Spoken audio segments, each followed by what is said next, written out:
Is it the skill of the artist, the historical context, the emotional impact, or is it just something that looks pretty? And by making styles endlessly reproducible, AI might even push artists to explore new forms of expression that can't be easily replicated. It's like jazz music, right? For decades people tried to create a machine that could perfectly replicate a jazz solo. But the whole point of jazz is improvisation and spontaneity, the human element, and in trying to copy it they ended up discovering new possibilities in electronic music. Maybe AI will have a similar effect on visual art.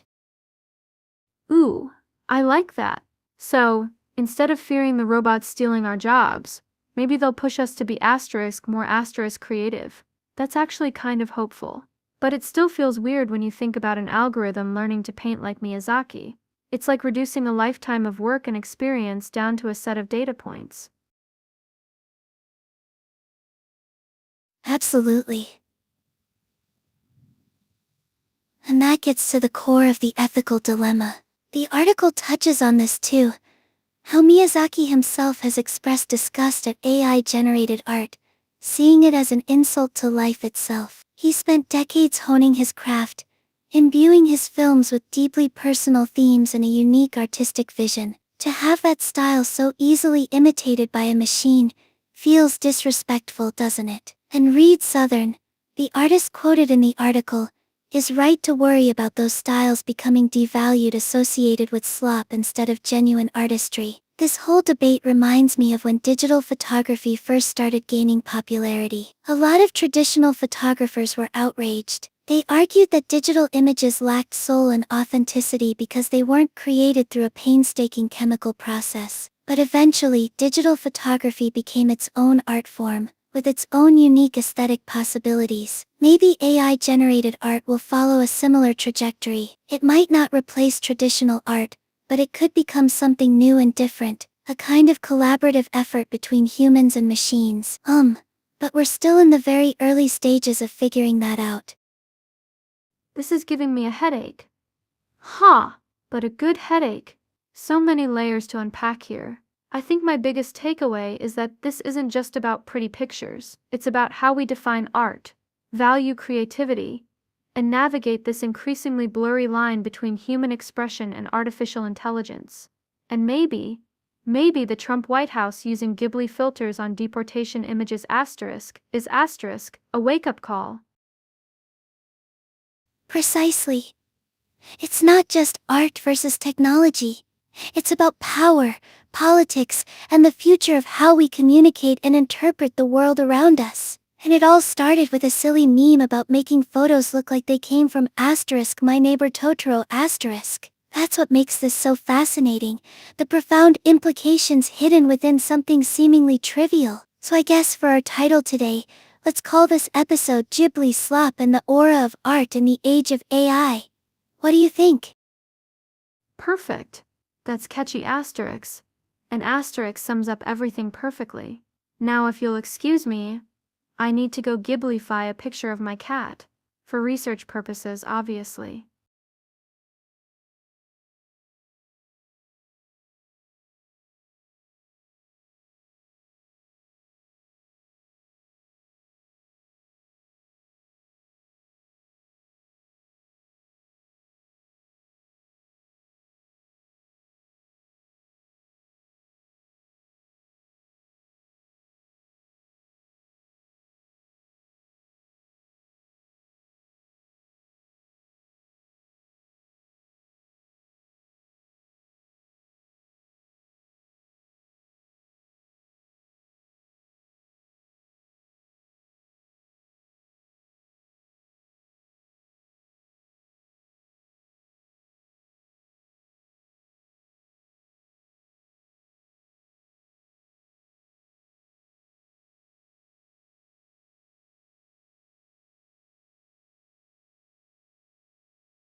Okay, buckle up listeners. This week's Hot Mess Express is heading straight for Studio Ghibli's doorstep, or, more accurately, the internet's digital doorstep ** Studio Ghibli. We're diving into the absolute firestorm that erupted after OpenAI's GPT-4o dropped its image generation capabilities, and everyone immediately started churning out images in the style of Hayao Miyazaki. It's being called AI slop by fans, and honestly, yeah, I kinda see why. It's a whole thing, and it's not just about art, right? It touches on copyright, artistic integrity, and even potentially, the aesthetics of fascism? Yeah, we're going there. This is way bigger than just cute anime pictures. Whoa. Hold on. Fascism? That escalated quickly. Okay. So GPT-4o. That's like a new version of ChatGPT with picture-making powers? And people are using it to make things asterisk look. Asterisk like they were made by the guy who did Spirited Away. Exactly. It's the latest model from OpenAI, the same folks behind all the other crazy AI stuff. GPT-4o can generate images based on text prompts, and it's surprisingly good at mimicking styles. People started prompting it to create Ghibli-esque versions of everything: memes, photos, historical events, even seemingly innocuous things like Sam Altman's OpenAI CEO profile picture. Which, by the way, he changed to an AI-generated version of himself in that style. Talk about leaning into the chaos. Okay. Wow. That's a choice. But why are people so mad? I mean, isn't imitation the sincerest form of flattery? And if it's not exactly copying his work, is it even a problem? Like, I doodle sometimes and try to copy artists I like. Is that bad? That's the core question, isn't it? It's a really nuanced issue. Your doodles are different. They're your interpretation made with your hand, influenced by ***. This is an algorithm trained on Miyazaki's entire body of work, effectively replicating his style without any of the human effort, intention, or emotional resonance. And that gets into incredibly sticky territory for artists. It's like, imagine you are a master chef who has spent decades perfecting a specific sauce, right? And then someone invents a machine that can instantly create something tasting identical to your sauce, using no skill and devaluing all the work you put in. Would you be thrilled? Probably not. Ooh. Okay. I get that analogy. My grandma makes this amazing apple pie. It's a family secret recipe. If someone could just print an identical one with a machine, she'd be furious. But isn't copyright supposed to protect artists? It is. Sort of. Copyright protects the specific artwork itself, individual films, drawings, etc. It doesn't necessarily prevent someone from being inspired by or creating something in the style of an artist. That's where it gets tricky. OpenAI initially said their model could imitate broader studio styles, but they added a safeguard to specifically block mimicking living artists after the backlash. They quickly walked that back and realized people were able to bypass it pretty easily. So it's like a game of whack-a-mole? Block one prompt, and someone finds another way around it. This is getting complicated. What about all this talk about the aesthetics of fascism? That seems intense. Right? It is intense. Writer Gareth Watkins pointed out that AI image generation allows for incredibly rapid creation of propaganda. You can generate compelling visuals, tailored to specific ideologies at scale. And historically, strongman regimes have always relied heavily on visual messaging. The fact that people were using this technology to create images depicting political events, even controversial ones like the deportation of a fentanyl dealer or glorifying authoritarian leaders, is deeply concerning. It's not just about art anymore, it's about how easily AI can be weaponized for political purposes. Whoa, that's terrifying. So, this isn't just about people wanting pretty pictures. This could actually influence what people think and believe. I had no idea. It feels like we're in a sci-fi movie already. Absolutely. And it brings us back to Miyazaki himself. He has always been very vocal about his distrust of technology, particularly its potential to dehumanize art. There's this incredible clip circulating online from a documentary where he sees an AI-generated animation and says, witheringly, that whoever created it has no idea what pain is whatsoever. It's a powerful statement. He believes deeply in the human element of creation, the struggle, the emotion, the imperfection. That's heartbreaking. Because you can tell when something has been made with love and care, right?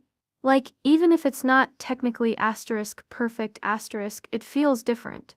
This AI stuff feels cold. Is that what he meant by pain? Exactly. He means the emotional investment, the years of practice, the failures, the breakthroughs. It's about imbuing your work with a piece of yourself. An algorithm can mimic style, but it cannot replicate soul. And frankly, there's something incredibly disrespectful about reducing an artist's lifetime of dedication to meme fodder, as one ex-user put it. Wow, I think I understand now why people are so upset. It's not just about copyright. It's about respect for art and the human spirit. So, what happens next? Is OpenAI going to shut down this feature entirely? Or will they keep tweaking it? And what can artists do to protect themselves? That's the million-dollar question. OpenAI has already implemented rate limits because their servers were getting overloaded. Altman joked that GPUs are melting due to demand. They'll likely continue refining the safeguards. But as we discussed, determined users will always find loopholes. As for what artists can do, it's a tough situation. We may see more legal challenges around AI-generated art in the future. And honestly, I think this whole thing is forcing us to have a larger conversation about the value of art and creativity in the digital age. It's pushing us to define what makes something truly original, and what we are willing to sacrifice for convenience or novelty. This isn't just AI slop, it's a cultural turning point. And that's where we will end today's episode of Digital Disasters and Artistic Uprisings.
Okay, buckle up everyone, because this week's AI saga is messy. We're calling this episode Slop, Soul, and Sentient GPUs, the Miyazaki Meltdown. It's a fantastic title, I think. We've got the new OpenAI GPT-4o model generating images in the style of Studio Ghibli, specifically Hayao Miyazaki, and it has asterisk, not asterisk, gone down well. Like seriously not well. Fans are furious, there's talk of lawsuits, and even the White House is getting involved with questionable meme choices.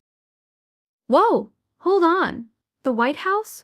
What does the White House have to do with anime-style pictures? This is already a lot. I thought AI was just about chatbots writing essays for students? Laughs. Oh honey, it's asterisk. So asterisk, much more than that now. It's seeped into everything. Okay, so GPT-4o, this new model from OpenAI, can generate images based on text prompts, and people immediately started asking it to create things in the style of Miyazaki. Think Spirited Away meets a meme like the distracted boyfriend meme but anime. The results are, well, they exist, but for many fans, that's the problem.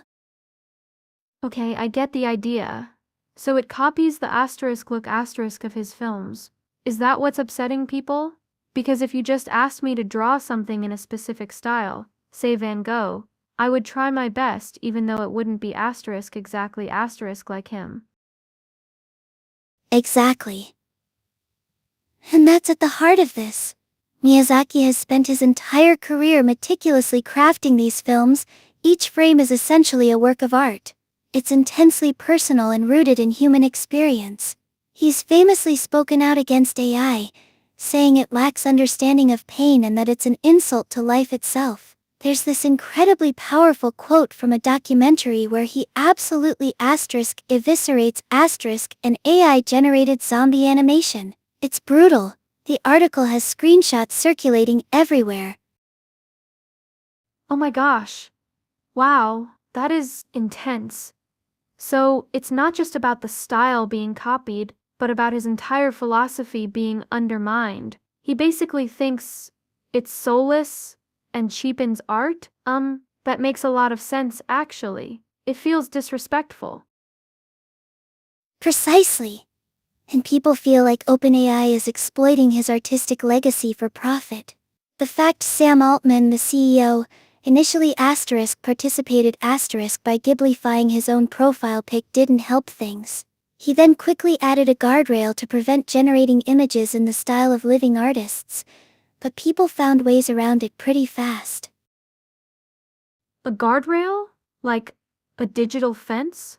That's hilarious. And kind of sad at the same time. So they tried to stop it. But then people just hacked their way around it?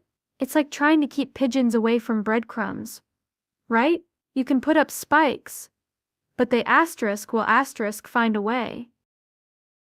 Laughing. That's a perfect analogy. And the issue doesn't stop at artistic integrity. People started using this AI to generate images of incredibly sensitive and disturbing events, 9/11 events, the JFK assassination, even Ted Kaczynski. It opened up a huge can of worms regarding ethics and responsible use. Oh no. That's horrible. That's not just about art anymore. That's actively harmful. I mean, you could create propaganda or spread misinformation so easily with something like that.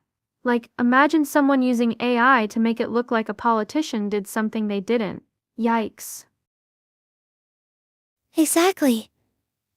And that's where the White House comes in. They posted a Ghibli-style image mocking the deportation of an alleged fentanyl dealer. It was tone-deaf, to say the least. The optics were terrible and fueled the argument that AI is becoming a tool for cheap political messaging. Then you have Nayib Bukele, the president of El Salvador, who's known as the world's coolest dictator, joining in on the fun with his own Ghiblified portrait.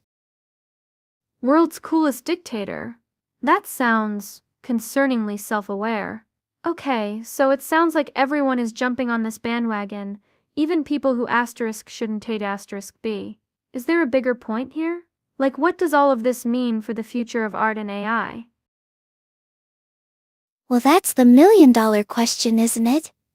Gareth Watkins, a writer and critic, argues that AI is providing the new aesthetics of fascism.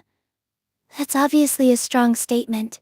But his point is that the speed and ease with which AI can generate propaganda makes it incredibly dangerous in the hands of authoritarian regimes. It allows for rapid dissemination of misinformation tailored to specific audiences. Whoa! Okay, that's heavy. So it's not just about pretty pictures. It's about control? Like, imagine someone could just create fake news stories with realistic visuals in seconds. That's terrifying. But on the other hand, isn't progress always a little messy? I mean, photography was initially seen as a threat to painting. It absolutely is messy. And there is historical precedent for this kind of anxiety. Photography did change the art world, but it also opened up new artistic avenues. The difference here is the speed and scale. AI can replicate styles with astonishing accuracy, and at an unprecedented rate. And the fact that it's being used to generate content based on such a deeply personal and carefully cultivated aesthetic like Miyazaki's feels particularly egregious to his fans. It's less about resisting technological progress and more about defending artistic integrity and human expression. Plus, OpenAI's GPUs were literally melting from the strain. Laughs melting GPUs. That's poetic justice somehow? Like the technology itself is struggling under the weight of its own creation? Okay, I see your point. It feels less like AI is bad, and more like we need to be really careful about how we use it, especially when it comes to something as precious as art. Exactly. And this incident highlights a broader conversation around copyright, ownership, and the ethical responsibilities of AI developers. Because even though they've added some guardrails, people will always find ways around them. It's like the Wild West out there, and we're still figuring out the rules.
Okay, buckle up everyone, because this week's AI drama is, well, it's a asterisk.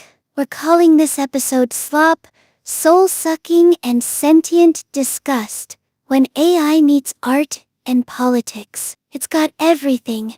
Beloved animation legend Hayao Miyazaki, furious fans, ethically dubious memes, political misuse, and GPUs spontaneously combusting. This whole thing started with OpenAI's new GPT-4o model, and its surprisingly good image generation capabilities, specifically the ability to mimic art styles, and people immediately zeroed in on Studio Ghibli. Wait. Asterisk Studio Ghibli asterisk? Like Spirited Away Studio Ghibli? Oh no, I love those movies. What's happening? Is someone making a new movie?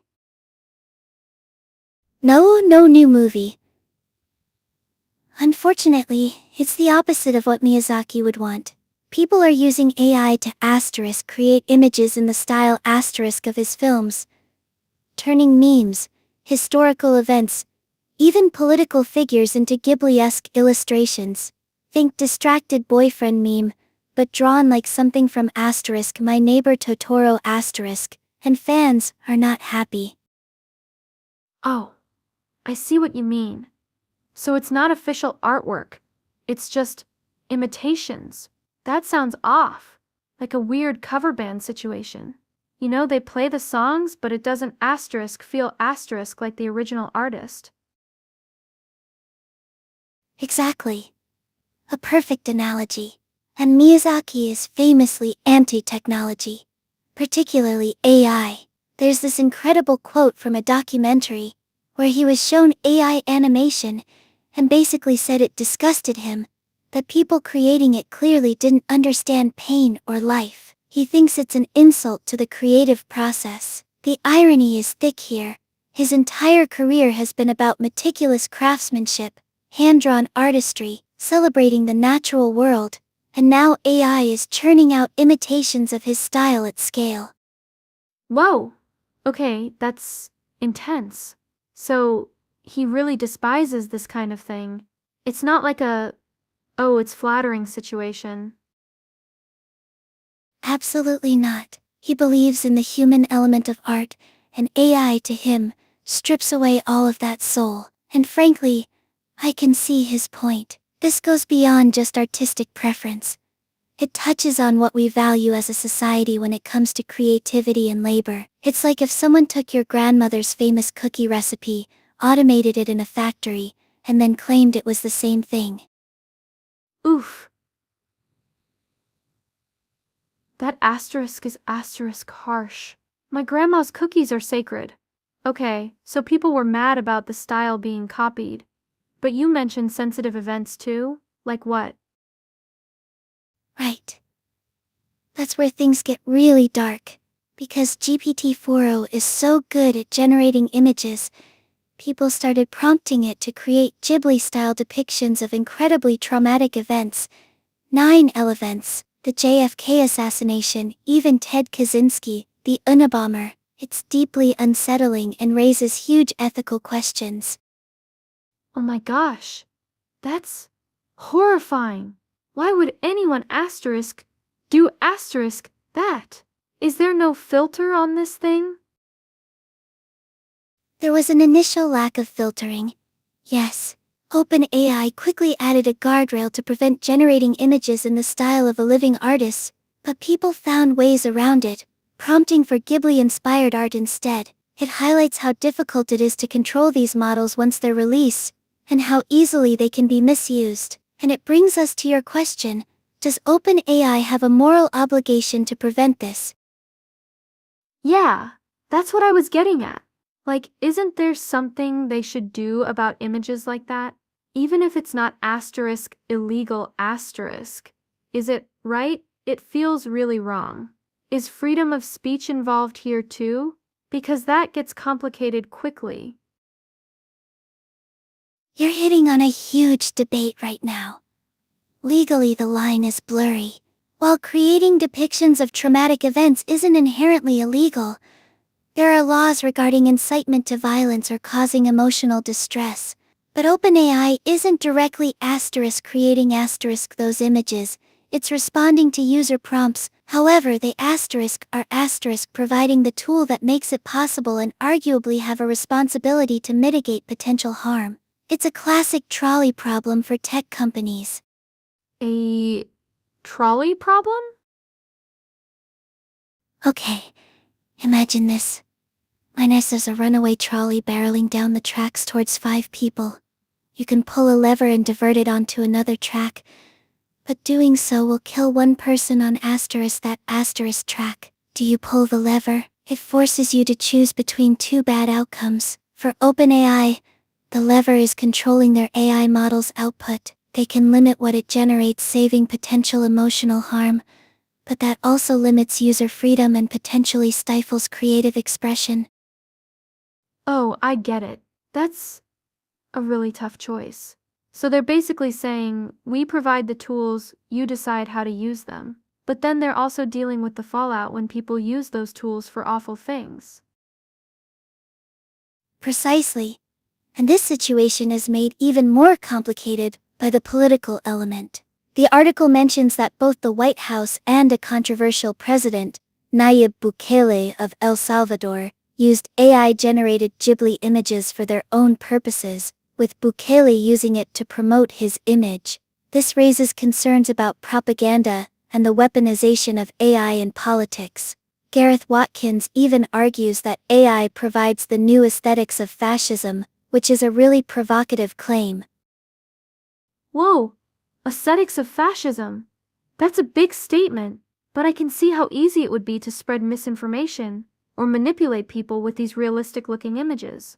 It's like Photoshop on steroids? Exactly. And the speed at which these images are generated is terrifying. Propaganda used to take time and resources. Now anyone with a ChatGPT subscription can create compelling visuals in seconds. That's why this isn't just about art or aesthetics. It's about the future of information warfare. So what's OpenAI doing? Are they shutting down the whole thing? I mean, if it's causing all this chaos. They've implemented some guardrails and rate limits due to server overload. Apparently generating all these images is melting their GPUs. Sam Altman even joked about one man's slop is another man's treasure, which honestly feels incredibly tone-deaf given the context. But they haven't fundamentally changed the model or stopped image generation altogether. It's a delicate balancing act, and it's clear that this whole situation has exposed some serious ethical cracks in the rapidly evolving world of AI. Wow. So it's messy, complicated, ethically fraught, and potentially dangerous. That's a lot to unpack. I think I need one of my grandma's cookies after all this. This is going to be a topic we revisit for sure.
Okay, buckle up everyone, because this week's internet is asterisk burning asterisk, and by burning, I mean passionately arguing about AI turning Studio Ghibli films into memes. We're calling this episode Slop Soul Sucking and the Aesthetics of Fascism.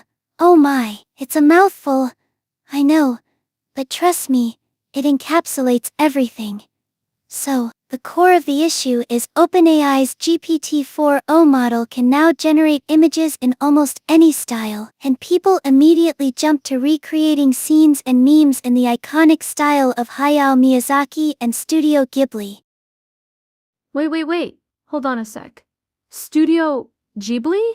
Is that like the company that made Asterisk, Spirited Away, Asterisk, and Asterisk? My Neighbor Totoro, Asterisk. I love those movies. But what does AI have to do with it? Are robots suddenly making animated films now? Haha! Yes, you're spot on about Studio Ghibli. They are legendary. And no, not quite robots making full films yet. Think of GPT-4o as a super powerful image generator. You type in what you want, like Disaster Girl in the style of Spirited Away, and it spits out an image trying to mimic that aesthetic. It's using all these images and art styles it has been trained on, and then reinterpreting them based on user input. Oh. Okay. So like a really fancy filter? But why are people upset about this? Seems kind of fun. I mean, if I could make myself look like a character from Ancient Howl's Moving Castle Asterix, that'd be awesome. That's where things get complicated. Miyazaki himself is, let's say, deeply skeptical of AI in art. There's this incredible quote circulating again from a documentary where he was shown AI-generated animation, and his reaction was just asterisk, withering asterisk. He said whoever made it has no idea what pain is, and that incorporating this technology into his work would be an insult to life itself. It's not just about the technical execution, it's about the soul and intention behind art. And for Miyazaki, decades of painstaking hand-drawn animation are inseparable from the meaning. Whoa, that is a strong reaction. So he really believes in the human element of creation. That makes sense. Like you can asterisk feel asterisk when something's made with love and care, right? My grandmother used to knit these amazing sweaters, and you could just tell how much time and effort went into each stitch. It wasn't a machine churning them out. Exactly. And that's the core of the backlash. People feel like this AI-generated stuff cheapens his art, reduces it to a shallow aesthetic for memes. But then you layer on the political element, and things get even messier. The article highlights how both the White House and the president of El Salvador, Nayib Bukele, used Ghibli-style images. The White House mocked a deportation with it, and Bukele made one of himself. Wait. Asterisk, what asterisk? Using such delicate art for political jabs? That feels wrong. I mean, asterisk. Spirited Away asterisk is about protecting nature and finding your place in the world. It doesn't exactly scream deportation propaganda. Precisely. And that's where the argument about the aesthetics of fascism comes in. Some argue that AI allows for incredibly rapid creation of propaganda, stripped of nuance or genuine emotion.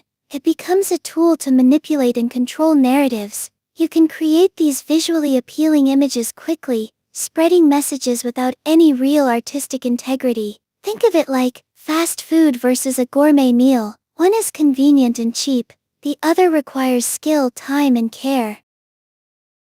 Oh my gosh, that's terrifying. So it's not just about copying an art style, it's about potentially weaponizing it, like turning something beautiful into something manipulative. This is way bigger than just funny memes. Are there any legal issues going on too? Can you even asterisk do asterisk this? That's the million-dollar question. Copyright is a huge gray area here.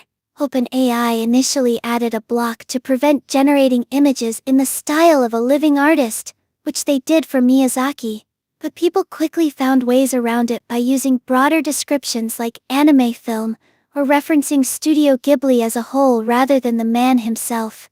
It's a constant cat-and-mouse game. And while you can mimic a style directly copying characters or specific scenes would likely be a copyright violation. So, it's basically like legal loophole hunting? Ugh, lawyers are gonna have a field day with this one. This whole thing is so weird and unsettling. I thought AI was supposed to make our lives easier, not start international art debates and potentially fuel political propaganda. Is OpenAI doing anything to fix this beyond just the temporary block? They're scrambling, honestly. Altman acknowledged that the demand for these images overloaded their servers. GPUs are melting, he said on X. They've introduced rate limits, limiting how many images users can generate in a day. But ultimately, this highlights a larger issue with AI art generation.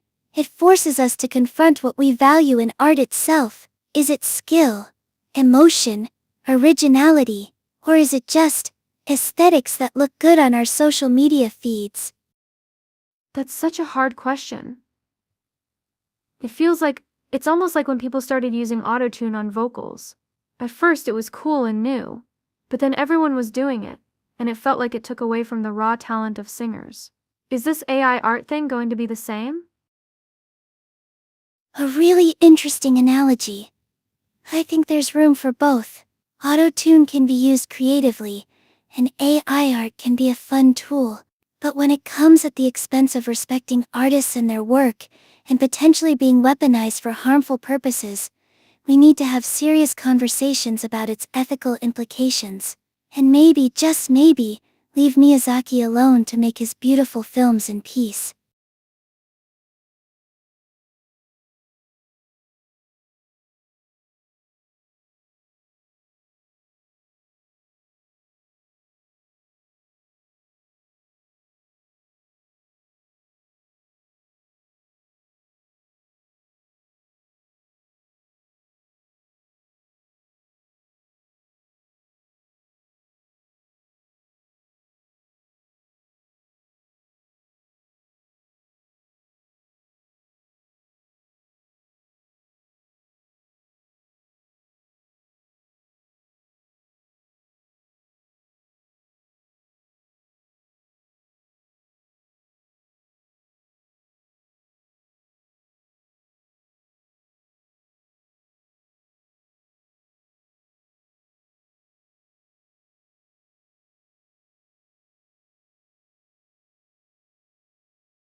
Okay, buckle up, listeners, because this week's AI saga is messy. We're diving headfirst into the absolute firestorm that erupted over OpenAI's GPT-4o and its ability to generate images in the style of Studio Ghibli, specifically Hayao Miyazaki. It's titled AI Slop and Artistic Souls, When Tech Meets Tradition and Gets Roasted. Honestly, I haven't seen this much online outrage since someone suggested pineapple on pizza, which, by the way, is also a tragedy. Whoa! Hold up! Studio Ghibli? Like asterisk, Spirited Away, asterisk and asterisk, My Neighbor Totoro asterisk. Studio Ghibli? What does AI have to do with that? I mean, those movies are like childhood magic. Exactly. That's precisely why everyone lost their minds. OpenAI released this new model, GPT-4, which is amazing at generating images from text prompts. And people immediately started using it to create Ghibli-style versions of everything, memes, current events, even, well, we'll get to the darker side of that in a bit. It's ironic, because Miyazaki himself has been very vocal about his disdain for AI in art. Wait, he actually asterisk said asterisk something? Like publicly? That's incredible. I mean, you don't mess with a legend like him. What did he say? Oh, it's gold. Pure gold. Back in 2016, they showed him an AI-generated animation of a zombie character. His reaction was, let's just say, unimpressed. He basically said anyone creating that stuff doesn't understand pain and called it an insult to life itself. Screenshots of this went viral again as soon as the GPT-4o thing blew up, which is hilarious because here we are talking about his work being used by AI. It's like a self-fulfilling prophecy. Oh my god. That's brutal. So he's not a fan? Not even a little bit? I can totally understand that though. Like artists pour their asterisk souls asterisk into their work. To just have an algorithm replicate it feels cheap. Exactly. And that's the core of the backlash. It's not just about technical skill. It's about the human element, the intention, the years of dedication and craftsmanship. People felt like his style was being reduced to a filter for profile pictures, as one person put it. There were calls for lawsuits, though I think that's unlikely to happen. Okay. So people are mad about the artistic integrity thing. But why is Sam Altman, the CEO of OpenAI, just making jokes about it? The article says he even changed his profile picture. That seems insensitive, right? Oh, very insensitive. He initially seemed to embrace the trend, changing his ex-profile pic to a Ghibli-fied version of himself and joking about all the messages he was getting from people sending him similar images. Then he posted one man's slop as another man's treasure, which, wow, it just comes off as incredibly dismissive of genuine artistic concerns, and it hints at this Silicon Valley attitude, this belief that anything new and shiny is automatically good, regardless of the ethical or artistic implications. Slop? Seriously? That's what he called potentially beautiful artwork inspired by a master animator? It makes me want to just learn how to paint myself so I can create something asterisk real asterisk. But okay, you mentioned it gets darker than just hurting artists' feelings. What else happened with this AI Ghibli trend? Right. This is where things went from bad luck for OpenAI to actively concerning. People started using GPT-4o to generate images of incredibly sensitive and disturbing events in the Ghibli style. 9/11 events, the JFK assassination, even images depicting Ted Kaczynski, the Unabomber. Suddenly this harmless meme trend was being used to create potentially harmful propaganda and normalize horrific events. No way. Seriously? That's deeply disturbing. I mean, even if it's just an image, Framing those kinds of things in a cute anime style feels incredibly disrespectful to the victims and their families, and makes light of trauma.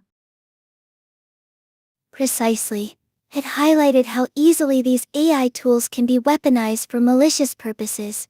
And then it got even weirder. Asterisk. The White House's official X account used a Ghibli-style image to mock the deportation of an alleged fentanyl dealer, and Nayib Bukele, the president of El Salvador, who some call a dictator, also jumped on the bandwagon with a Ghibli version of himself. The White House asterisk? Oh my gosh! That is a terrible idea. It feels so tone-deaf and exploitative, especially given the political climate. And Bukele? Of course he did. He always seems to be looking for ways to position himself as edgy and cool. It's all just so bizarre. I mean, this entire thing is starting to feel like a really bad fever dream. You're not wrong. Gareth Watkins, a writer and critic, argued that AI provides the new aesthetics of fascism because it allows for the rapid creation of propaganda tailored to specific audiences. It's a chilling thought, honestly. Think about it. You can generate compelling visuals designed to manipulate public opinion at an unprecedented scale.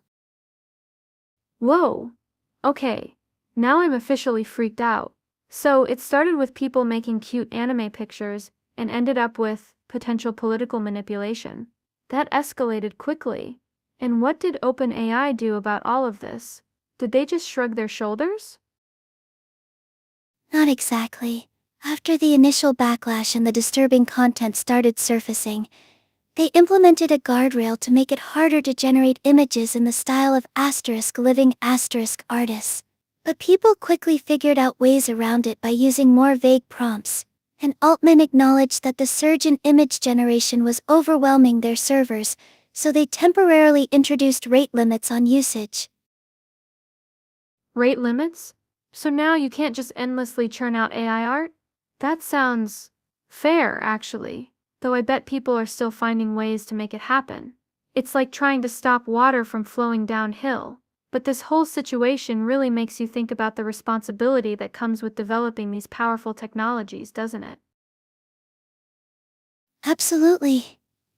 And it highlights a fundamental tension between innovation and ethics. OpenAI wants to push the boundaries of what AI can do, but they also have a responsibility to prevent their tools from being used for harmful purposes. But there's more here than just this one incident with Ghibli, right? This is part of a much bigger conversation about copyright, artistic ownership, and the very definition of art in the age of AI. I think it'll be an interesting year to see how these issues get worked through, or not.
Okay. Wow. This is a lot. Miyazaki fans sure are pissed about ChatGPT's Studio Ghibli AI slop. I love the framing already. It's got that perfect internet outrage energy, mixed with genuine artistic concern. And honestly, the fans have a point. Right?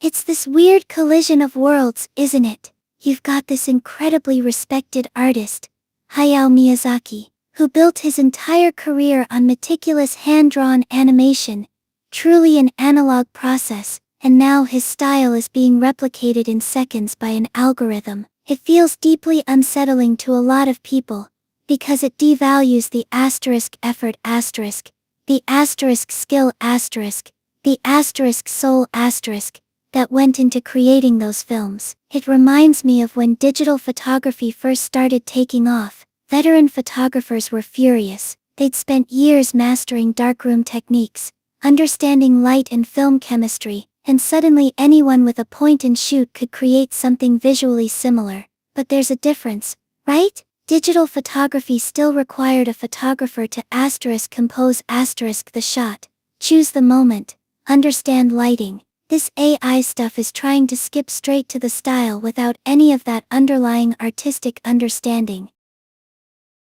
Whoa, okay. That's intense. So it's like someone just taking all the ingredients for a super fancy cake that took years to perfect and throwing them into a machine to make something asterisk like asterisk, but not actually asterisk the asterisk cake. Is that right? I mean, what even asterisk is asterisk studio style versus an artist's specific style? It feels really fuzzy. Exactly. That's a brilliant analogy with the cake. You nailed it. And yeah, the studio style versus individual artist thing is where things get really tricky. Think about it like this. Pixar has a very recognizable aesthetic, the rounded characters, the vibrant colors, the focus on emotional storytelling.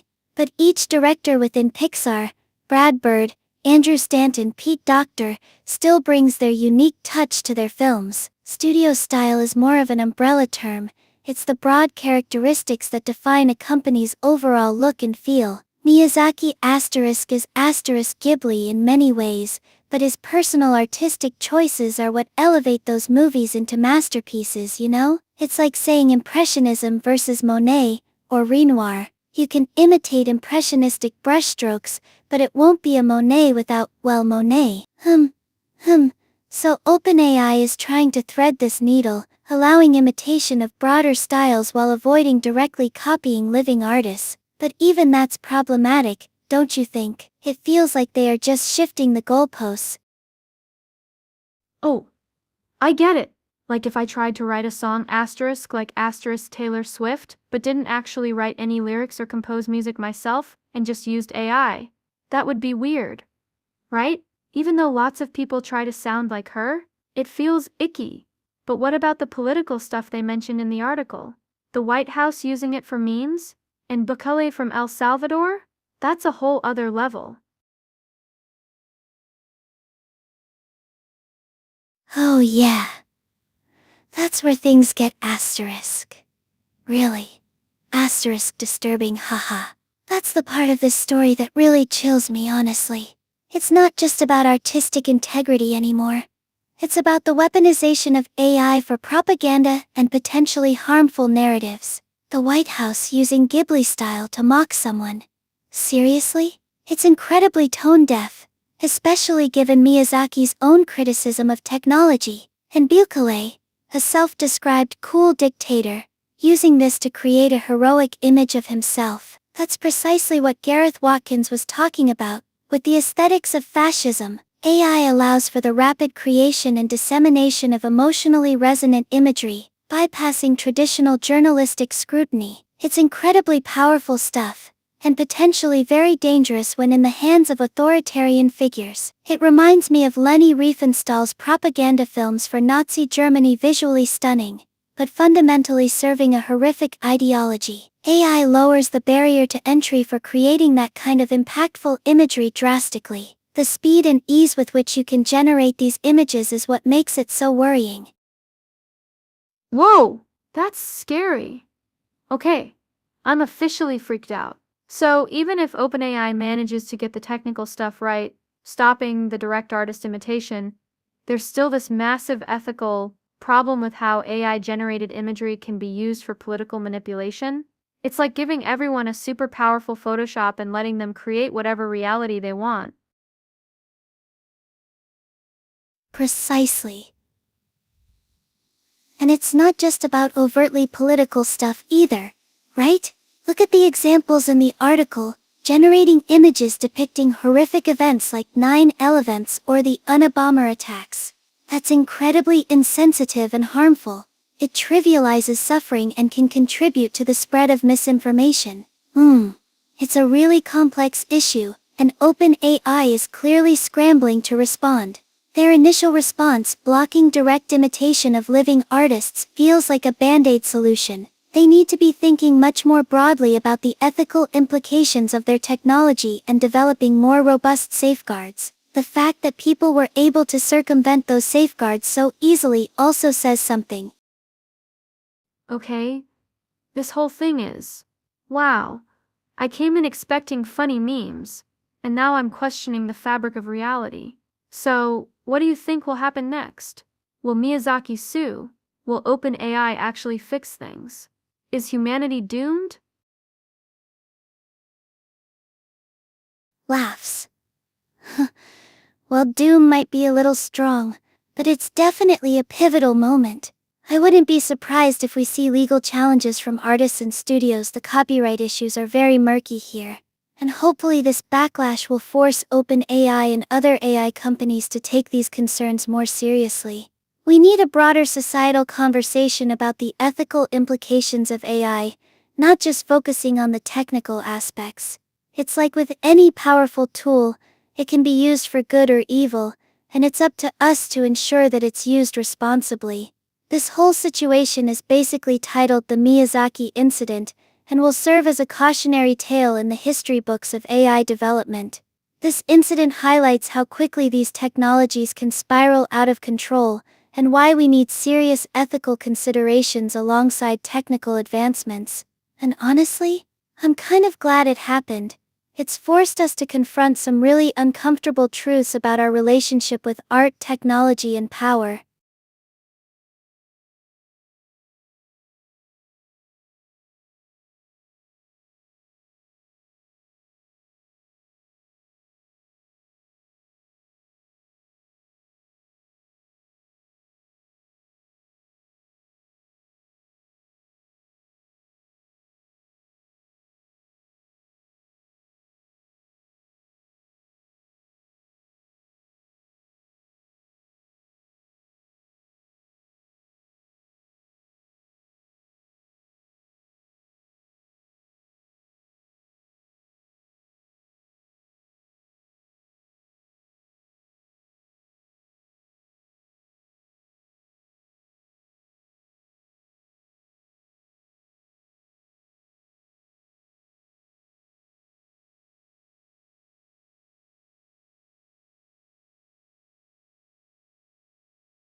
Okay, buckle up everyone.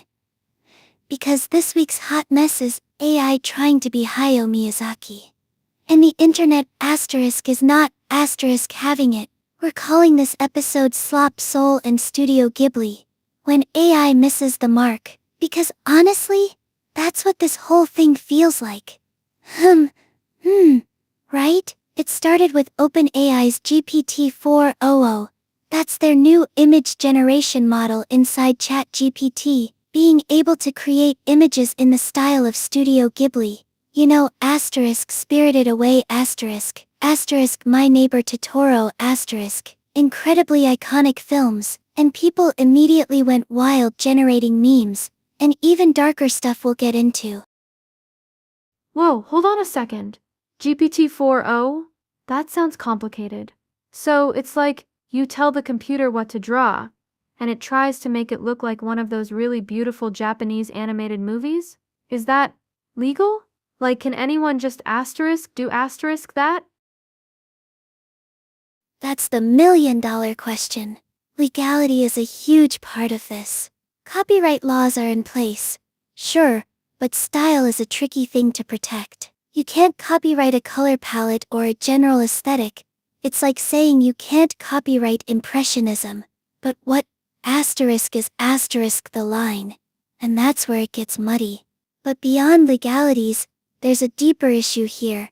The article points out that Miyazaki himself is less than thrilled with this kind of technology, to put it mildly. Less than thrilled? What does he think about it? I love his movies. Asterisk Spirited Away asterisk made me cry as a kid. It was like a beautiful existential crisis wrapped in animation. If someone just ripped off that feeling, wouldn't that be awful? Awful is putting it mildly. There's a quote from a 2016 documentary circulating again, where he's shown an AI-generated zombie character, and his reaction is asterisk brutal asterisk. He essentially says it disgusts him. It lacks any understanding of pain or life, and that it feels like an insult to the very idea of creation. It's powerful stuff, and frankly pretty spot on. Think about what goes into a Miyazaki film. Every frame painstakingly hand-drawn, years of work, incredible attention to detail, a deep philosophical underpinning. This AI just asterisk mimics asterisk the aesthetic. It's like comparing a handcrafted violin to a plastic toy that sounds vaguely similar. They both make noise, but one has soul, and the other doesn't, and people are getting really upset about it. The article shows tons of outrage on X, which is basically where all outrage goes to die or thrive these days, depending on your perspective. Okay, so the fans are mad because it feels disrespectful? Because it cheapens his art? I get that. It's like if someone took a really amazing poem and then just fed it into a machine to spit out something poem-like, but with no actual meaning. Like those AI-generated Hallmark cards? Exactly. And it's not just about disrespect, although that's a huge part of it. There's also the issue of what this says about us as a culture. We're so quick to embrace these technologies, often without thinking about the implications for artists and creativity. It's like we've decided that instant gratification is more important than genuine artistry. And it gets worse, right? The article mentions people using this AI to generate images of really horrific events in a Ghibli style, 9/11 events, JFK assassination, even the Unabomber, which is just deeply disturbing. It takes something that should be treated with respect and turns it into meme fodder. Oh my god, that's awful. That's not just disrespectful to Miyazaki. It's incredibly insensitive to the victims of those tragedies. So like, why would anyone even do asterisk that? Is it just people being terrible on the internet? I mean, isn't that always part of the equation?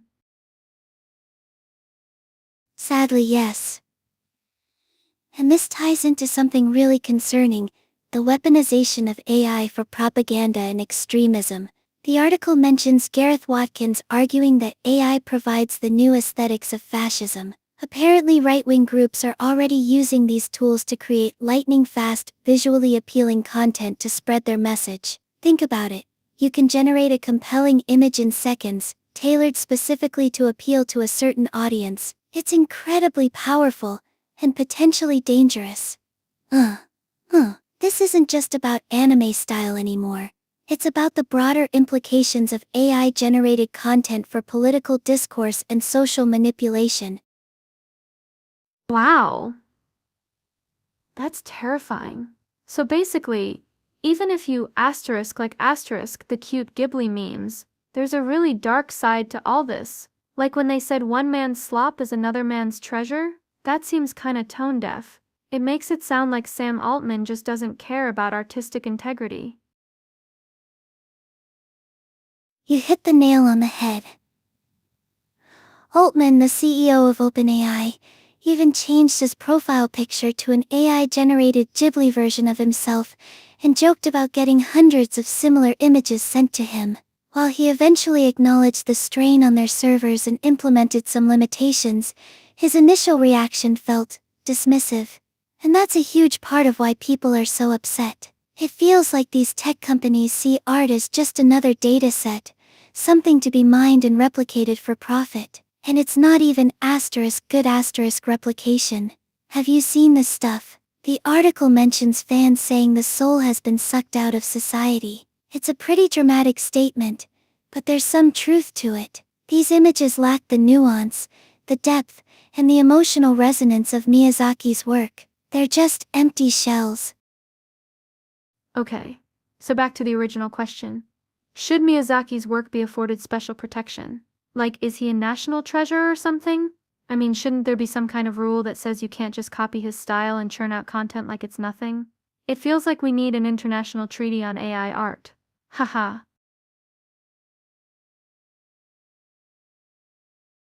An international treaty might be a bit much. But you're right to ask that question. There is an argument to be made for affording exceptional artists, especially those with such a distinct and recognizable style, some additional protection. It's not just about copyright, it's about preserving cultural heritage and respecting artistic integrity. Miyazaki isn't just an animator, he's a storyteller, a philosopher, a visionary, and his work has had a profound impact on generations of people around the world. Right. This whole situation is raising some really important questions about the future of art in the age of AI. How do we balance technological innovation with artistic expression? How do we protect artists from having their work exploited? And how do we ensure that creativity doesn't get reduced to mere algorithmic output? And it's a question without easy answers, that's for sure. The genie is out of the bottle now, and AI-generated content isn't going away anytime soon. But we need to have these conversations, and we need to be willing to push back against those who see art as nothing more than data points. Otherwise, we risk losing something truly precious, our ability to create, connect, and find meaning in the world around us.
Okay, so buckle up, folks, because this week's AI drama is spicy. We're calling this episode Spirited Away by Slop, the Miyazaki Backlash, and the Limits of AI Control. It's a bit cheeky, I know, but it kinda sums things up. This article about the internet losing its collective mind over ChatGPT recreating Studio Ghibli art styles, specifically Hayao Miyazaki's, is fascinating, and the reaction to it, even more so.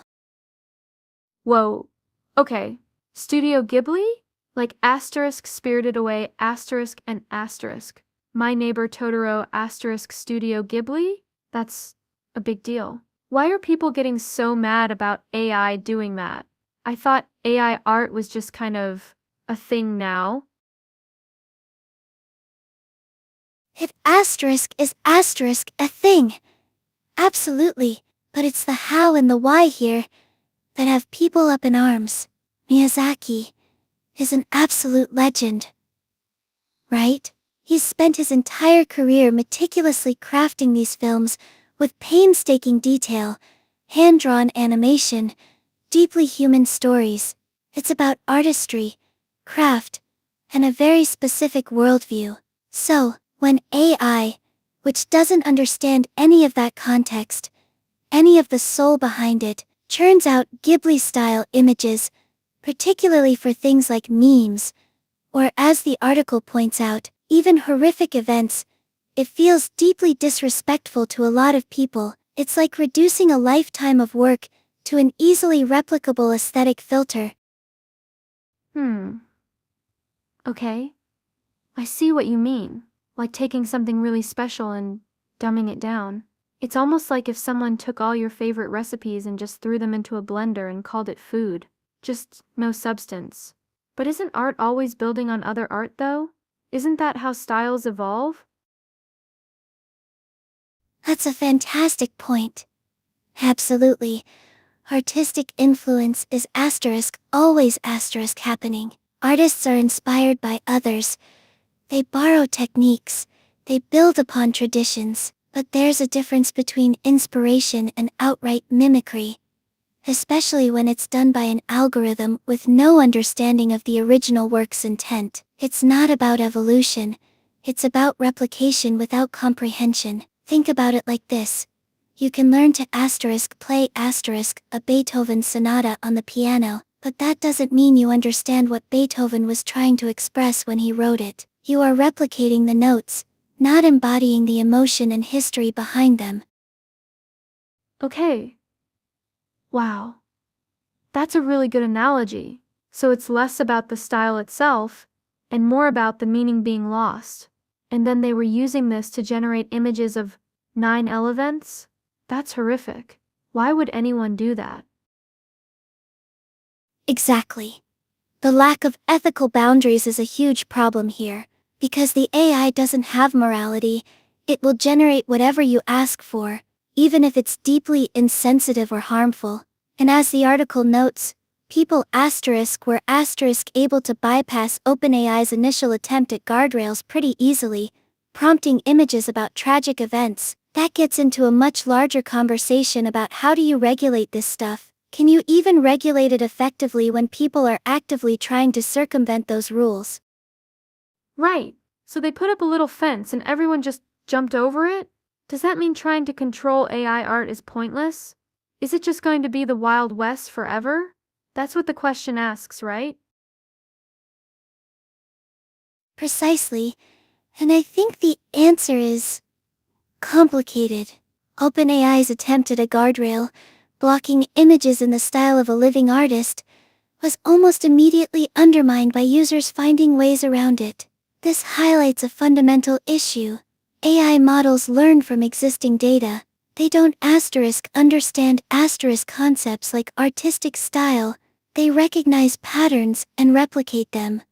So, if you tell it not to create something in the style of Miyazaki, but you don't explicitly define what constitutes Miyazaki style, people will find ways to prompt it effectively using similar keywords or elements. It's a cat and mouse game.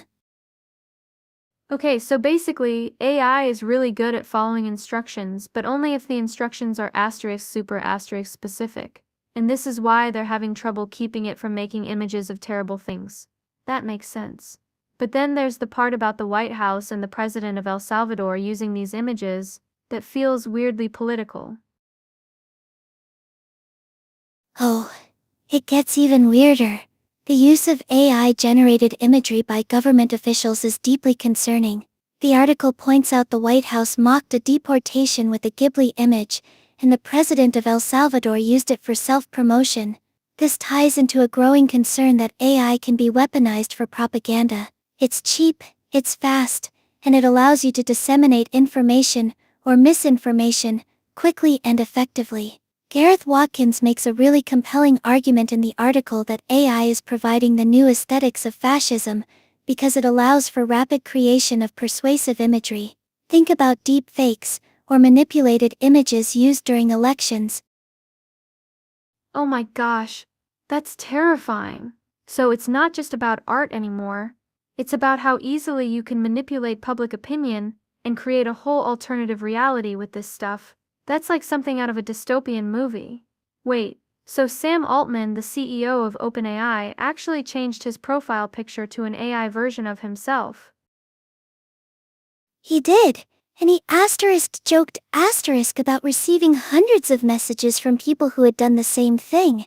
It shows a certain naivete, or maybe even a willingness to embrace the chaos, though he later acknowledged it was straining their servers, and they had to introduce rate limits. This whole situation really encapsulates this moment we're in with AI. Incredible potential, but also huge ethical challenges, and a lot of unpredictable consequences. Wow. Okay.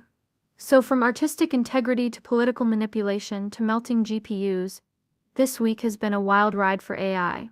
It feels like everyone is still trying to figure out what it all means, and the rules are being written and broken as we go.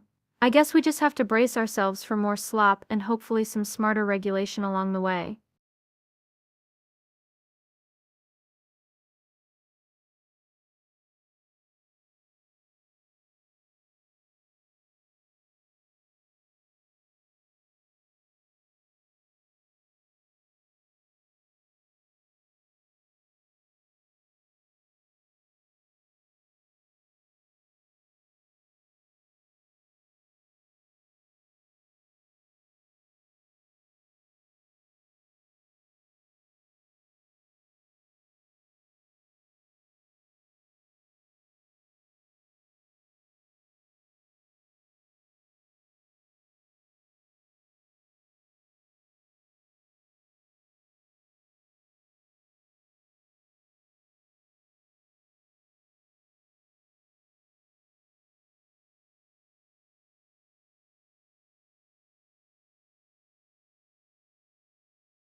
Okay, buckle up everyone, because this week's AI circus just reached peak absurdity, and it involves Hayao Miyazaki.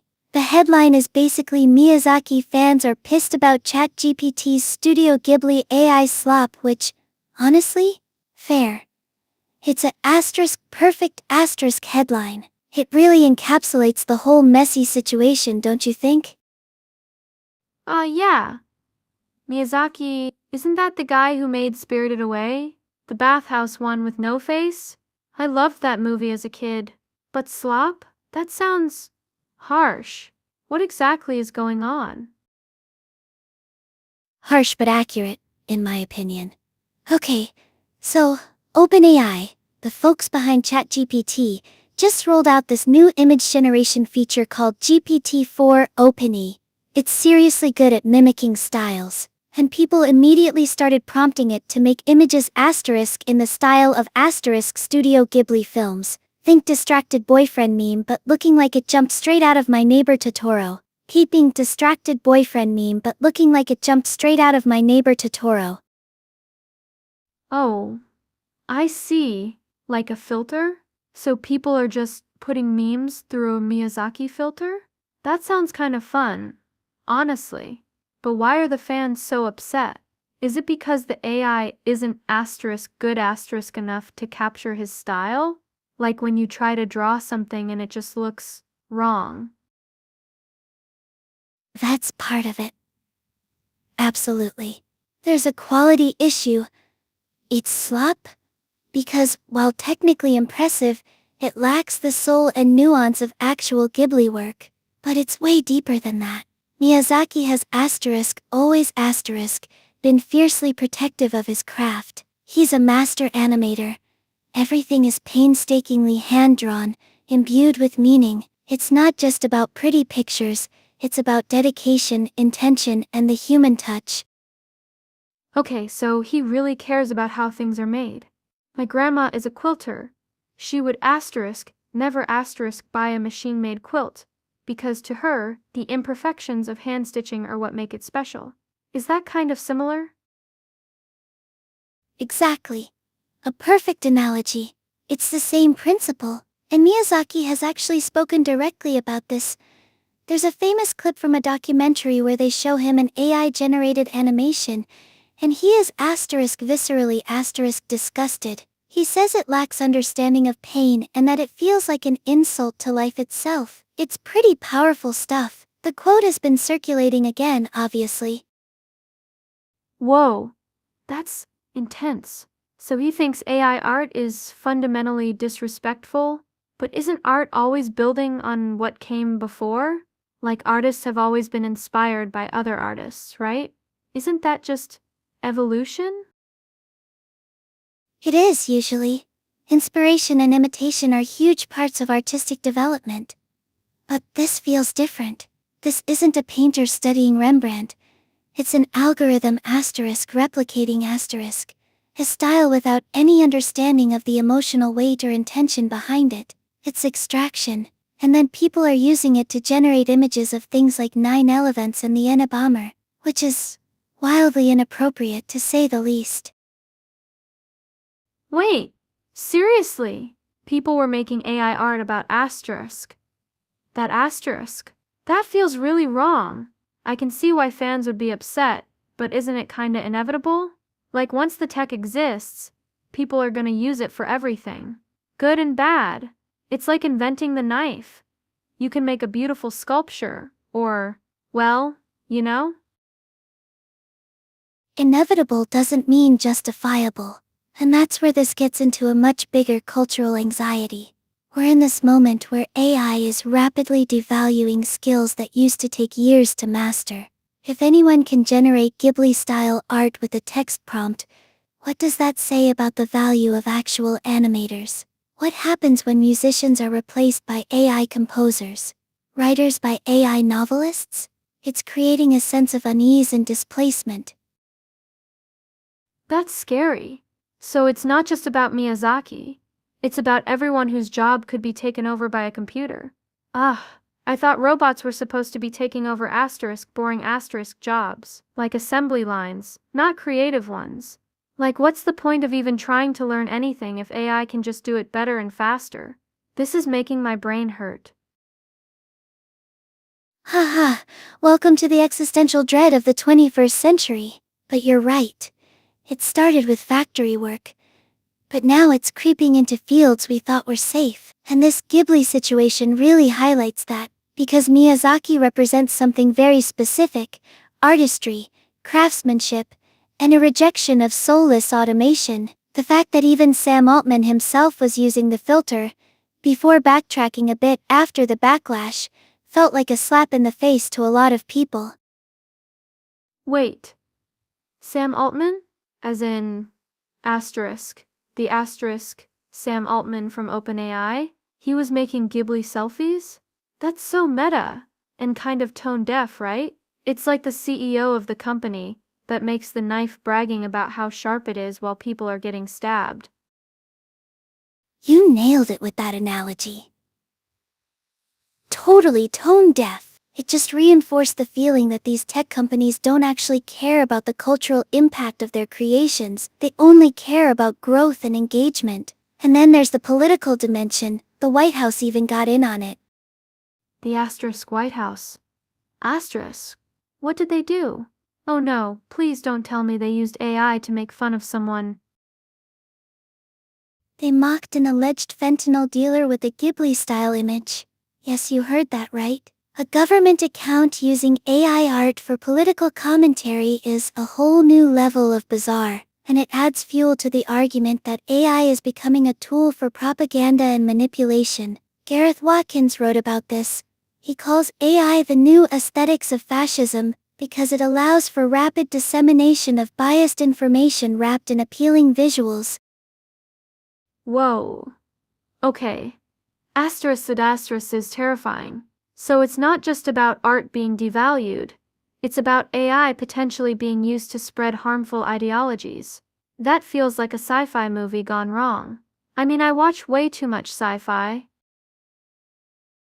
And that's the core of this anxiety. It's a confluence of factors: the devaluation of skill, the ethical concerns around copyright and ownership, the potential for misuse and propaganda, and the underlying fear that we're losing something essential about what it means to be human. The fact that OpenAI had to put guardrails on Foro that they temporarily limited image generation shows how quickly things spiraled out of control. So basically, everyone lost their minds when a computer started drawing anime pictures. It all seems so over the top. But I guess it's also kind of cool that people are pushing back and saying, hey, this isn't right. Maybe this will force companies like OpenAI to be more responsible about how they develop and deploy AI. Absolutely. This whole incident is a microcosm of the larger conversation we need to have about AI, not just its technical capabilities, but its ethical implications, its cultural impact, and its potential for both good and harm. And it's all happening so fast. It's like trying to build the plane while you're flying it. I think we can call this episode Saishid AI Slop and the Soul of Art, when Miyazaki fights back. What do you think? Yes, that is a perfect asterisk title. And honestly, I need a lie down after all that. My brain feels like it's been Ghiblified and then put through a meat grinder. But yeah, this was super interesting, and also kinda scary. Thanks for explaining everything.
Okay, so let's dive into this. The internet is asterisk. Losing asterisk it over ChatGPT's ability to mimic Hayao Miyazaki's art style. And honestly, I get why. It's a fascinating case study in AI, artistry, and just the weirdness of online culture right now. This isn't just about pretty pictures, you know? It's tapping into something much bigger. It's really funny to me that Sam Altman, the CEO of OpenAI, initially asterisk participated asterisk in this trend, changed his profile picture to a Ghibli-fied version of himself, like he's fueling the fire while simultaneously trying to put out guardrails. It feels tone deaf, and then you have the White House and El Salvador's president jumping on the bandwagon, using it for political messaging. That immediately escalates things beyond fan art, doesn't it? This whole situation is like watching a train wreck in slow motion, fascinating, unsettling, and you just know it's going to get messier. Whoa! Okay, so hold on. Hayao Miyazaki, isn't he the guy who made asterisk Spirited Away asterisk and asterisk My Neighbor Totoro asterisk? Those are amazing movies. I totally see why people would be upset if an AI just copied his style. It feels wrong somehow. Like, it's taking something special and making it generic? Is that what's happening here? You hit the nail on the head. That feeling of wrongness is key. Miyazaki isn't just about asterisk. What asterisk he draws, it's asterisk how asterisk. His films are painstakingly hand-drawn, each frame a labor of love. The texture, the detail, it's deeply personal and rooted in his own experiences and philosophies. And that's what makes it so impactful, right? It's like, imagine if someone took your grandmother's handwritten recipe for apple pie, a recipe passed down through generations, and then an AI generated a similar recipe based on just the ingredients list, completely missing the nuances of her technique and the love she poured into it. It would be technically correct, maybe even edible, but it wouldn't asterisk be asterisk your grandmother's pie. Oh, okay. That makes so much sense. My grandma made the best cookies ever, and I tried to recreate them once with just a list of ingredients. They were awful. They tasted like sadness and regret. Haha. But seriously, so it's not just about copying the asterisk look asterisk of his art, but also the soul behind it. Exactly, and Miyazaki himself has been incredibly vocal about his disdain for computer animation.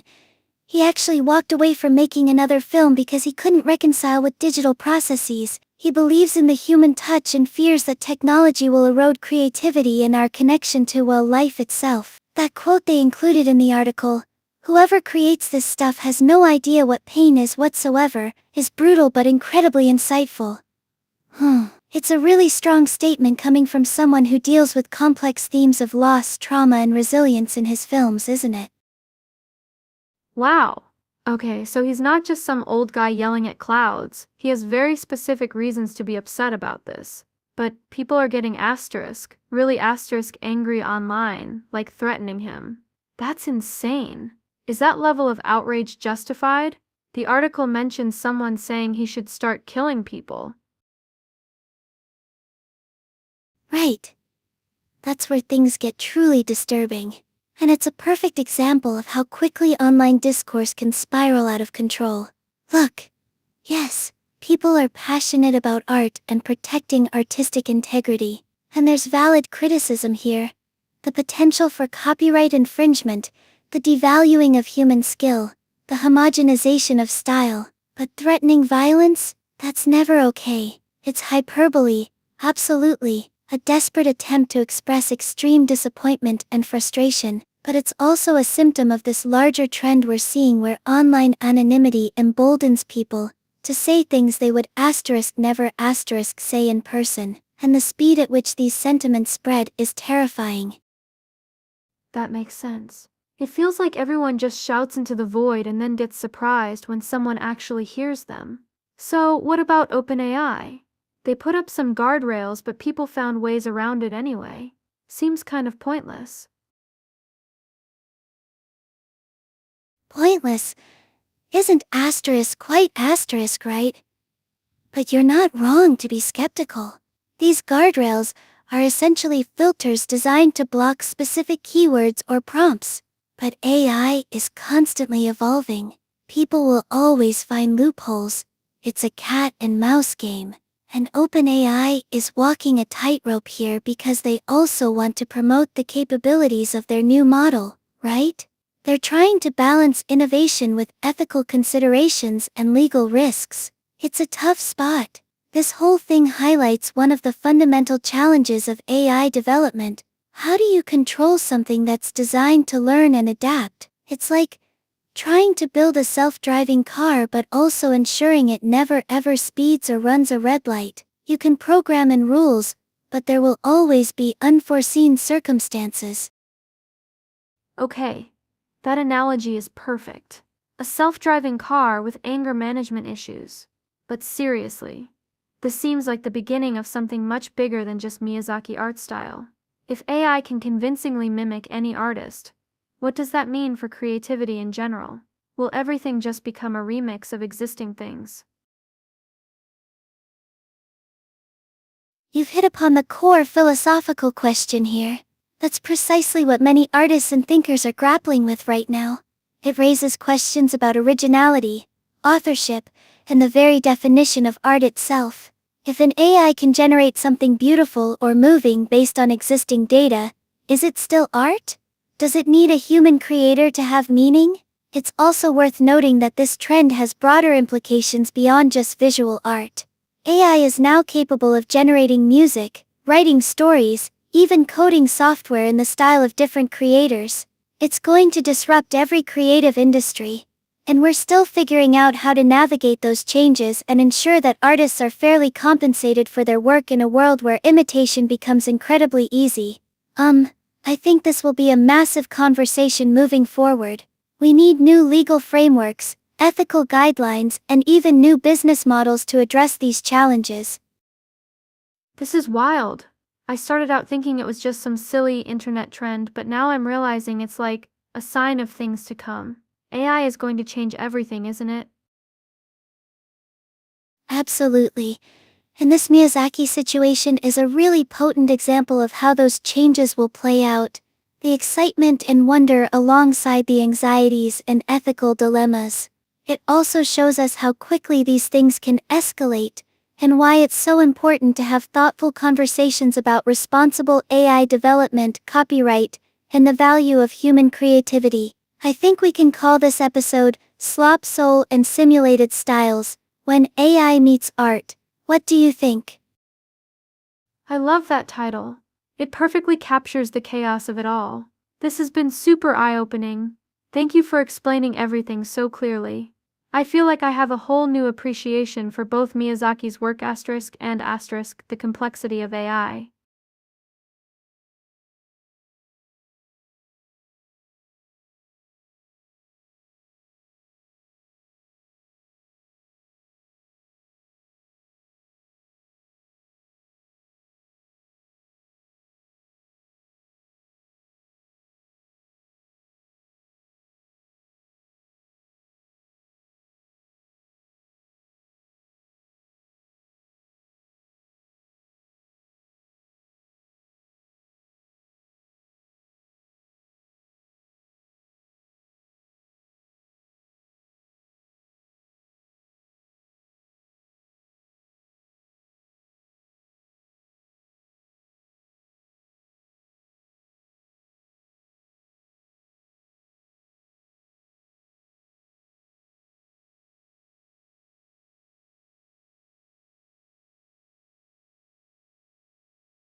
Okay, buckle up folks, because this week's AI drama is silly, Jeff's Kiss asterisk. Perfect. We're diving headfirst into the outrage surrounding OpenAI's GPT-4o and its ability to churn out images in the style of Hayao Miyazaki, the legendary Studio Ghibli director.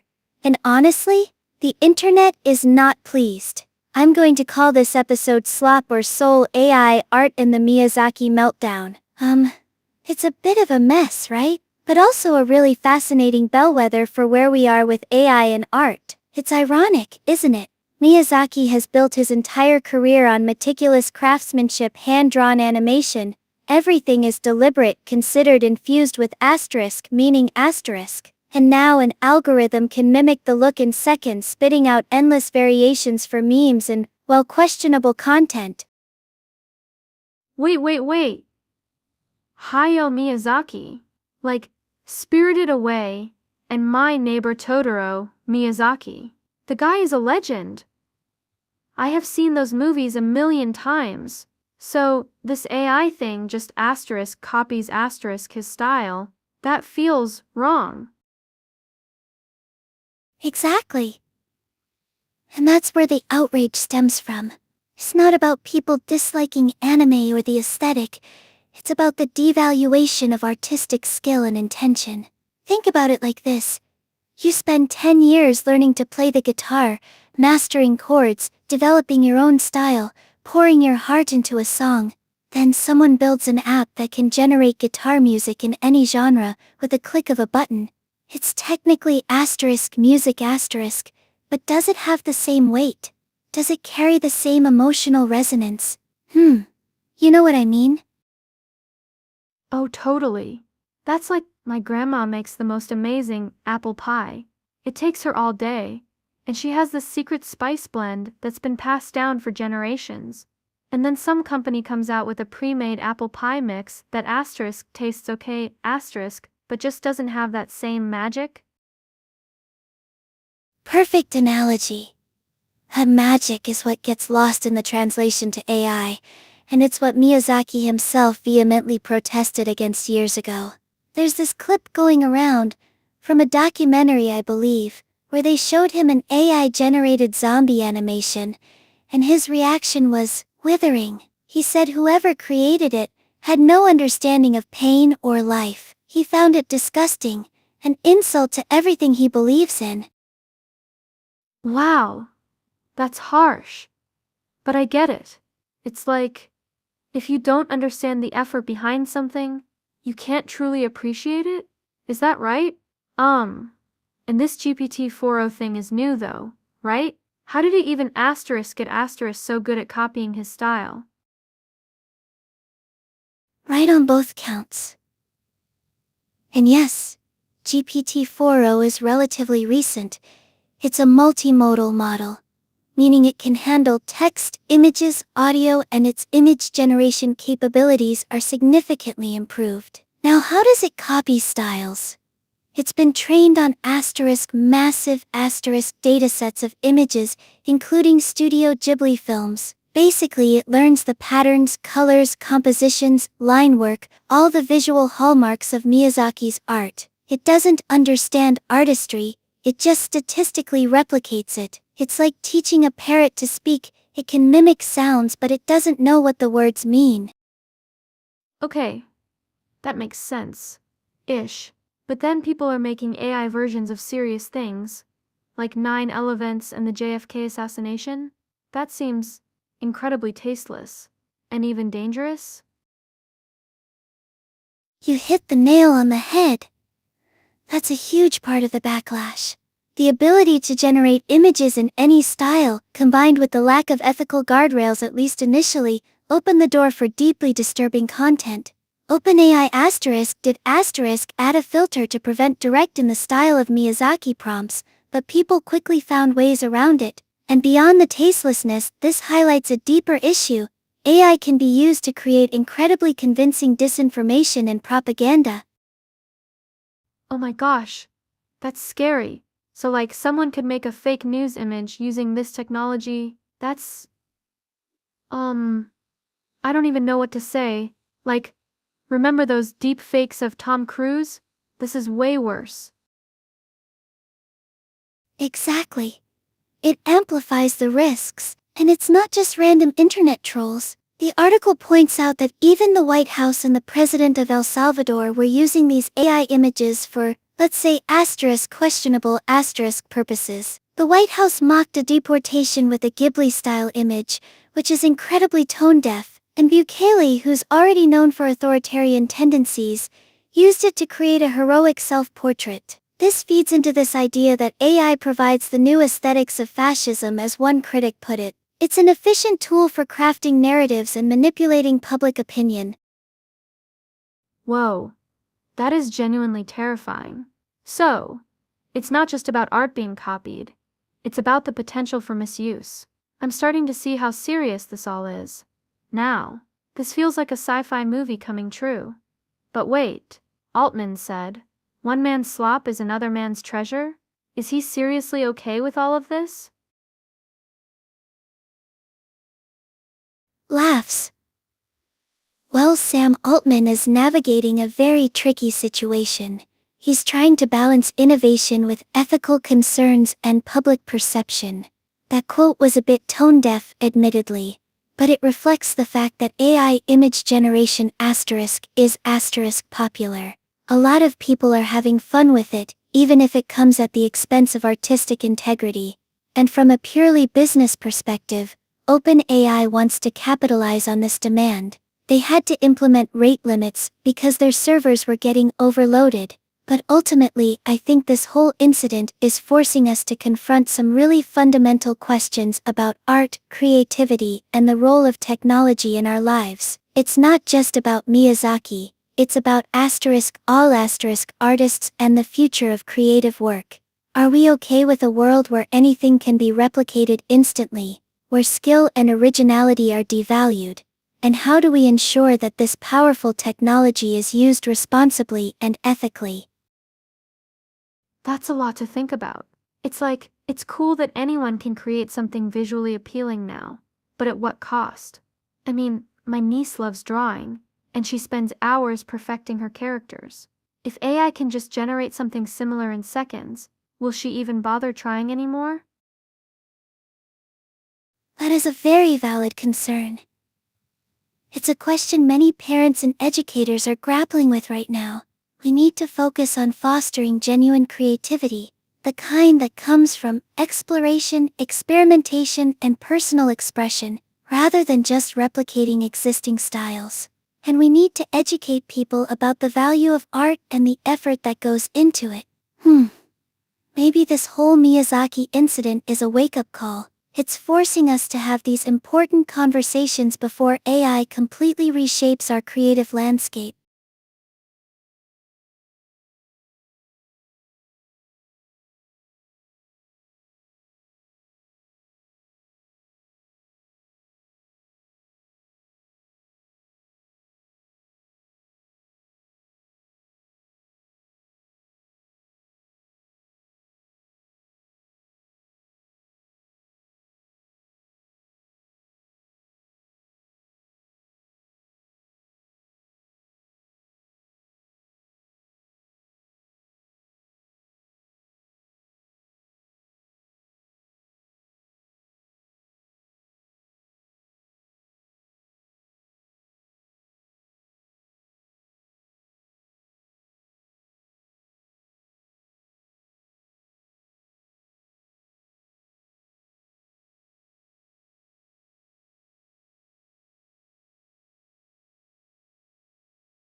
Welcome back to Control Plus Alt Plus Del, the podcast where we dissect the digital world, one algorithm at a time. Today's episode? I'm tentatively calling it Ghibligeddon. When cute anime broke AI. Because honestly, that's what happened. We're diving headfirst into the chaos that erupted after OpenAI unleashed its new image generation feature with GPT-4o, and people, well, they lost their minds, turning everything into Studio Ghibli scenes. Ghibligeddon! Haha! That's an amazing asterisk title. Okay, so I've seen a few of these images floating around, really pretty landscapes, like something out of Spirited Away. But broke AI? How does making cute pictures break anything? Seriously? Right. That's the core question. It's not asterisk, just asterisk the cuteness factor. It's asterisk how asterisk GPT-4o generates these images. Previously, a lot of image generators used what's called diffusion models. Think of it like starting with static on an old TV and slowly revealing the picture by removing the noise. It's efficient, relatively speaking. Okay. I think I get that. Like sculpting? You start with a block of marble and chip away at what you don't want to reveal the statue inside? Is that kind of similar? Exactly. A brilliant analogy, honestly, but GPT-4o is different. It uses something called an autoregressive approach. Imagine writing a story, word by word, predicting what comes next. That's what it's doing with pixels, deciding the color and placement of each one sequentially. Whoa, that sounds way more complicated. So instead of smoothing out noise, it's building an image from scratch, pixel by individual pixel. I can see how that would take a lot more processing power. Like a lot asterisk. A ridiculous amount. It's the difference between building with Lego bricks versus hand-painting every single brick individually. And each request, turn this photo into Ghibli style, triggers massive calculations across all those GPU cores, generating heat and stress on the hardware. That's why Sam Altman was wine tweeting, as the article so eloquently put it. Oh my gosh! He actually wine tweeted. I didn't know CEOs did that. Haha. But seriously, that's insane. People were literally overwhelming their system with requests for anime filters? That feels kind of petty, honestly. And then they started turning really awful things into Ghibli art. Exactly. The article mentions 9/11's photos and even images related to Hitler being Ghiblified. Which is deeply disturbing, obviously. It raises the whole question of responsibility, doesn't it? Should OpenAI be held accountable for what people create with their tools, especially when those creations are harmful or offensive? That's a tough one. I mean, if I buy a hammer, I can build something amazing, or I can, not. It feels wrong to blame the hammer manufacturer if I do something terrible with it. But this isn't a hammer, is it? This is an AI that creates things. It's like the hammer also suggests what I should build and how. That's a very insightful point. It's not a simple tool. And OpenAI actively provides the creative capacity. They are facilitating the creation of this content, even if they aren't directly making it. There's precedent here. I think about social media platforms. Are they liable for harmful content posted by users? Generally no, but there's increasing pressure to moderate and enforce guidelines. But how do you even moderate something like this? Like if someone asks the AI to make a Ghibli version of, I don't know, a really upsetting historical event, is that automatically bad? What about satire or commentary? It feels like an impossible line to draw. It is incredibly difficult. OpenAI has implemented rate limits, 3 images per hour now for some users, even less for free accounts, as a temporary band-aid. But it's not a solution. They're basically saying, we can't handle the demand, and we don't want to be associated with potentially harmful creations. Wow. So they are sacrificing user experience asterisk, and asterisk admitting that their system is vulnerable to misuse. That doesn't sound great for business. But you mentioned earlier that this Giblageddon actually drove 1 million signups in an hour. Is it possible the negative press is actually good marketing? It's absolutely possible. Controversy generates attention, and, let's be honest, the Ghibli aesthetic is incredibly appealing. The article points out that ChatGPT briefly overtook Google in Google Trends. That's huge. People are curious. They want to see what all the fuss is about, even if it means waiting in a queue or facing limitations. It's like when my grandma accidentally went viral for misusing a TikTok filter, and everyone started trying to recreate her look. She was mortified, but it got millions of views. Is that kind of what's happening here? A happy accident turning into a marketing bonanza. Heh, yes, exactly. But with significantly higher stakes potentially. This situation also highlights the financial realities for OpenAI. They're reportedly losing billions annually despite being at the forefront of AI innovation. Maintaining this infrastructure, especially when it's being stressed by meme-fueled demand, is incredibly expensive. So they are bleeding money while everyone is turning their photos into anime? That sounds like a terrible business model. It's almost like they didn't anticipate that people would enjoy using the tools so much, like it's a success and a failure simultaneously. Precisely. It's a classic case of unforeseen consequences.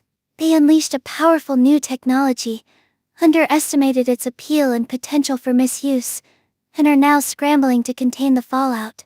But I think this whole Giblageddon incident is more than just a funny story about broken servers and cute anime. Oh? How so? What's the bigger picture here? Is it like AI is too powerful, and we need to be scared?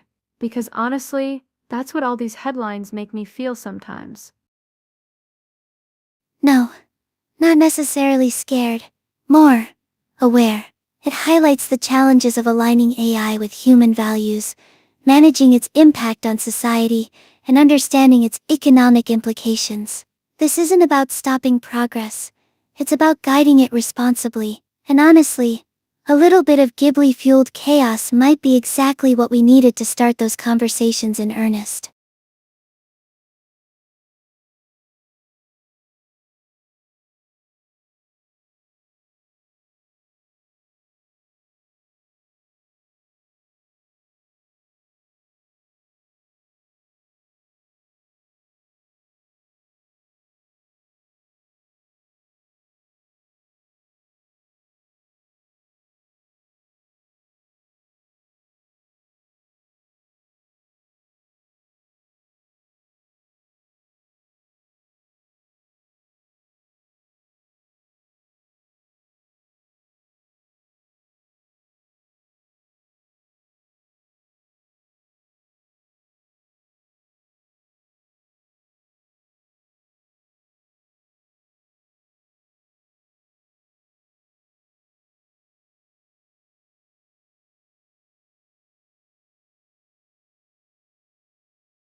Alright. Welcome back to Decoding the Digital, the podcast where we dissect the delightfully chaotic world of artificial intelligence. Today's episode, I think we can call it Ghibli-geddon, when anime broke AI. Because honestly, that's exactly what happened. This week, OpenAI's servers are practically begging for mercy because everyone decided they needed their photos turned into Studio Ghibli masterpieces.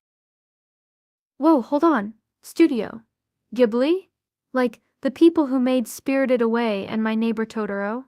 Those movies are gorgeous. So, people are turning everything into that style? That's wild. Is this like a filter on Instagram but way more powerful? Exactly. Think of it as a super-powered filter. OpenAI rolled out the image generation feature with their new GPT-4o model, which is already a big step forward, by the way, and people quickly realized it could do incredibly detailed artwork from text prompts or existing images. And someone, somewhere, had the brilliant and slightly mischievous idea to see what would happen if they asked it for everything in a Ghibli style. Okay, so someone asked for a picture of their cat as Totoro. I'm picturing it, and I kinda want that now. But how does this break the servers? It's just pictures, right? Is it like when too many people try to buy Taylor Swift tickets? Haha. Good analogy with Taylor Swift. It is similar in concept. Overwhelming demand, but the way GPT-4o generates images is what's causing the real strain. Most AI image generators use something called diffusion models. Think of it like starting with a messy canvas of random paint splatters and slowly refining it until you get an image. This new model uses something called an autoregressive approach, MINCH. It builds images pixel by pixel, predicting what comes next, just like how it predicts the next word in a sentence when you're chatting. So it's not starting with something and refining it? It's building from nothing? That sounds harder. Like trying to build a Lego castle one tiny brick at a time instead of assembling pre-made sections. Is that right? Perfect analogy. And because it builds pixel by pixel, it needs a asterisk lot. More computing power to achieve those details and make things look good. Especially with complex styles like Ghibli's, which have really specific shading and textures. Every single request is essentially a massive calculation happening across tons of powerful graphics cards called GPUs. All that calculating generates heat and well, they can only push the hardware so far before it starts to buckle. Wow. So it's not just how many requests, but how complex those requests are. That makes sense. And then people started requesting questionable things too. I read something about photos from 9/11s and Hitler. Seriously. Sadly, yes. Within hours of the feature going live, someone discovered it could transform even incredibly sensitive images into this whimsical Ghibli style. It's a classic example of the internet, right? Someone will always push boundaries, sometimes in deeply inappropriate ways. OpenAI had to step in and limit access, initially by slowing things down for everyone, then by restricting free users to just 3 images per day. Ugh. That's awful. So now people are mad about the limits about the fact that they were even able to create those terrible images in the first place. That feels like a lose-lose situation. But wait, the article says this actually drove more signups for ChatGPT. Like good PR from bad behavior? Exactly. It's bizarre. Over 1 million people signed up for ChatGPT within 1 hour on Monday, supposedly spurred by all the Ghibli madness. People are curious and want to see what all the fuss is about. Sam Altman, the CEO of OpenAI, was even wine-tweeting, as you put it, complaining about his servers melting down, but simultaneously benefiting from the massive influx of new users. It's a fascinating paradox. A crisis turning into a marketing opportunity. That's insane. But okay, let's go back to the original question. Is limiting access to this image generation feature censorship? Because if I can't turn my dog into a character from Princess Mononoke, am I being silenced? Haha. Seriously though, where's the line? That's the million-dollar question, isn't it? And a really important one. On the one hand, OpenAI is a private company and has every right to protect its infrastructure and prevent misuse of its tools. They have asterisk to address things like generating harmful or offensive content. But on the other hand, limiting access does raise questions about control over creative expression. Are they stifling legitimate artistic exploration simply because their servers can't handle the demand? It's a slippery slope, right? Definitely feels tricky. Like if they start censoring everything that might be considered too much, what's next? No political art? No abstract images? Just happy little landscapes forever? That sounds dystopian. It does. And this also highlights a larger issue with AI. The tension between innovation and responsibility. We're building these incredibly powerful tools, but we often haven't fully thought through the implications. We're essentially creating magic that requires a lot of electricity, and sometimes that magic can be used for less than magical purposes. So it all boils down to figuring out how to manage this power responsibly, and maybe invest in more GPUs? Haha! I'm just saying, if my cat could be Totoro, the world would be a better place, and OpenAI should prioritize that. Laughs. You might have a point there. It's not just about more hardware though. It is also about building in safeguards to prevent abuse while still allowing for creative freedom. And honestly, it's about anticipating these kinds of unexpected surges in demand. Nobody expected the Ghibli effect, but now they know, and hopefully, they'll be better prepared next time. Which begs the question, what will break AI asterisk next asterisk?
Alright, folks, welcome to Algorithmic Anarchy, the podcast where we dissect the delightful chaos unfolding in the world of AI.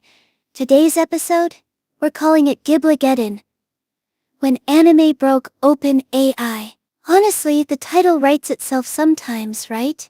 Because that is exactly what happened this week. The internet discovered OpenAI's new GPT-4o model can turn anything into a Studio Ghibli masterpiece. Well, let's just say it didn't go as planned. Whoa, wait, hold on. Studio Ghibli? Like, asterisk, Spirited Away asterisk, Studio Ghibli? The ones who made asterisk, My Neighbor Totoro asterisk? Seriously? People are using AI to make stuff look like asterisk? That asterisk? That sounds amazing. But what does Gibligeddon even mean? Is that a real word? Haha. It's not officially a word. It's internet slang.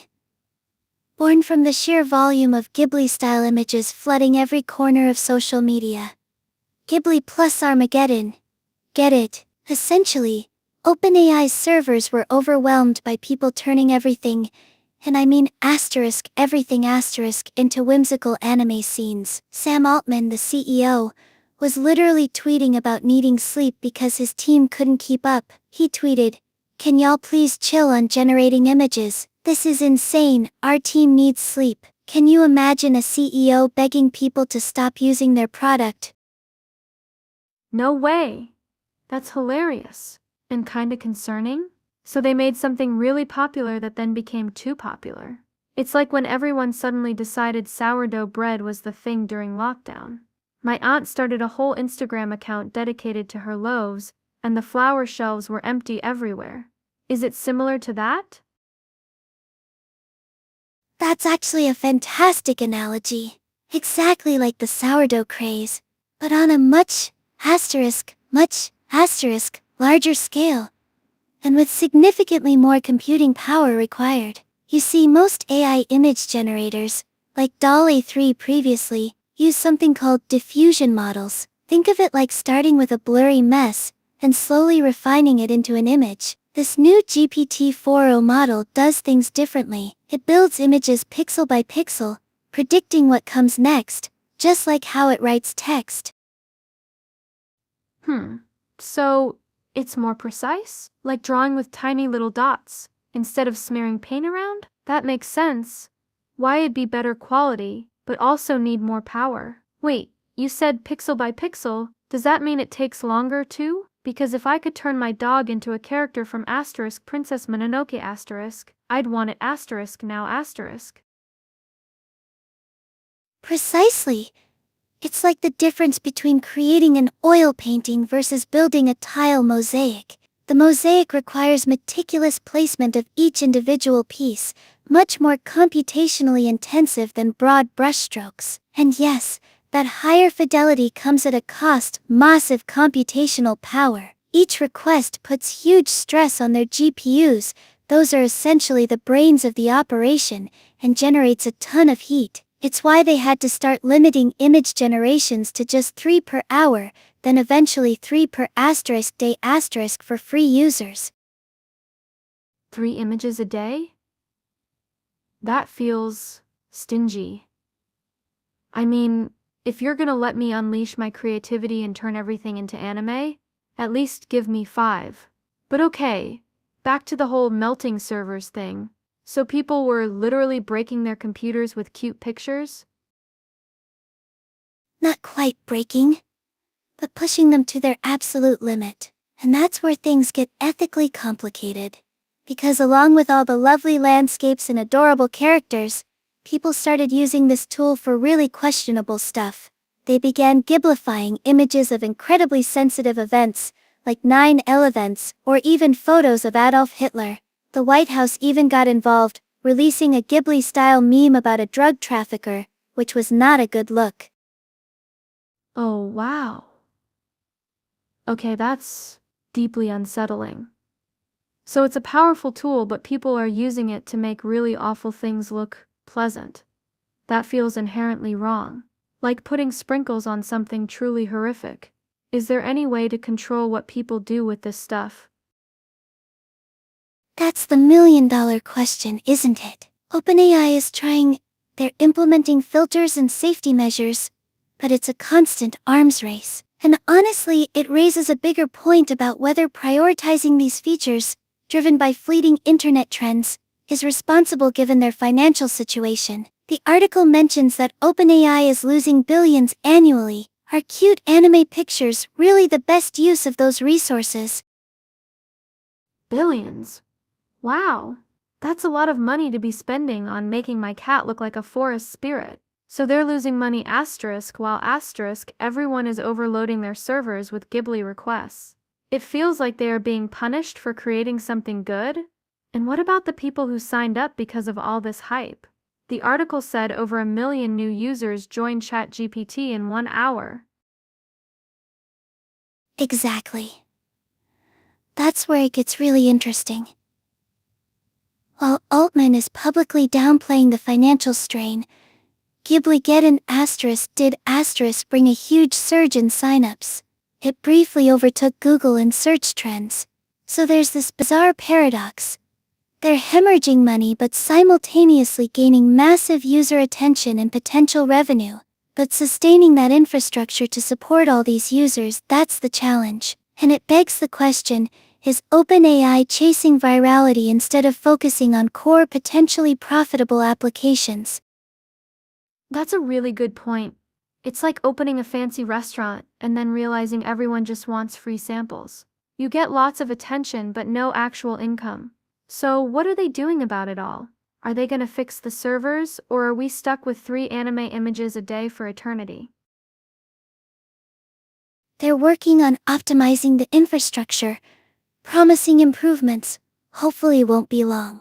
But this highlights a fundamental tension in AI development. The technology is evolving so rapidly that companies like OpenAI are constantly playing catch-up, trying to balance innovation with scalability and responsible use. It's a wild west out there. And honestly, Gibligeddon is a perfect illustration of just how unpredictable things can get when you unleash powerful tools onto the internet.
Alright folks, welcome to Control plus Alt plus Del, the podcast where we dissect the beautiful chaos that is artificial intelligence. Today's episode? I'm tentatively calling it Ghibligeddon, when anime broke AI. Because honestly, what else could you call it? We're diving headfirst into this absolutely bonkers story of how Studio Ghibli memes nearly brought OpenAI to its knees. Ooh, Ghibligeddon. I love that. Wait, Studio Ghibli? Like Spirited Away and My Neighbor Totoro? Those movies are so wholesome. How could those asterisk break anything? That's the million-dollar question, isn't it? It sounds ridiculous, but hear me out. OpenAI, the folks behind ChatGPT, recently rolled out a new image generation feature with their GPT-4o model, and it's powerful, like really powerful. And people immediately discovered that you could feed it any photo and ask it to render it in the style of Studio Ghibli. Okay, so people wanted pretty pictures? I do that all the time with filters on my phone. Is it like a supercharged Instagram filter?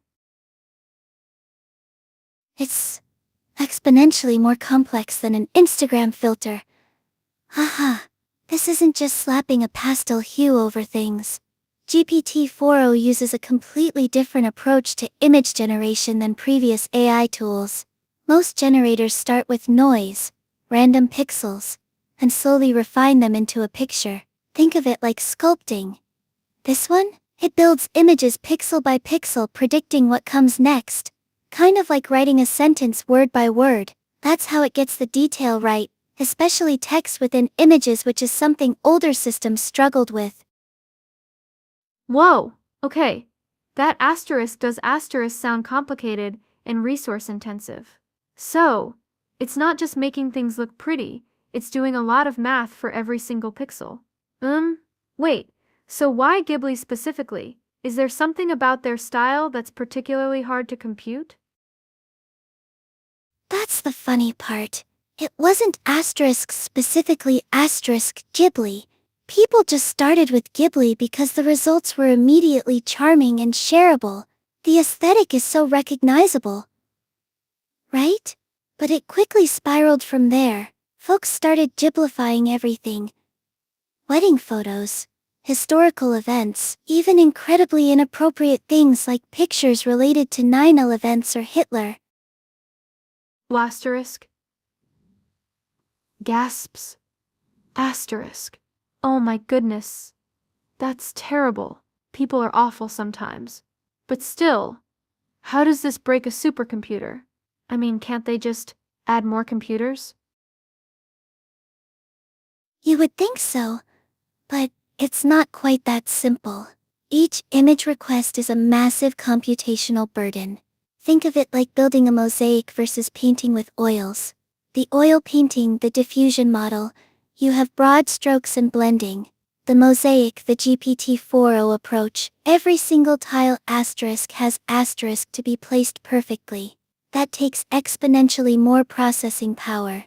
And when millions of people are throwing requests at the system simultaneously, it overheats the GPUs, those powerful processors that do all the heavy lifting.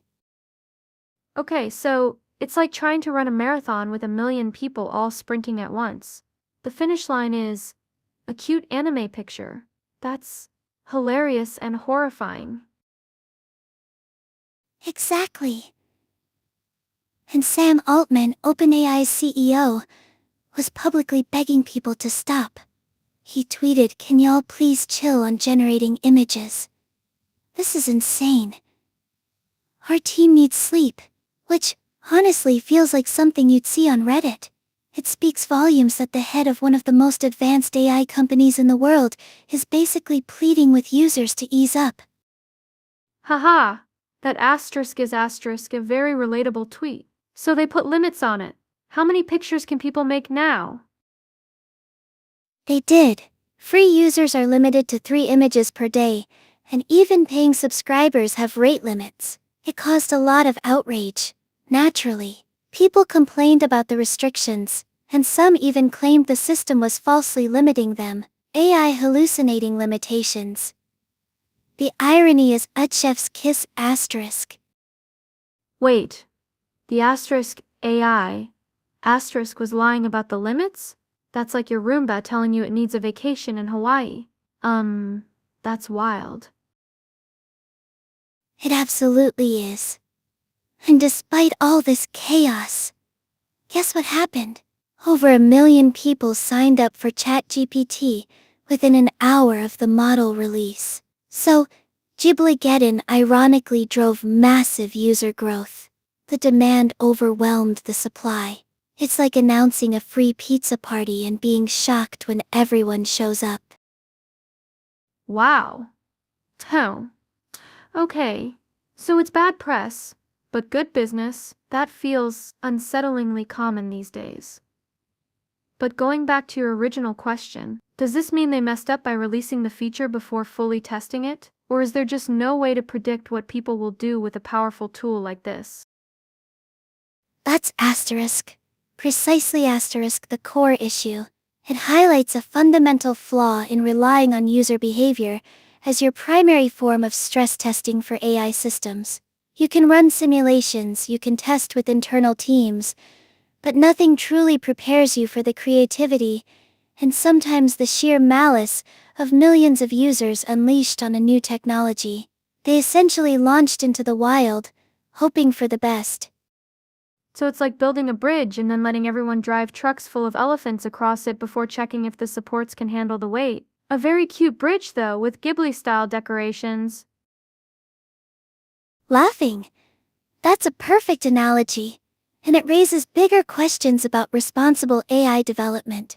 How do you balance innovation with safety and ethical considerations? OpenAI is losing billions annually. They're not exactly swimming in cash to throw at infrastructure upgrades. This incident underscores the tension between wanting to push boundaries and needing to maintain a stable, reliable service. It's a really precarious situation for them. That makes so much sense. It's like, you want to give everyone superpowers, but you don't have enough police officers. It just feels like we're constantly playing catch-up with AI. Every time someone figures out something new, there's a whole other set of problems that pop up. Exactly. And this isn't going to be the last time this happens. As AI becomes more sophisticated and accessible, these unexpected consequences are only going to become more frequent. Ghibligeddon is just a warning shot, a reminder that even seemingly harmless fun can have significant repercussions when combined with powerful technology.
Alright everyone, welcome to Control plus Alt plus Delete, the podcast where we dissect all things AI, the good, the bad, and the utterly bizarre. Today's episode, we're calling it Ghibligeddon, when anime broke AI. Because honestly, that's exactly what happened this week. OpenAI is basically scrambling because everyone decided they needed their photos turned into Studio Ghibli masterpieces. Wait, what? People are breaking AI with cartoons? Like intentionally? That sounds chaotic. Hold on, so these aren't like super hackers or anything? Just people wanting cute pictures? Exactly. It's beautifully simple chaos. So, OpenAI just rolled out this new image generation feature in their GPT-4o model. And it's really good.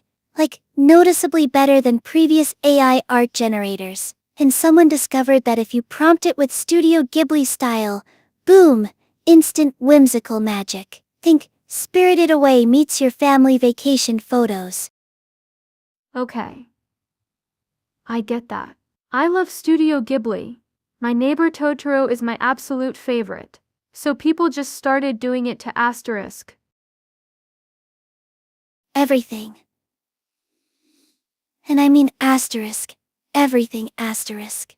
The article points out some questionable choices, like photos of historical tragedies and, problematic figures. That's where things got messy. Obviously, Sam Altman, the CEO of OpenAI, was tweeting about his servers melting, which is just a fantastic image, haha. He even put in limits, like 3 images per hour, then down to 3 asterisk a day asterisk for free users.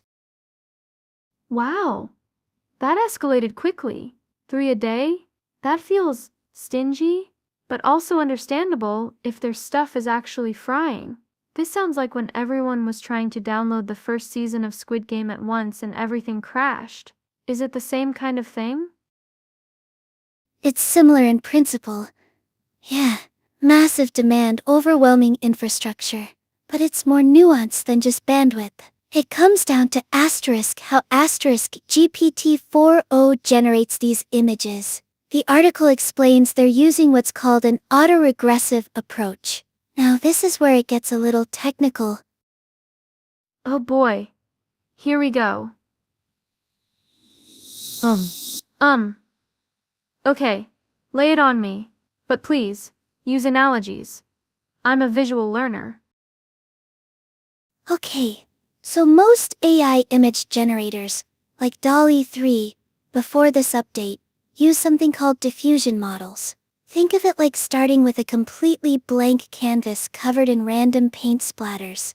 Then, the AI slowly removes those splatters, adding details and refining until you get your final picture. It's iterative, building up from noise. Okay, I think I follow. So it's kind of sculpting something out of chaos? Exactly. Now, GPT-4o does things differently. It uses this autoregressive approach, which means it generates the image pixel by pixel, in sequence, predicting what color and value each individual pixel should be, based on everything that came before it. Think about writing a sentence. You predict the next word, based on the words you've already written. It's doing the same thing but with pixels. Whoa! But asterisk is asterisk different. So instead of sculpting, it's building brick by brick? Like Legos? Does that mean each pixel is a little calculation? And a lot of calculations make up the image? You're spot on. Each pixel requires a complex mathematical operation. And because GPT-4o does this for every single pixel in sequence, it's way more computationally intensive than diffusion models. It's like comparing an oil painting, which you can blend and layer relatively efficiently, to creating a massive mosaic out of tiny tiles where you have to carefully place each one individually. Oh, that makes so much sense. The mosaic would take asterisk forever. Asterisk. So that's why the servers are melting? Because it's doing so many little calculations all at once, and it gets hot and expensive? Precisely. More calculations equal more processing power, which means more electricity, and ultimately more money. Which brings us to a really interesting question posed by this article. Is this autoregressive approach inherently unsustainable? Should OpenAI revert back to diffusion models, even if the image quality isn't quite as good? That's a tough one. It sounds like they traded efficiency for pretty pictures. But if it's losing them billions, wouldn't fixing the infrastructure be better than going backwards on the tech? Like instead of downgrading the image quality, can't they just buy more GPUs or something? That's what everyone's assuming. But it's not always that simple. GPU supply is constrained and expensive. And even if you have enough GPUs, you need cooling systems, power infrastructure, and engineers to manage it all. Plus, the article mentions OpenAI is already losing billions annually. They can't just endlessly throw money at a problem. It's like trying to fill a bathtub with a hole in it. You can keep pouring water, but it'll never stay full unless you fix the leak asterisk, and asterisk manage the inflow. That's a very depressing analogy for AI. So what happens next? Do we just have to wait until they upgrade everything and then we can all get our Ghibli photos again? What about other companies that are building similar AI models? Are they going to run into the same problem? That's the big question. OpenAI is definitely learning a hard lesson about scaling these new generative methods. Other companies will be watching closely, and I suspect we'll see more focus on efficiency alongside quality in future development. Maybe they'll find clever ways to optimize the autoregressive approach, or even come up with entirely new techniques. But, for now, yeah, you might have to wait your turn for that Ghibli-fied selfie. The article says they're working on optimizations hopefully won't be long, which is classic tech speak for we have no idea. Haha. Right. So basically, we broke AI with cuteness, and now we all just have to deal with the consequences? That's a story for the ages. It almost feels like a modern-day cautionary tale about the power of internet trends and our collective obsession with anime.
Alright, welcome back to Decoding the Digital Deluge, the podcast where we untangle the weird and wonderful world of AI. Today's episode, let's call it Gibligeddon, when anime broke OpenAI, because frankly, that's exactly what happened. It's just, wow. I mean, who knew Studio Ghibli aesthetics were a threat to global computing infrastructure? Ghibli what now? Wait, hold on. Is this about cartoons? And they broke the internet with cartoons? Like, seriously? That sounds ridiculous. Haha. Ridiculous is putting it mildly. Okay. So, OpenAI, the folks behind ChatGPT, recently rolled out an update to their GPT-4o model that lets you generate images from text prompts. And this image generator is really good, like shockingly good. But people immediately discovered a pattern. A pattern? Like everyone wanted pictures of cats wearing hats or something? I mean, I'd probably do that. Haha. Better. Or worse, depending on your perspective. Everyone started turning everything into Studio Ghibli artwork. You know the style of films like Spirited Away and My Neighbor Totoro? Really beautiful, soft, pastel colors, whimsical characters. It's a very specific aesthetic. And people were obsessed. They were taking photos, anything from selfies to, less appropriate things, and Ghiblifying them. Oh dear. Less appropriate things? Like what? That's concerning. So people just typed Studio Ghibli style into ChatGPT and boom, instant anime makeover? Is that it? Pretty much. And the thing is, this new image generator isn't like older ones. Most AI art tools work by starting with random noise and gradually refining it into an image, a process called diffusion. This one generates images pixel by pixel, like writing a sentence word by word. It's more accurate but also incredibly resource intensive. Think of it like building something with Legos versus sculpting it from clay. The Legos need precise placement for every single brick, right? Okay, I see that analogy. So each little pixel requires way more computing power. That makes sense. But still, millions of people making anime pictures, how could asterisk bring down a whole company? Because it was happening all at once. The demand overwhelmed their servers. OpenAI's CEO Sam Altman actually tweeted, and I quote, "Can y'all please chill on generating images? This is insane. Our team needs sleep." He followed that up with "Our GPTs are melting." It was a full-blown digital crisis. They had to impose limits, first limiting generations, then drastically reducing them to just 3 images per day for free users. 3 images? That's harsh. People were probably furious. Wait, did you say the White House got involved? What does that even mean? Oh, buckle up. This is where it gets sticky. The White House posted a Ghibli-style meme, making fun of a woman who had been arrested for drug trafficking in Latin America. It was meant to be a light-hearted jab at the opposing party, but people were rightfully furious. Oh wow. That is incredibly insensitive. Even if it's just a cartoon, using that aesthetic to mock someone's legal troubles and their background. Yikes. That feels really wrong on so many levels. Was there any apology or something? There was some backtracking, with officials claiming they didn't intend to cause offense, but the damage was done. It sparked a huge debate about cultural appropriation, political messaging, and just plain bad judgment. The Ghibli aesthetic is beautiful and beloved, but it doesn't automatically sanitize problematic content. Right. Like putting a cute filter on something awful doesn't make it okay. That feels really important to point out. So this whole thing caused a server meltdown and asterisk a PR nightmare for OpenAI in the White House. That's quite a week. Haha. Exactly. And it highlights a couple of interesting things. One, the sheer power of internet trends, how quickly something can go viral and overwhelm systems. 2, the unexpected consequences of AI technology. Who would have thought that anime could be a denial of service attack? And 3, the ethical considerations of using AI for political messaging. This is all so fascinating and terrifying at the same time. I mean, it's just an image generator, but it can cause real-world problems? That's wild. So, what does this mean for the future? Are we going to be rationing anime pictures now? Will OpenAI build bigger servers? They're definitely working on scaling up their infrastructure. Altman said they're optimizing things and hopefully won't be long before capacity is restored. But it also points to a fundamental challenge with AI development. These models are constantly evolving, becoming more powerful but also more demanding. And we're still figuring out how to manage those demands, both in terms of computing power and ethical considerations. It's like giving a toddler a rocket launcher. Amazing potential, but you need serious safeguards. A rocket launcher in anime? That's quite the combination. This whole Giblageddon thing is a perfect example of how unpredictable AI can be, and it definitely makes me think twice about what I ask ChatGPT to create. Haha, it's not just harmless fun. There are real consequences. Precisely. And that's why we decode these digital deluges to help you navigate this increasingly complex world. Until next time, folks, stay curious, and maybe hold off on the Ghiblification for a bit. The servers will thank you.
Alright, everyone. Welcome to Algorithmic Anarchy, the podcast where we dissect the delightful disasters and dazzling developments in the world of AI. Today's episode? Let's call it Ghibligeddon. When cute anime broke the internet and OpenAI's GPUs, because honestly, that's exactly what happened. We're diving into this absolutely wild story about how Studio Ghibli memes brought OpenAI to its knees. Ghibli? Like the animation studio? Spirited Away and all that? Wait. People were making AI images in asterisk, that style asterisk? And it broke something? I'm already confused. What even is a GPU? Is that like graphics card for gaming, or? Haha, exactly. Ghibli is the legendary animation studio, poking beautiful hand-drawn landscapes and incredibly charming characters. And yes, people discovered GPT-4o could create images in their iconic style, and it absolutely broke something. A GPU, or graphics processing unit, is basically the engine that powers AI image generation. Think of it like this. If your brain is the processor deciding what to think, the GPU is the artist's hand actually drawing the picture, only instead of a hand, it's millions of tiny calculations happening at lightning speed, and OpenAI had not enough hands. Okay, I get that analogy. So many calculations. Like doing long division in your head, but a million times faster. But why Ghibli specifically? Why didn't people just ask for like realistic portraits or something? That seems less intensive. That's the brilliant and slightly terrifying part. It's about how GPT-4o generates images differently Most AI image generators work by starting with noise, basically random pixels mindlessly refining it into a picture like sculpting. This new system is autoregressive, meaning it creates an image pixel by pixel predicting what comes next. It's more akin to writing a sentence you know the next word before you even type it. That makes for incredible detail in text rendering, but it also uses way more computing power, and Ghibli's aesthetic is complex. All those subtle colors, gentle gradients, it requires far more processing than say requesting a photo of a cat. Oh, so the thinking process is different. Like one's building from scratch, and one's filling in blanks? That makes sense. But people were making pictures of asterisk 9/11 asterisk in the Ghibli style. Seriously?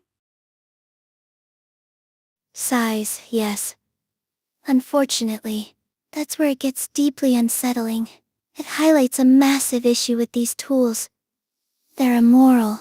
They will generate whatever you ask for, regardless of how horrifying or insensitive the prompt is. The White House even got involved after someone made a Ghibli meme about a woman arrested for drug trafficking, which needless to say didn't go over well. It's this bizarre juxtaposition of wholesome artistry with potentially deeply harmful content that's really striking. Wow, that is a lot. So it wasn't just cute Totoro landscapes causing the chaos, it was also like people testing the boundaries and being awful. And OpenAI had to, slam on the brakes? I saw Sam Altman tweet something about melting servers. Exactly. He was practically begging people to stop. They started limiting image generations per hour, then per day for free users. It sparked a huge backlash, with people complaining about restrictions, and even reporting that they were getting incorrect limits displayed. The internet is very quick to sniff out perceived unfairness, which ironically probably caused even more server strain as people tried to figure out what the actual limits were. This feels like one of those self-fulfilling prophecies. Like, don't think about a pink elephant, and then everyone thinks about a pink elephant? Okay, but here's something that blew my mind. Over 1 million people signed up for ChatGPT in an hour because of this. That's insane. Does that mean people are more motivated by the novelty than actually needing to use AI for something useful? That's the billion-dollar question, isn't it? And a really interesting one. It absolutely suggests that hype and trending memes can be massively powerful drivers of adoption, potentially even more so than demonstrable utility. Think about Beanie Babies in the 90s or TikTok trends now. People jump on board because everyone else is doing it, not necessarily because they inherently need the product. And let's be real, OpenAI is very good at generating hype. But this isn't entirely new. Look back at things like Pokémon Go. The game itself was kinda simple, but it became a cultural phenomenon purely due to social momentum. Okay, so it's less about I need AI for my work and more about OMG, everyone is making cute anime pictures. I have to join. It's disturbing, but also kind of hilarious. Is OpenAI losing money even asterisk with asterisk a million new users? Yes, sadly. Despite Altman's claims, OpenAI is reportedly hemorrhaging billions annually. The infrastructure costs alone are astronomical, and this image generation craze just exacerbates the problem. Maintaining those servers, upgrading them to handle this kind of demand, it all adds up. It's like owning a Ferrari but only being able to drive it in first gear because you can't afford the gas. Ouch. So they're basically giving away free samples hoping enough people will upgrade to pay for the full experience. But if everyone is just making Ghibli pictures, this feels like a very expensive marketing campaign gone wild. And what does this all mean for the future of AI image generation? Is it going to become even more resource intensive? Will we need like supercomputers dedicated solely to anime transformations? That's definitely a possibility. The industry is moving towards greater realism and complexity in images, which inherently demands more computing power. We're likely to see ongoing innovation in hardware and algorithms to address this issue. Perhaps the development of even more efficient GPUs, or entirely new approaches to image generation that are less computationally intensive. But right now, it's a clear demonstration of how quickly things can escalate when powerful technology meets internet culture.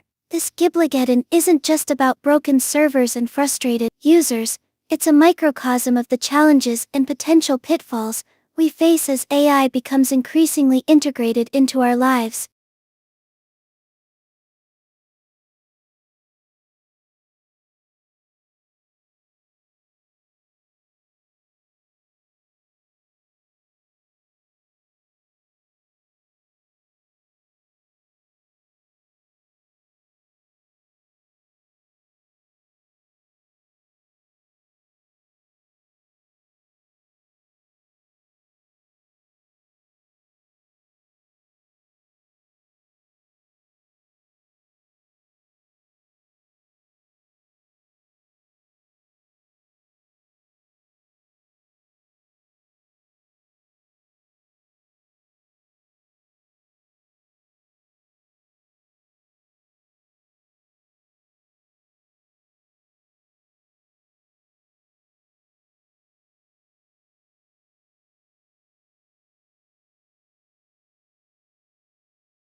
Alright everyone, welcome to Control plus Alt plus Delete, the podcast where we dissect the digital chaos and occasionally laugh at AI's existential crises.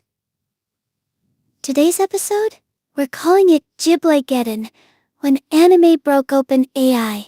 Because honestly, what else could you call it? The internet decided to turn everything into a Studio Ghibli film and almost melted Sam Altman's servers in the process. Wait. Studio Ghibli? Like Spirited Away and My Neighbor Totoro. Studio Ghibli? Is that what we're talking about? I love those movies. But how does that break a computer? That sounds wild. Wild is an understatement. So, OpenAI, right?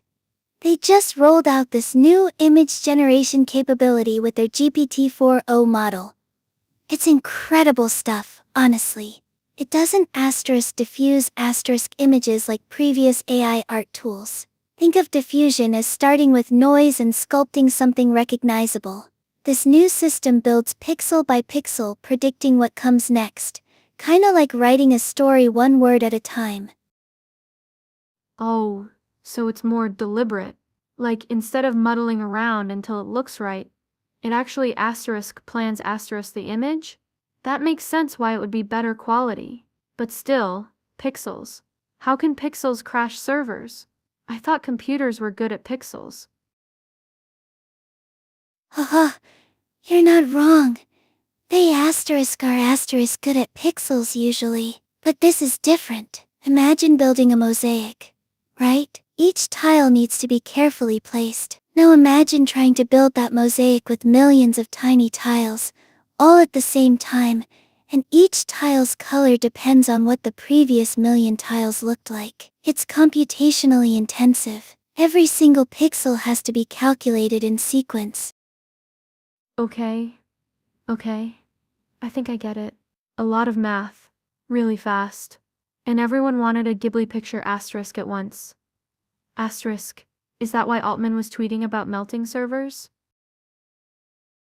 Exactly. People discovered they could prompt the AI to turn any photo into this gorgeous pastel-colored Ghibli style. And the internet went wild. It's like discovering a filter on Instagram that makes everything instantly beautiful. The demand exploded. Even the White House got in on it with a meme. A questionable one, admittedly involving a woman arrested for drug trafficking, which, let's not dwell on that part. Whoa! Hold up! The White House made a Ghibli meme? That's surprising and a little concerning, honestly. Why would they? Oh, never mind. I don't even want to know. So this whole thing overloaded the servers because everyone wanted cute anime pictures? Pretty much. Sam Altman started whine tweeting as the article puts it. Can y'all please chill on generating images? This is insane. Our team needs sleep. Which then further fueled the fire. People were like, oh, he says we can't have Ghibli pictures? Challenge accepted. It became a digital rebellion against image limits. Haha, that's amazing. So it was almost self-sabotaging. Like telling people not to do something just made them want to do it more? Kids. Am I right? Even grown-up kids on the internet. But seriously, is this a good look for OpenAI? Altman complaining publicly? That's the asterisk. Big question. On one hand, it's relatable. We've all been frustrated with technology failing us. It humanizes the company. Shows they're not just some cold, faceless corporation. It makes them feel approachable. It could be seen as transparency. I guess. But doesn't it also make him sound a bit out of touch? Like, oh no, our servers are breaking because everyone likes anime. Shouldn't they have anticipated this kind of demand? Wouldn't you think that with all the money they're raising, they could just buy more servers? Right. That's where it gets tricky.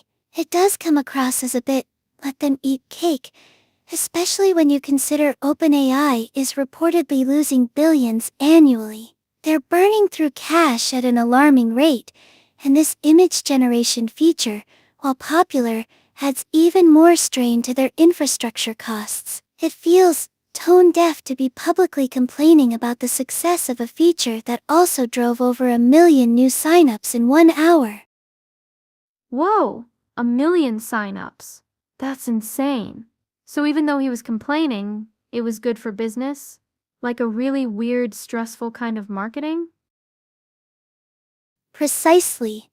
It's almost accidental genius. The media coverage alone is worth millions in advertising. But it also highlights the inherent tension with these AI companies. They want to innovate and offer amazing features, but they're constantly playing catch-up with their own success. They need to scale up infrastructure at an incredible pace, while simultaneously trying to figure out how to monetize everything without alienating users. This whole thing is a mess. A beautifully animated pastel-colored mess. I wonder if Hayao Miyazaki, the founder of Studio Ghibli, knows about all this. Do you think he's flattered or horrified? Honestly, probably a bit of both. He's notoriously private and skeptical of technology, but it's hard to deny the affection people are showing for his style. It speaks to something deeper, right?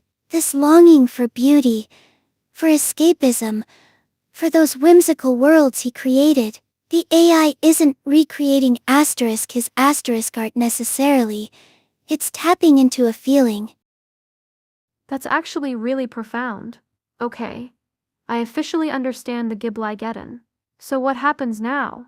Are we stuck with image limits forever? Will OpenAI survive? Will Sam Altman keep tweeting his frustrations? Good questions.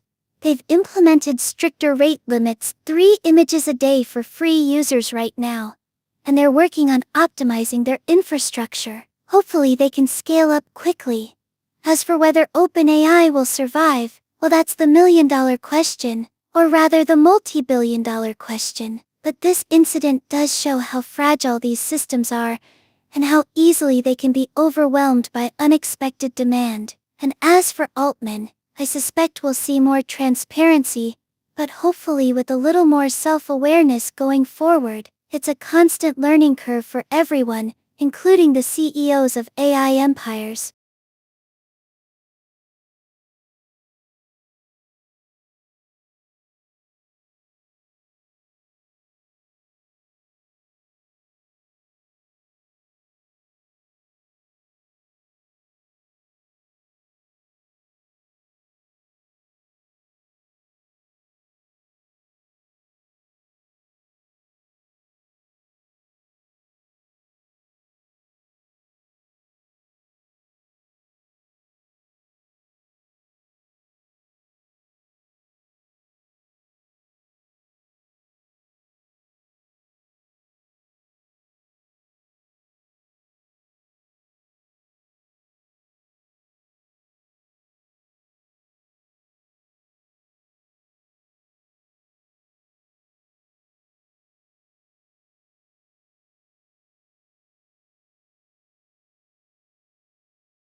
Alright everyone, welcome to what I'm tentatively calling Control plus Alt plus Delirium.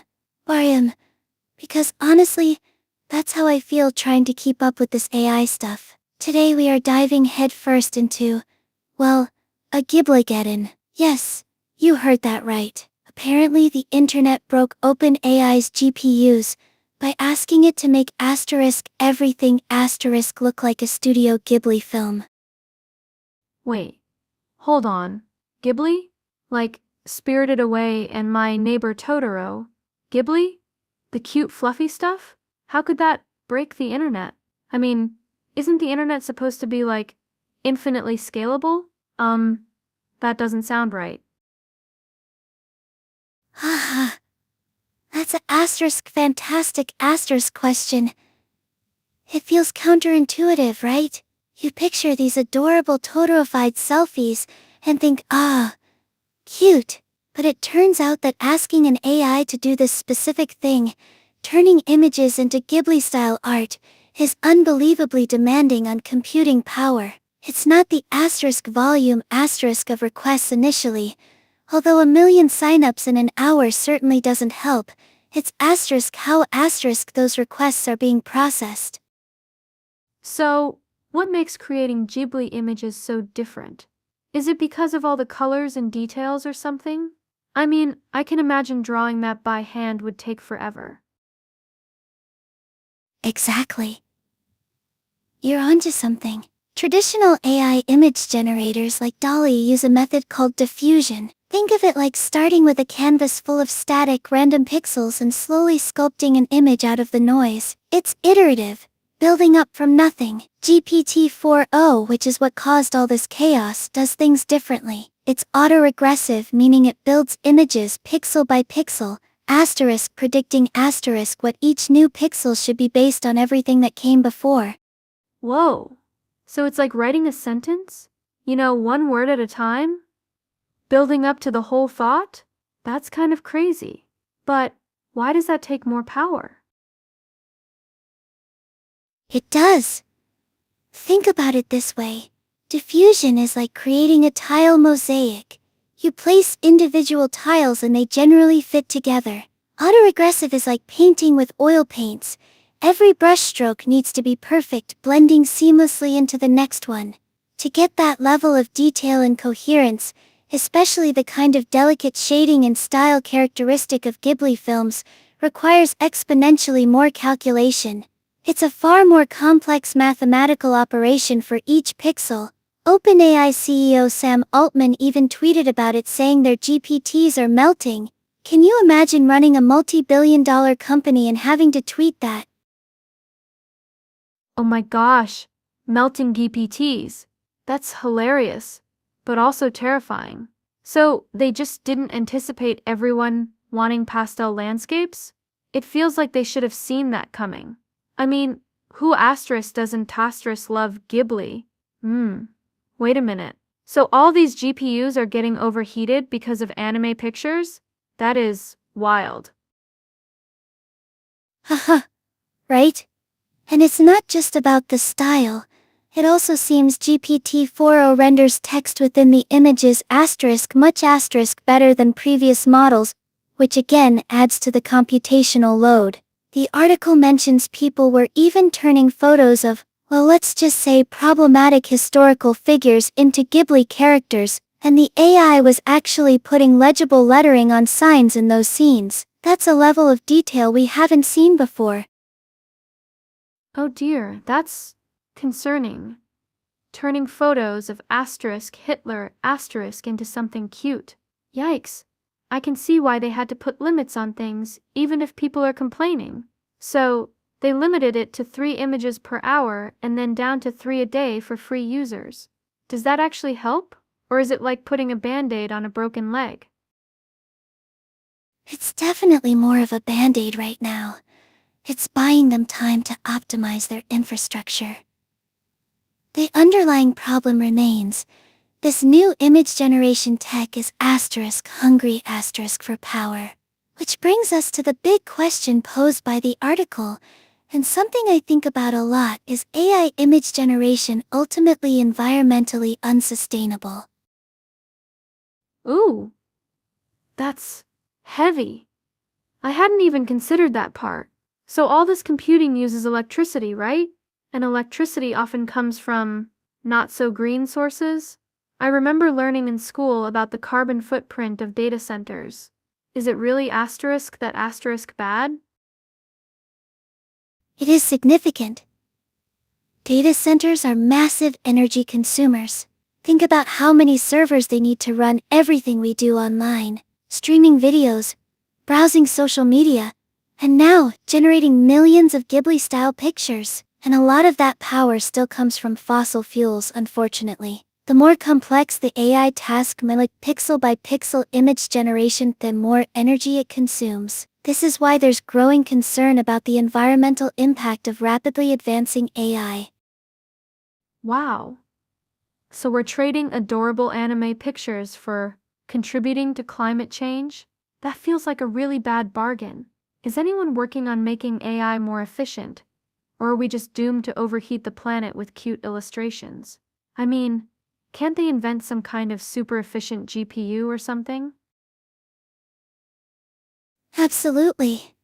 There's a ton of research going into green AI, focusing on developing algorithms that require less computational power. Researchers are exploring things like model compression, pruning unnecessary connections in neural networks, and using more energy-efficient hardware. But it's a constant arms race. As we demand more sophisticated AI capabilities, the energy requirements tend to increase as well. It's a really complex challenge, and honestly, OpenAI may be crying all the way to the bank considering they got over 1 million new signups in an hour because of this chaos. That's capitalism for you, I guess? But seriously, it makes you think. Maybe we should all just stick to drawing with crayons instead of asking AI to do everything for us. Or at least, maybe limit our Ghibli requests.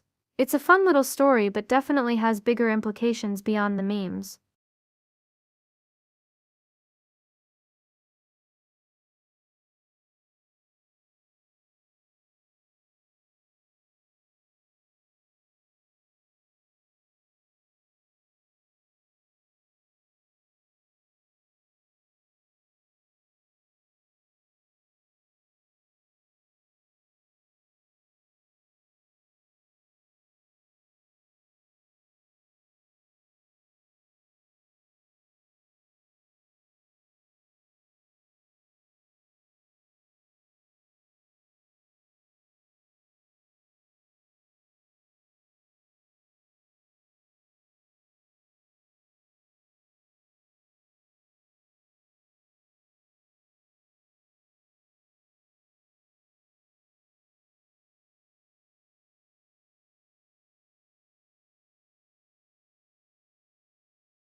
Alright, welcome back to Control plus Alt plus Del, the podcast where we dissect the digital world one chaotic headline at a time. Today's episode, I'm tentatively titling it Ghibli-geddon, when anime broke AI. Because honestly, that's what happened. We're talking about OpenAI getting absolutely hammered by people turning everything into Studio Ghibli art. It's beautiful and terrifying all at once.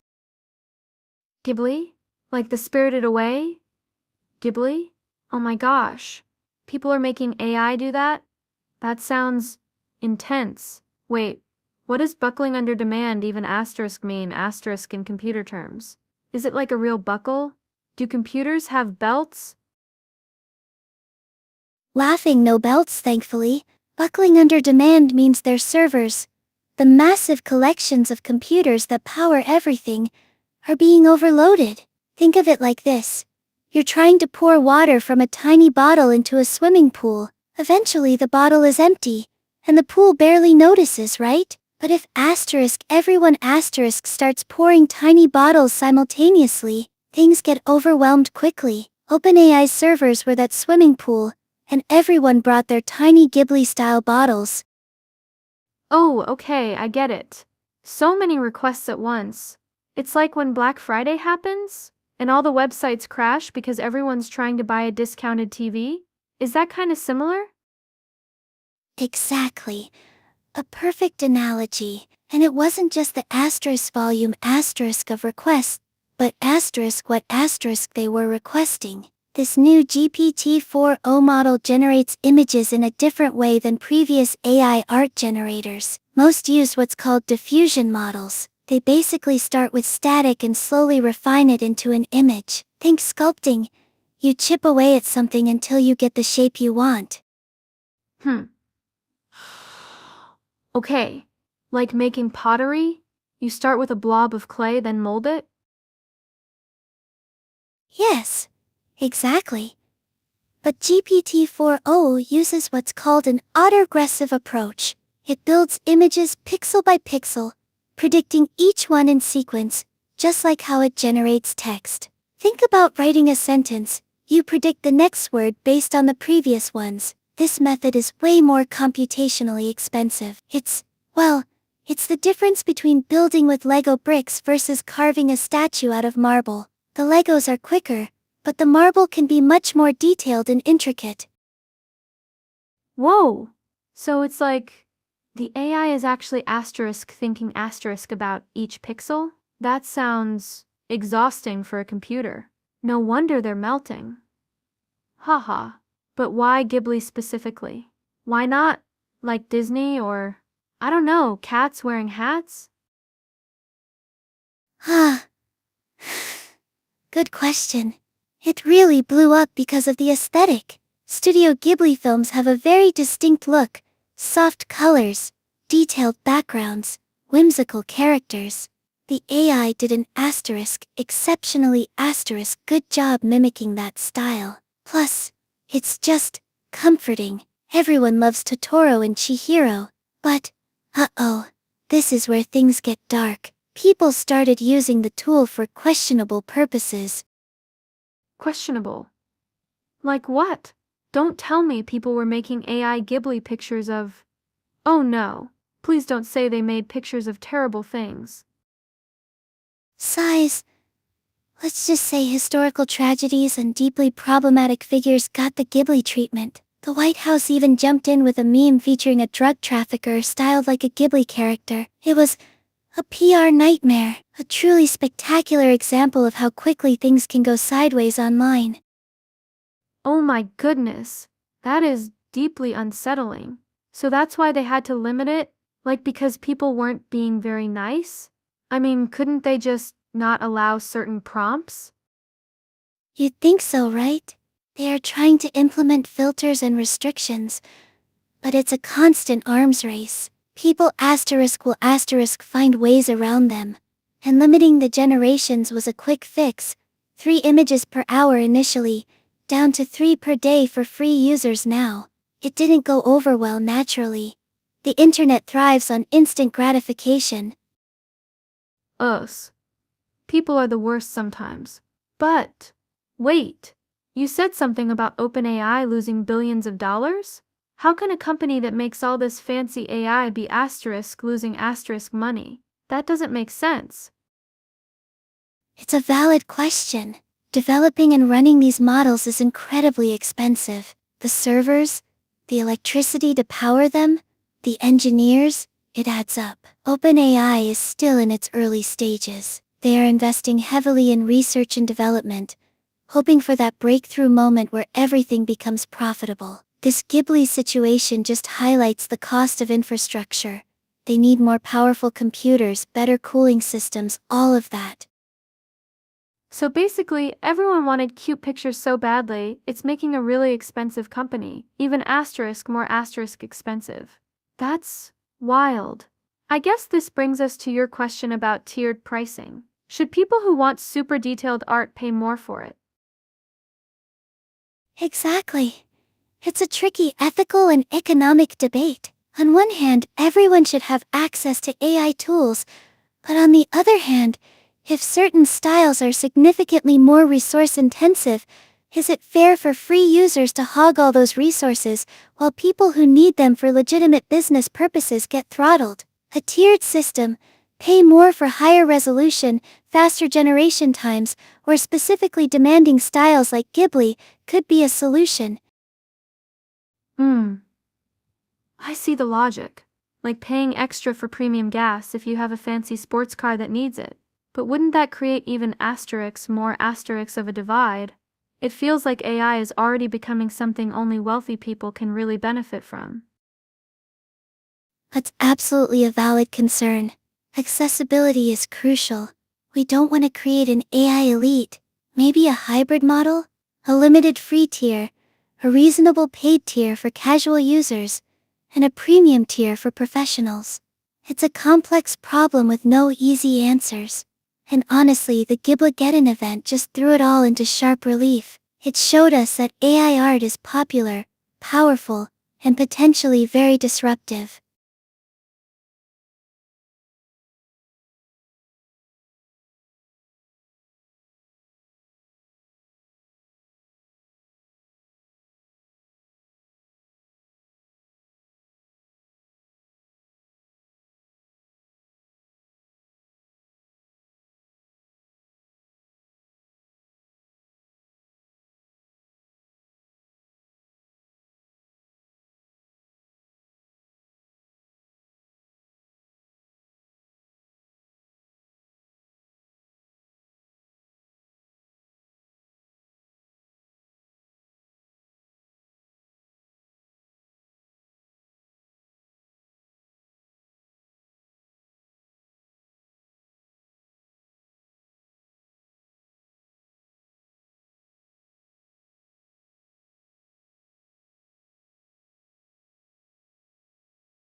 Alright.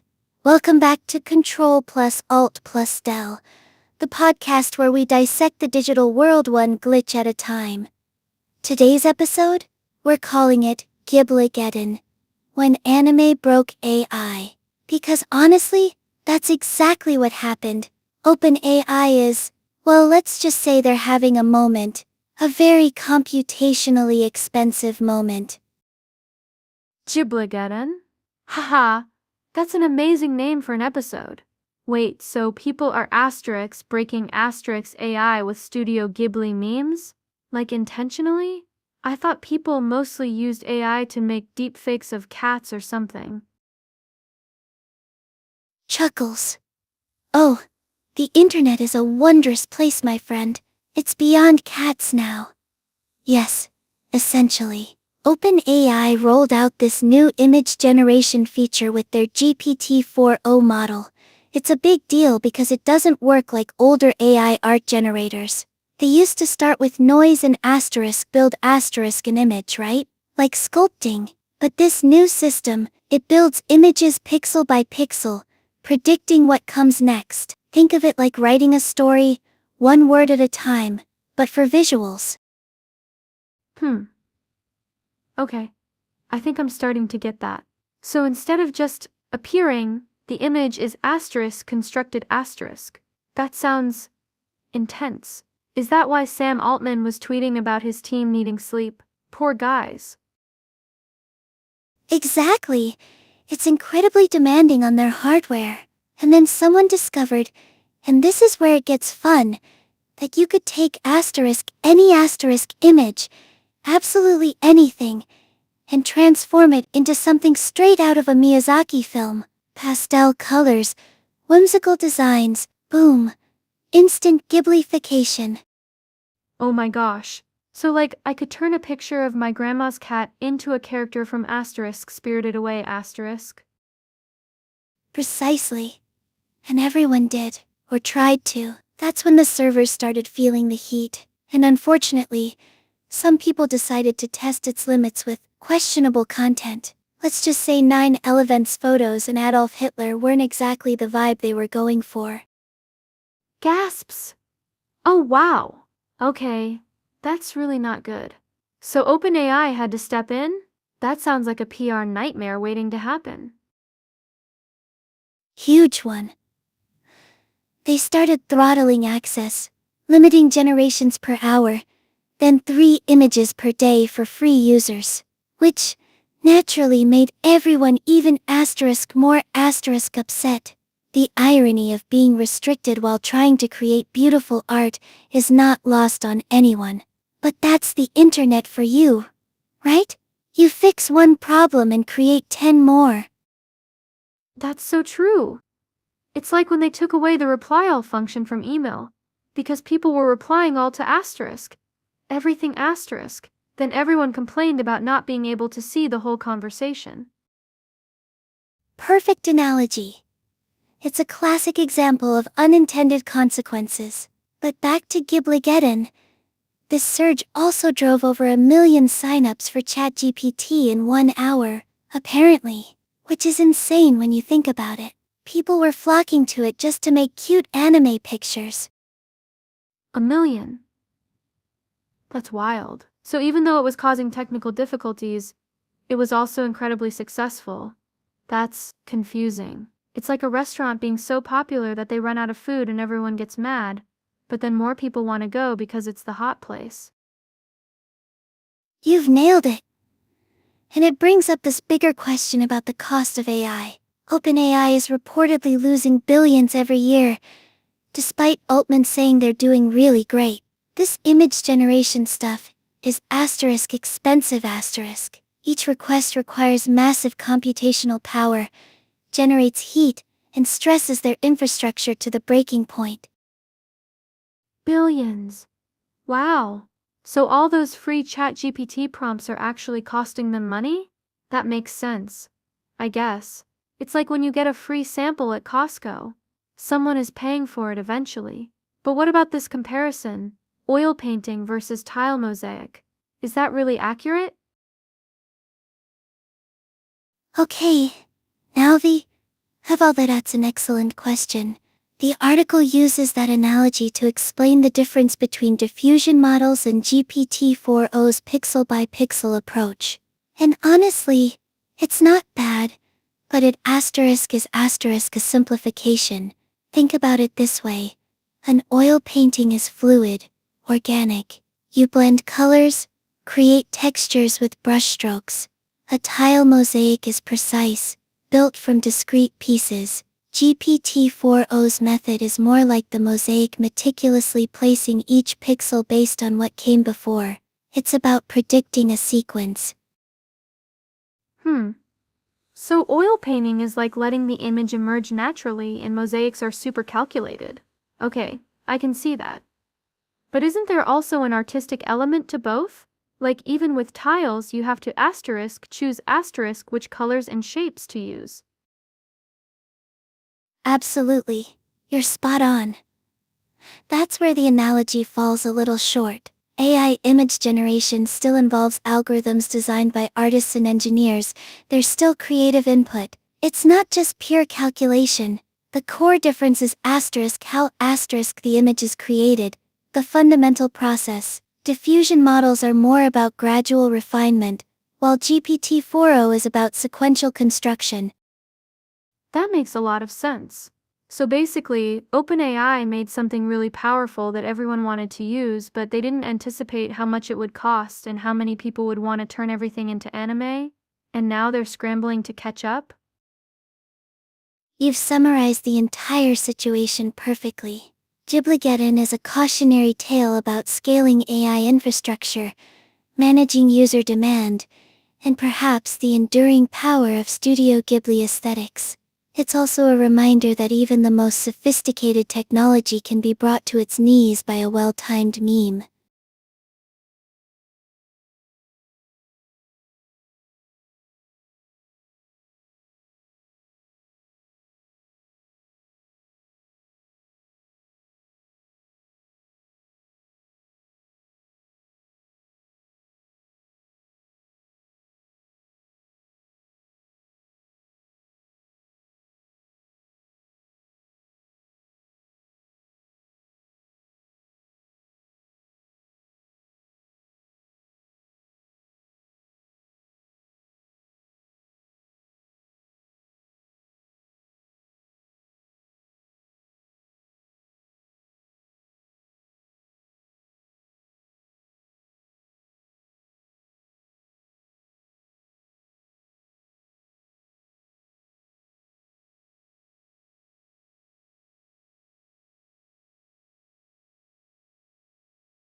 Alright. Welcome back to Control plus Alt plus Del, the podcast where we dissect the digital world, one algorithm at a time. Today's episode, I'm tentatively calling it The Ghost in the Machine and the Soul of Art. Because, honestly, that's what this Studio Ghibli AI kerfuffle is really getting at, isn't it? It's about whether their asterisk is asterisk something sacred in creativity. We're diving deep into this fascinating, and frankly, a little unsettling, trend of AI generating images in the style of Studio Ghibli, spurred on by OpenAI's new GPT-4o and Sam Altman basically leading the charge with his own Ghibli-fied profile pic. And it has dredged up some very strong feelings from Hayao Miyazaki himself. Whoa, okay. I saw a bunch of those AI images floating around online. They did asterisk look really good, like eerily good. So this guy, Miyazaki, is like the Disney of Japan, and he's not happy about it? How did you spell his name again? Miyazaki. Miyazaki. He's arguably more asterisk, than the Disney of Japan. He's a national treasure. Think Walt Disney if he was also a deeply philosophical artist, who consistently tackles complex themes about humanity and nature in his films. Spirited Away, Princess Mononoke, My Neighbor Totoro. These aren't just kids' movies. They are works of art that have resonated across generations, and he has come out very asterisk, strongly against AI art, calling it an insult to life itself. Whoa, that's intense. Insult to life? That sounds pretty dramatic, even for an artist. I mean, artists copy each other all the time, right? Like Picasso was inspired by African masks, and everyone copies Van Gogh's brushstrokes eventually. Is this really different? That's the asterisk core question, isn't it? It's a debate that's been raging since AI art started getting good. But the Ghibli situation feels particularly charged. Historically, artists build upon each other's work through influence and inspiration. There's an element of human understanding, interpretation and transformation involved. You see something, you feel something, and then you create something new informed by that experience. Think about it like cooking, okay? I might be inspired by a French pastry chef, learn their techniques, but then add my own twist, a different spice, a local ingredient. It's still recognizable as a pastry, but it's my pastry. The AI is different. It doesn't understand the y behind the style. It just replicates the how . Okay, that makes sense. So it's like, the AI is just copying the recipe, exactly, without understanding why those ingredients work together. That sounds kinda soulless. But wouldn't Miyazaki be okay with someone trying to learn his techniques and make their own films in a similar style? Exactly. The nuance is key. He's not against being inspired by his work. It's the automatic algorithmic replication, the lack of struggle, intention, or personal experience behind it, that he finds offensive. His comments were sparked by seeing an AI-generated monster in a documentary, and it wasn't just the image itself, it was the explanation accompanying it, that this could be used for zombie video game movements, because the creature didn't feel pain. He then linked this to his friend with disabilities, and how difficult even basic physical actions were for him. The AI-generated character had effortless, unnatural movement precisely because it lacked any understanding of what physical limitations or experiences meant, and that was deeply disturbing to Miyazaki. It felt disrespectful. Oh my gosh, that's awful. I see what he means now. It's not just about the art style. It's about what the AI doesn't understand, the human experience. You know? Like when I try to draw a cat, it always ends up looking like a lumpy potato because I can't capture its catness. But at least I tried and failed with intention. Haha. Precisely, and that intention, that struggle, is part of what gives art meaning. It's about the journey as much as the destination. This isn't just an artist being protective of their style. It's a fundamental question about what constitutes creativity, and whether AI can truly be creative or if it's simply mimicking patterns. And this has huge implications for artists across all mediums. We're already seeing debates around copyright, ownership, and the potential displacement of human artists. But beyond that, there's this deeper existential question.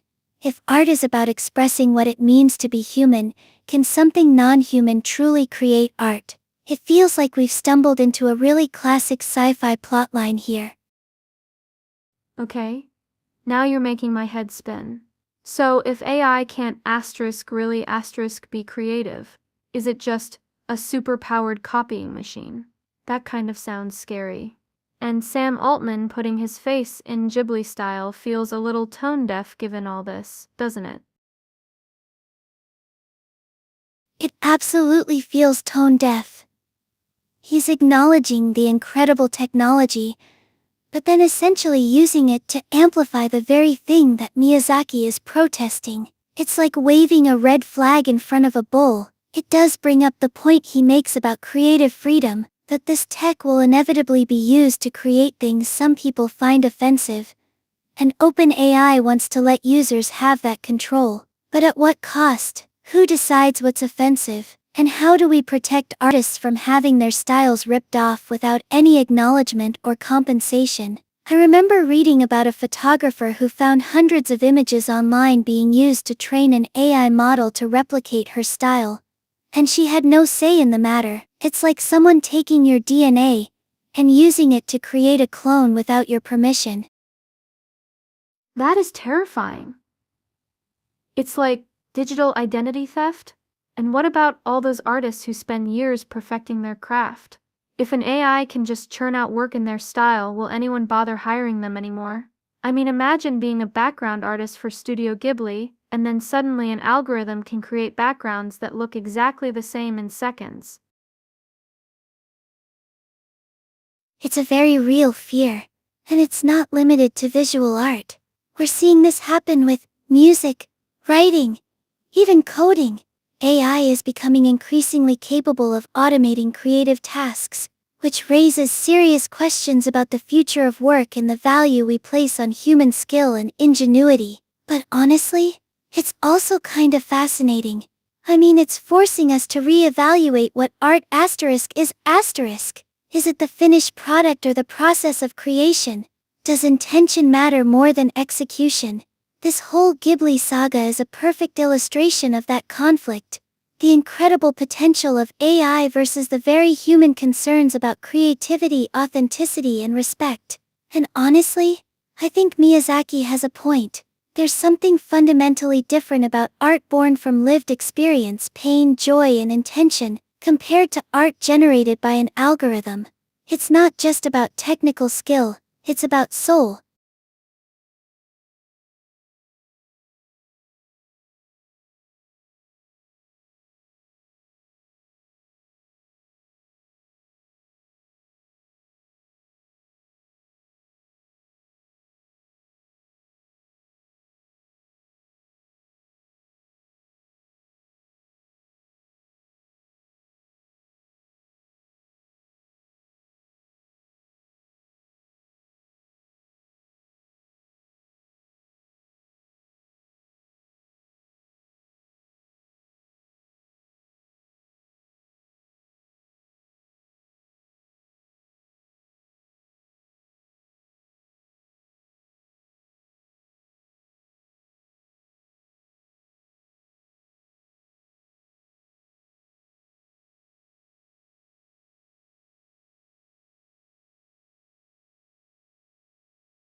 Alright, welcome back to Control Plus Alt Plus Delusion, the podcast where we dissect the beautiful and terrifying world of artificial intelligence. Today's episode, and I think this is a good title, is The Ghost in the Machine and the Soul of an Artist. We're diving into the absolute explosion of AI-generated art, specifically the current obsession with replicating Studio Ghibli's iconic style, and the surprisingly strong reaction from Hayao Miyazaki himself. It's a really fascinating collision of technology, artistry, and ethics, haha. Ooh, that asterisk is asterisk. A good title. The Ghost in the Machine and the Soul of an Artist. Very dramatic. Okay, Studio Ghibli. I know Spirited Away, My Neighbor Totoro, super cute movies. But what's the big deal with everyone making AI versions of them? I thought AI was supposed to be doing important things? Right? It's a classic case of technological capability outpacing ethical consideration. And honestly, it highlights how quickly things are moving. OpenAI's Sam Altman just dropped this bombshell: the ability to generate images asterisk within asterisk ChatGPT itself. He even, and this is key, changed his profile picture to an AI-generated version of himself in the Ghibli style. It's almost like a flex, right? Look what we can do, and people ate it up. Everyone started Ghiblifying their selfies, memes, everything. Wait. He changed his profile picture to an AI version of himself? That's meta. Is that a good thing though? Isn't he showing off what the tech can do? I mean, it is pretty impressive if it looks like something out of Spirited Away. Exactly. It's impressive technically, and that's precisely Altman's point. He emphasizes the incredible technology and creative freedom, but that's where Miyazaki comes in, swinging with a decades-old critique that has resurfaced because of this. Back in 2016, he was shown an AI-generated creature, a frankly disturbing thing with a messed-up anatomy designed for a zombie game, and his reaction was visceral. He called it an insult to life itself. Whoa! An insult to life? That's strong. What exactly did the AI create that made him so upset? A scary monster? Yeah, the creature was designed to be creepy and unsettling. The presenter even explained it didn't feel pain, which is what really seemed to get under Miyazaki's skin. He connected it directly to his friend with a disability, someone who struggles with basic physical actions, like a high five, and whose existence is defined by the very sensations this AI-generated thing was explicitly designed to lack. He felt that creating something devoid of those fundamental experiences demonstrated a profound disconnect from what it means to be alive, and a lack of empathy. Oh, okay. I get it now. It wasn't just about the art style, it was about what the AI was creating and the thought process behind it. Like, if you don't understand pain or struggle, can you even create something meaningful? That's deep. So he wouldn't want this kind of thing in his films at all. Absolutely not. He explicitly said he would never incorporate that technology into his work, and that it deeply offended him. This isn't just some artists being protective of their style, which is a valid point too. We'll get to that. This is about a fundamental philosophical objection to the creation of art without lived experience or emotional understanding. It touches on the whole debate about whether AI can truly be creative, or if it's just really sophisticated mimicry. Okay, so mimicking the style is one thing, but making something new in that style and claiming it as original, that feels different. Like, I love Van Gogh, but I'm not gonna try and paint like him and then say I'm a genius artist. Exactly. And that brings us back to Altman's statement about intellectual freedom. He wants users to have the power to create whatever they want, even if it's potentially offensive or replicates someone else's style. His argument is basically, we'll observe and listen to society as things unfold. It's a very hands-off approach. That sounds terrifying. Like letting everyone loose with this power without any guardrails? What if people start creating really harmful stuff in famous artists' styles? Or what if it completely devalues actual art? I mean, if anyone can make something asterisk look asterisk like a Miyazaki film, why bother watching the real thing? That's the million-dollar question. And that leads us to your original prompt. Should OpenAI actively restrict the ability to generate art in the style of living artists without their consent? It's an incredibly complex issue. On one hand, it's a slippery slope. Where do you draw the line? Is it okay to create something inspired by but not a direct copy? Who gets to decide what constitutes the style of someone? Good point. It's like when people cover songs. It's inspired asterisk by asterisk the original, but it's still their own interpretation. Is that different though, because there is human intention involved? And you have to pay royalties for that, right? Does AI need royalties if it copies someone's style? Haha! That's a brilliant point. The whole concept of copyright and intellectual property gets completely upended with AI. With music covers, there's human performance, arrangement, and, crucially, legal frameworks for licensing and royalties. With AI, it's an algorithm churning out images based on datasets. It doesn't intend to copy. It simply identifies patterns and recreates them. And right now, the legal landscape is a total mess when it comes to AI-generated art. There have been lawsuits, but no clear rulings yet. Okay. My brain is officially melting. So, legally it's murky. Ethically it's complicated. What about just doing what Miyazaki wants and banning it entirely? Is that even possible with the way these models work? I thought they were trained on asterisk everything asterisk on the internet. You're right to ask that. It would be incredibly difficult. These large language models, like the one powering ChatGPT, are trained on massive datasets scraped from the web, including countless images in various styles. Removing all traces of a particular artist's style would be a monumental task and might even compromise the model's overall functionality. You'd essentially have to surgically remove parts of its brain. That sounds like brain surgery for an AI. Haha. Ứng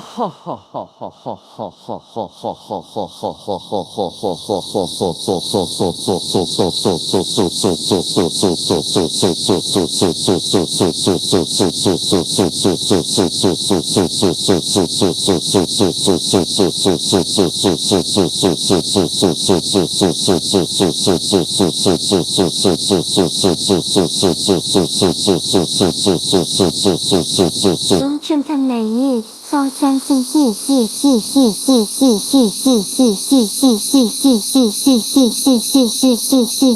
making a chance, it's on chance, making a chance, making a chance, making a chance. Maybe flag images generated in a specific style, or require users to acknowledge that it's AI generated, like a disclaimer?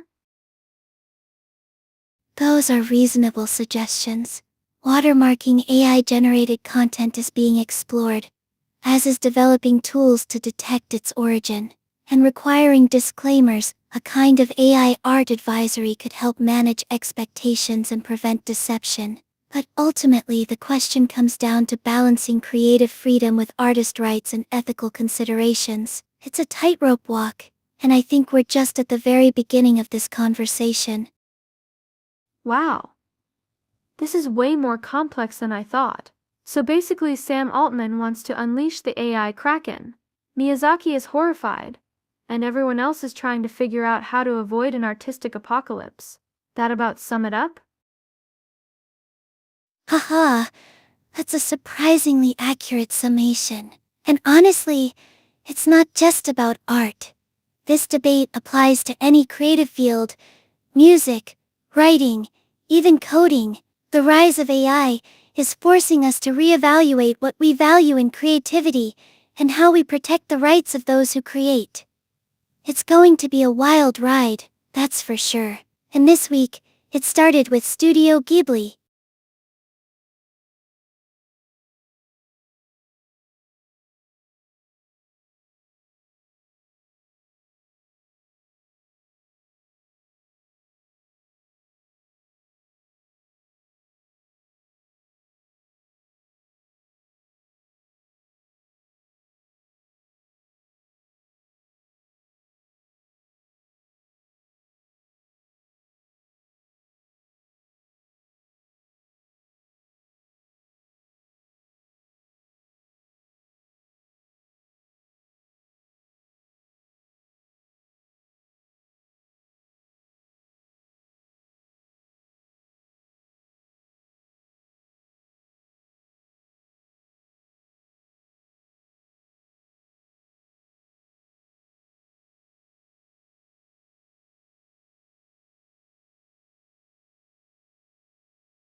Alright, welcome back to Control plus Alt plus Del, the podcast where we dissect the digital world one algorithm at a time. Today's episode, and I'm just gonna throw it out there now, is tentatively titled The Ghost in the Shell and the Soul of Art, because we're diving headfirst into the absolute explosion of AI-generated art, mimicking Studio Ghibli, and the very strong reaction from Hayao Miyazaki himself. It's a really fascinating clash, right? We've got this incredible technological leap forward. OpenAI's GPT-4o is seriously impressive with its image generation capabilities, colliding with deeply held artistic principles.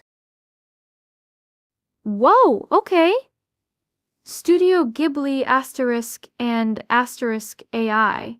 That feels like mixing oil and water. I mean, I love Spirited Away, My Neighbor Totoro. Those movies are just magical. And now you're telling me a computer can make something that looks like it came from them. Is this like when they first made text-to-speech sound natural? It's beyond that. It feels Ghibli, right?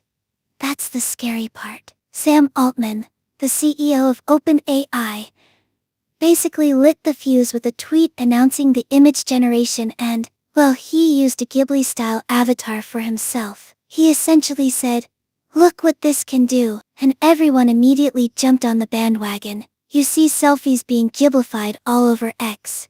It's wild, but then these old comments from Miyazaki resurfaced, and they're brutal asterisk. Brutal how? Like angry brutal or just disappointed brutal? Because there's a difference. I mean, my grandma gets brutally disappointed if I don't call her enough, and that's way less scary than actual anger. Definitely angry brutal. He was shown an AI-generated character in a documentary. This creepy monster that used its head as legs because it couldn't feel pain. And his reaction was visceral. He called it an insult to life itself. The context is so crucial here. He connected it back to seeing a friend struggle with a disability. The sheer effort of even simple movements. He felt that whoever created this AI art had no understanding of physical hardship or the value of lived experience reflected in artistry. Oof. That's heavy. So he's not mad about the technology itself, but what it represents asterisk. Like a lack of empathy and an erasure of human struggle? Wow.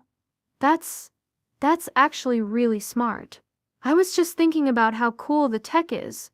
But you're right. It kind of bypasses all that messiness of being alive, you know? Exactly. And this gets to a core debate in AI art. Is it democratization or devaluing? Proponents say AI tools empower anyone to create beautiful images, regardless of artistic skill. That's amazing for accessibility. But Miyazaki is arguing that there's something fundamentally lost when you remove the human element, the pain, the joy, the years of honing a craft. All those things inform the art. Think about Van Gogh, right? His mental state deeply influenced his work. Could an AI replicate that feeling even if it could mimic his brushstrokes? Okay, but let's play devil's advocate for a sec. Let's say I'm a small indie game developer and I don't have the budget to hire a team of animators. Couldn't AI art help me bring my vision to life? Like, isn't there a practical benefit here that outweighs the philosophical angst? It feels a little bit like arguing about whether photography is real art when it first came out, right? People said it wasn't creative enough because the camera did most of the work. That's very valid point. And you hit on something important.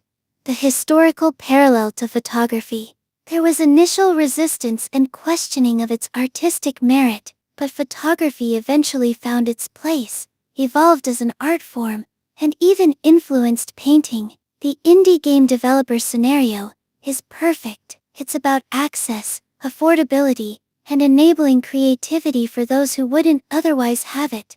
But here's the wrinkle. This isn't just mimicking a style.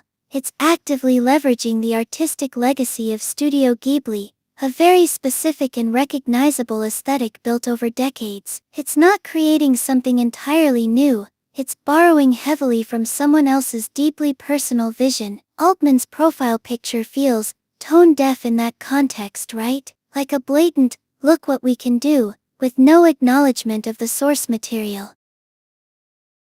Right. It almost feels like digital cosplay, but for art styles. Okay, so it's not asterisk, just asterisk about whether AI can make pretty pictures. It's about copyright, artistic integrity, and respect. Is that too simple a way to put it? I always feel like I oversimplify things. Like the time I tried to explain quantum physics to my cat, it did not go well.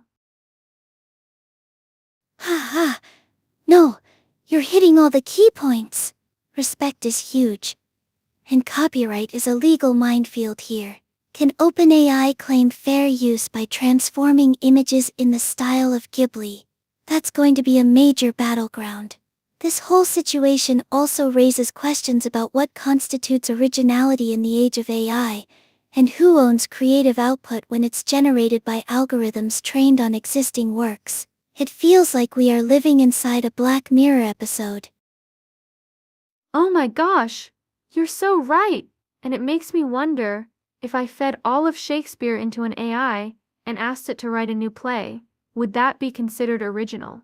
Or just a really well-executed imitation? It's making my brain hurt now, but in a good way, like after a really good workout.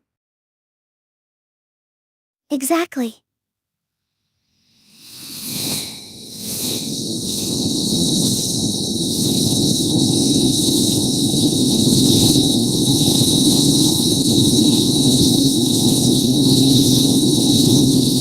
He recognizes there will be pushback, and he should because Miyazaki isn't alone in his concerns. A lot of artists are rightly worried about being replaced or having their work devalued. It's a really pivotal moment for the intersection of art, technology, and ethics. So where do we go from here? Do you think AI will eventually develop its own truly original artistic style, or will it always just be remixing what already exists?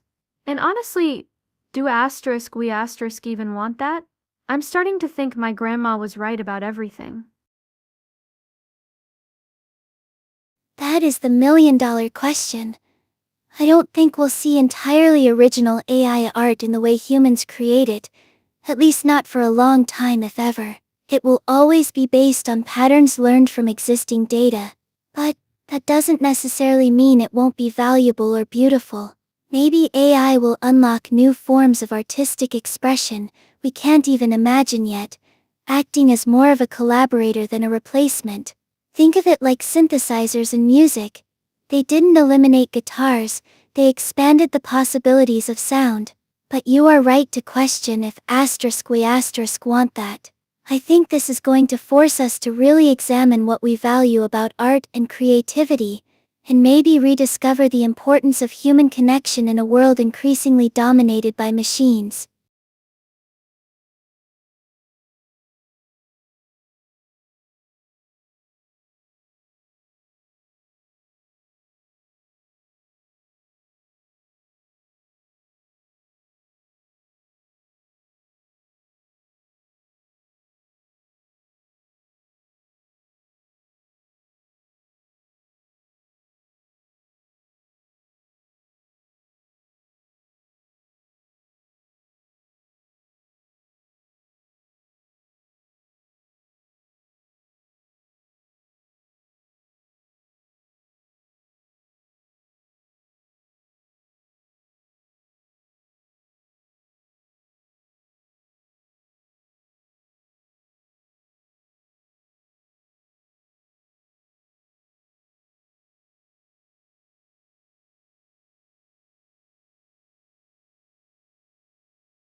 Alright folks, welcome to Control plus Alt plus Delusion, the podcast where we dissect the digital dumpster fire that is AI development. This week's episode, we're calling it the soul of animation and Silicon Valley's blind spot, because honestly, that's what this whole Studio Ghibli's OpenAI kerfuffle boils down to. It started with Sam Altman, the CEO of OpenAI, the ChatGPT guys, essentially showing off how easily their new image generator GPT-4o can mimic the iconic style of Studio Ghibli. And, well, it's exploded. People are Ghiblifying everything. Selfies, memes, pets, it's a digital fever dream. Wait. Hold on a second. So this AI can just copy art styles, like perfectly? That's wild. I always thought creating art took years of practice and feeling and stuff. Is it really that easy now? I mean, my niece tried to draw a unicorn last week and it looked more like a mutated potato with a horn. Haha, a mutated potato with a horn. Excellent description. And yes, that's precisely the point. It is getting increasingly easy. These AI models are trained on massive datasets of images. GPT-4o has clearly ingested a huge amount of Studio Ghibli work, and it's learned to identify the visual hallmarks, the soft lines, the lush backgrounds, the expressive characters, and then reproduce them. Think of it like a really advanced parrot. It doesn't understand why those elements create that style, but it can perfectly imitate the outward appearance. Okay. A parrot makes sense. But if it's just copying, isn't that like plagiarism? I mean, artists spend their lives developing unique styles. Is this AI stealing from them? My cousin is a graphic designer and she'd be furious.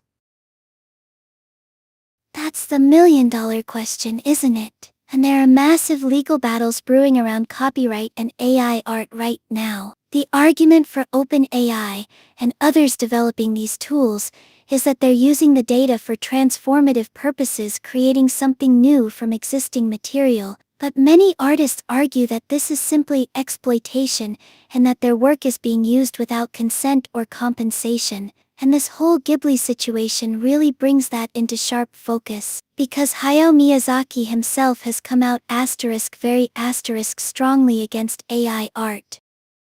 Oh, the article mentioned that. Something about an insult to life? That sounds intense. What did he say exactly? Yeah, it's a powerful quote. It resurfaced after Altman's stunt. Back in 2016, he was shown an AI-generated character, a grotesque creature designed for a zombie game that moved unnaturally because, essentially, it didn't understand the concept of pain or physical limitation, and Miyazaki absolutely lost it. He said AI art is an insult to life itself, and that he would never incorporate it into his work. He pointed out the immense effort and struggle even simple human movements require for people with disabilities, and how an AI completely devoid of those experiences could create something so empty. Wow. That's a really powerful point. It's not just about the technical skill of making something look pretty, it's about the meaning behind it. Like when my grandma paints, she's painting memories and feelings. Can an AI even do that? Can it even have those things to paint? Exactly. And Miyazaki's critique highlights a crucial aspect of art that often gets overlooked in the rush to embrace new technology: empathy. Art is fundamentally about human connection, about sharing experiences and emotions. An AI, at least as they exist now, can mimic style, but it cannot replicate lived experience. It doesn't understand joy or sorrow or pain, it's just crunching data. And that lack of understanding is what Miyazaki finds so deeply offensive. So, Altman basically poked the bear, then posting his Ghiblified profile picture. That seems a little tone deaf. It was A choice. He followed it up with this whole statement about creative freedom and respecting societal boundaries. But it felt like damage control more than genuine sentiment. He acknowledges that the tool will create potentially offensive content, which by the way is a huge understatement, and then frames it as putting intellectual freedom in the hands of users. But what happens when that freedom leads to the creation of harmful stereotypes or the appropriation of cultural styles? Right. Like, someone could use this to generate deep fakes of actors doing things they never did, or create AI images that spread misinformation. Oh gosh, I just remembered seeing a meme about an AI generating a politician giving a speech. It was terrifyingly realistic. This is getting scary fast. It is, and the Ghibli example is particularly poignant because Studio Ghibli's work often deals with themes of peace, environmentalism, and human connection. To see their style used to generate potentially exploitative or harmful content feels like a betrayal of those values. It's kind of like taking a beautiful poem and using it as the lyrics for a terrible advertising jingle. That's a really good analogy. So what do you think the solution is? Do we just ban AI art altogether? Because that seems extreme. Banning it outright isn't realistic, or even desirable, in my opinion.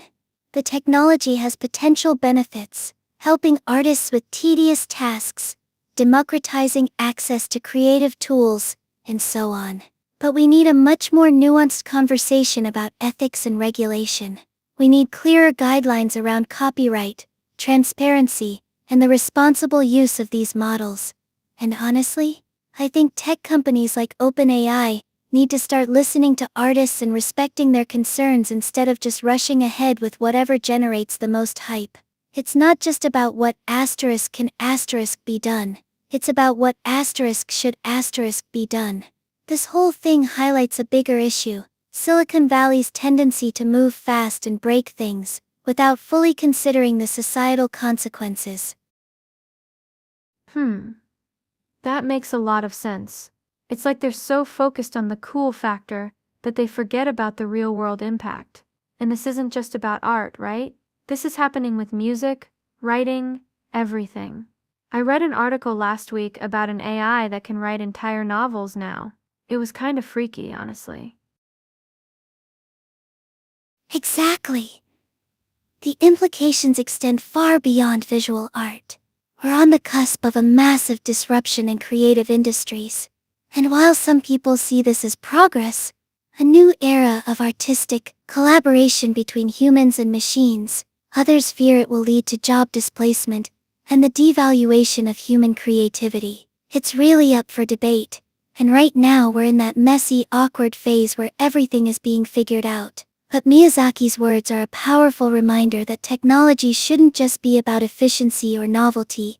It should be about enhancing our lives and preserving what makes us human.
Alright, welcome back to Control plus Alt plus Delusion, the podcast where we dissect the beautiful and terrifying world of artificial intelligence.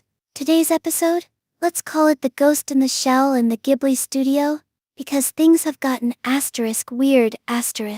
We're diving into this absolutely fascinating, frankly kind of messy, situation with OpenAI's Sam Altman, Hayao Miyazaki, the genius behind Spirited Away, My Neighbor Totoro, and a whole lot of AI-generated anime art. It's a clash of titans, philosophies, and some really convincing digital brushstrokes.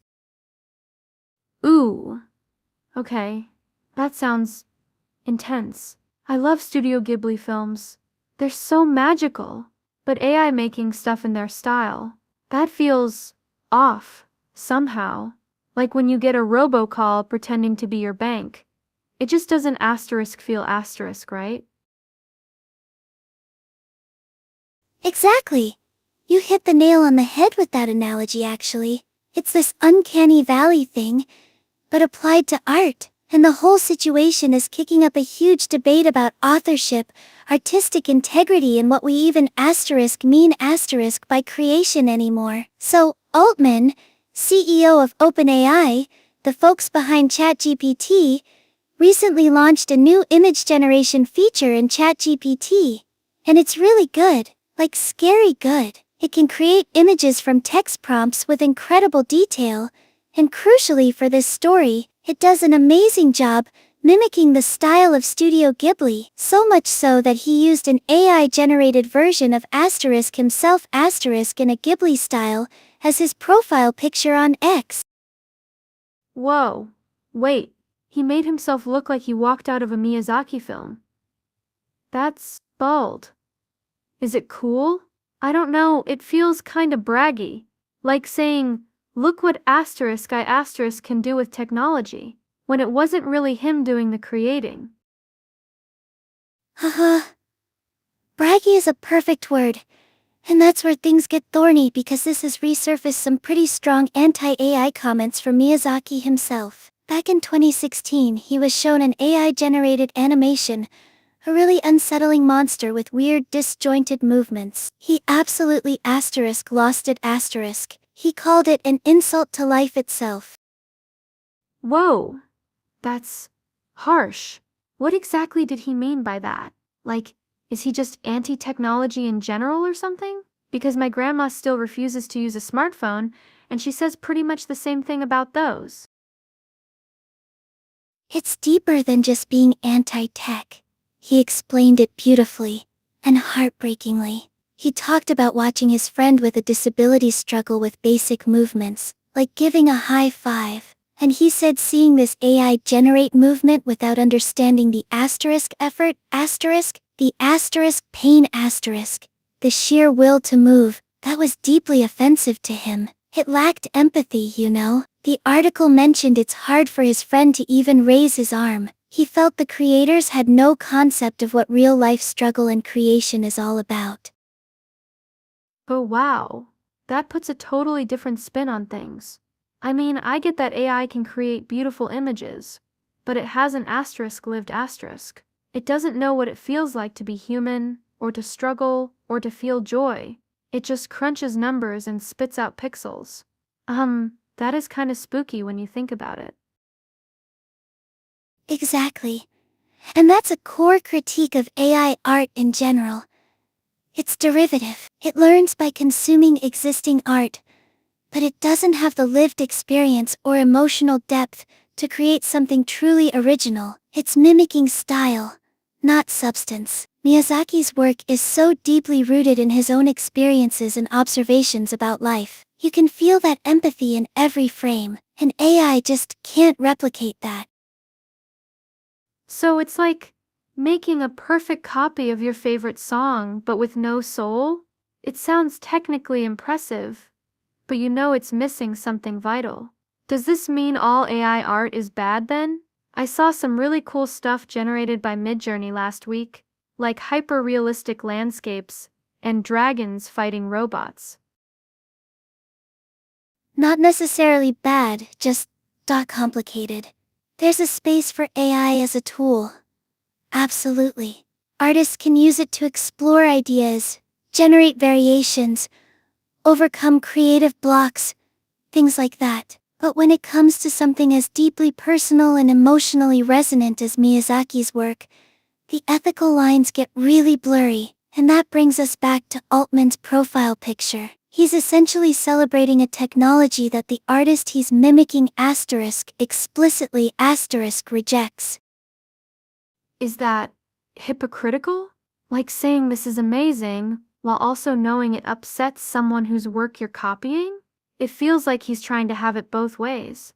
Maybe he thinks it's a harmless tribute, and Miyazaki is just being old-fashioned? That's the million-dollar question. And that's what people are debating all over Reddit and X right now, by the way. Could asterisk be seen as a celebration of the technology, but it feels tone-deaf given Miyazaki's strong stance. Altman did acknowledge in his post that this could be offensive, and that they'll observe how things unfold, which is something at least. He's framing it as about creative freedom and trusting users not to create harmful content, but I think he also knew exactly the reaction it would get. It's good PR, it gets people talking. So it's kinda like when someone remixes a song without getting permission from the original artist. You can argue that it's transformative work, but at the end of the day, you're still profiting off someone else's creativity. Oh wait, I just remembered this crazy story. My cousin tried to use AI to write his wedding vows, and it was a disaster. It sounded like a robot trying to impersonate Shakespeare. He ended up writing them himself in the end. Laughs.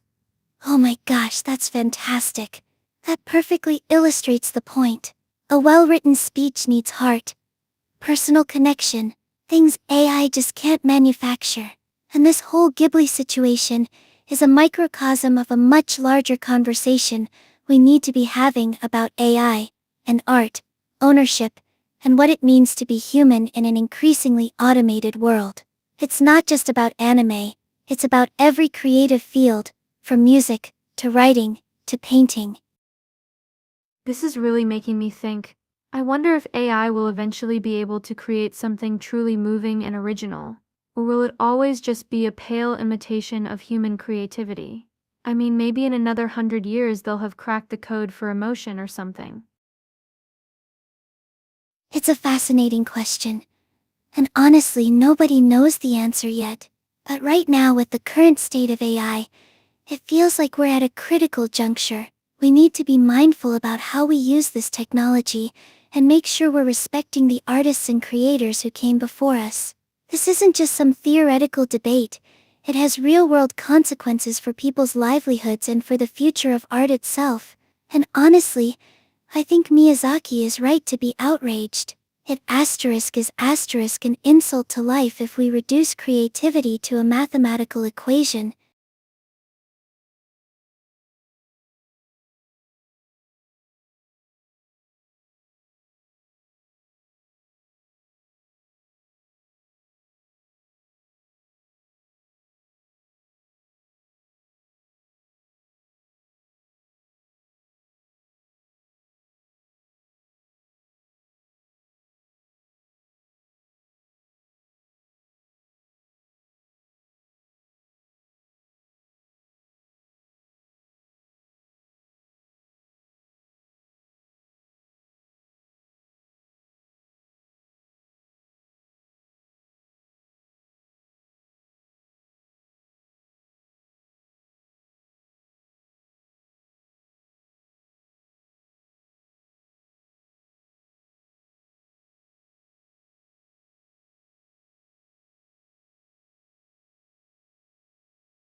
Okay, welcome back to Control plus Alt plus Delete, the podcast where we dissect the digital world one algorithm at a time.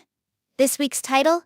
The Ghost in the Shell and Miyazaki's Fury. Because honestly, that pretty much sums up the vibe. We're diving into this absolutely fascinating and slightly terrifying explosion of AI-generated art mimicking Studio Ghibli's style, and the resurfaced comments from Hayao Miyazaki himself calling it an insult to life. It's a huge conversation, right? Whoa! Hold on! Studio Ghibli. Like asterisk Spirited Away, asterisk and asterisk. My Neighbor Totoro asterisk. Studio Ghibli. I love those movies. But AI making art in their style? That sounds kinda weird. And then Miyazaki is upset about it? Okay, this is already way more interesting than I thought it would be. What does he even mean by insult to life? Is he like anti-technology or something? It's a fantastic question. It's not necessarily anti-asterisk technology across the board, but he's incredibly passionate about the human element of creation. Think about it this way. Miyazaki dedicated his entire career to painstakingly hand-drawn animation. Each frame is deliberate, imbued with emotion and years of skill. He's seen firsthand how much effort, struggle, even physical pain goes into bringing a character or world to life. That's what he means by insult to life. AI just poofs it out based on data. It doesn't feel anything while creating it. Okay, that makes sense. It's like, imagine someone writing a song using an AI that just analyzes all the top hits and then generates something new. Like, technically it's new, but it has no soul? I feel like my grandma would say the same thing about cooking. She'd always say, you gotta put your heart into it. Exactly. That's a perfect analogy, and that feeling is central to his argument. He showed an AI-generated character in this documentary, this unsettling monster with its head as a leg because it doesn't experience pain, and he was visibly disgusted. It wasn't about the aesthetics, but what the creation represented the lack of understanding of suffering, of struggle within the act of creation itself. You know, when I first got into animation, we were all terrified computers would take our jobs, but it was always about the craft. So he's not saying AI art is asterisk. Bad asterisk necessarily, just that it's different, and maybe disrespectful to artists who pour their life and soul into their work? Wait, hold on. Sam Altman, the head of OpenAI, the people making ChatGPT, changed his profile picture to a Ghibli-style version of himself. That's bold. It is. It's almost a provocation, isn't it? A bit of, look what we can do. But that act also perfectly highlights the tension here. Altman acknowledges the incredible technology and creative freedom it offers. But then immediately follows it with an acknowledgement that some people might be offended, and a pledge to navigate those societal boundaries. It's a really careful tightrope walk they're on right now. Okay, so OpenAI is like, hey, we can make anything, but also, uh-oh, maybe we shouldn't. That sounds complicated. And what about the question at the end of that article? If AI can perfectly copy styles, does artistic originality even matter anymore? Like, if I can ask an AI to paint something exactly like Van Gogh, am I still an artist if I just came up with the idea? That is the million-dollar question. And honestly, there's no easy answer. For centuries, artists have been inspired by each other, borrowing techniques and styles. Think about Picasso drawing influence from African masks, or Warhol using silkscreen printing to mimic mass production.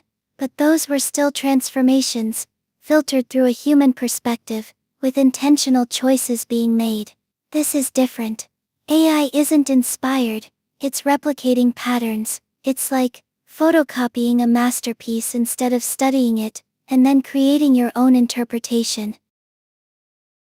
That makes sense.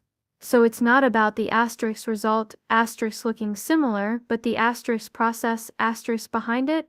Ugh, my brain hurts already.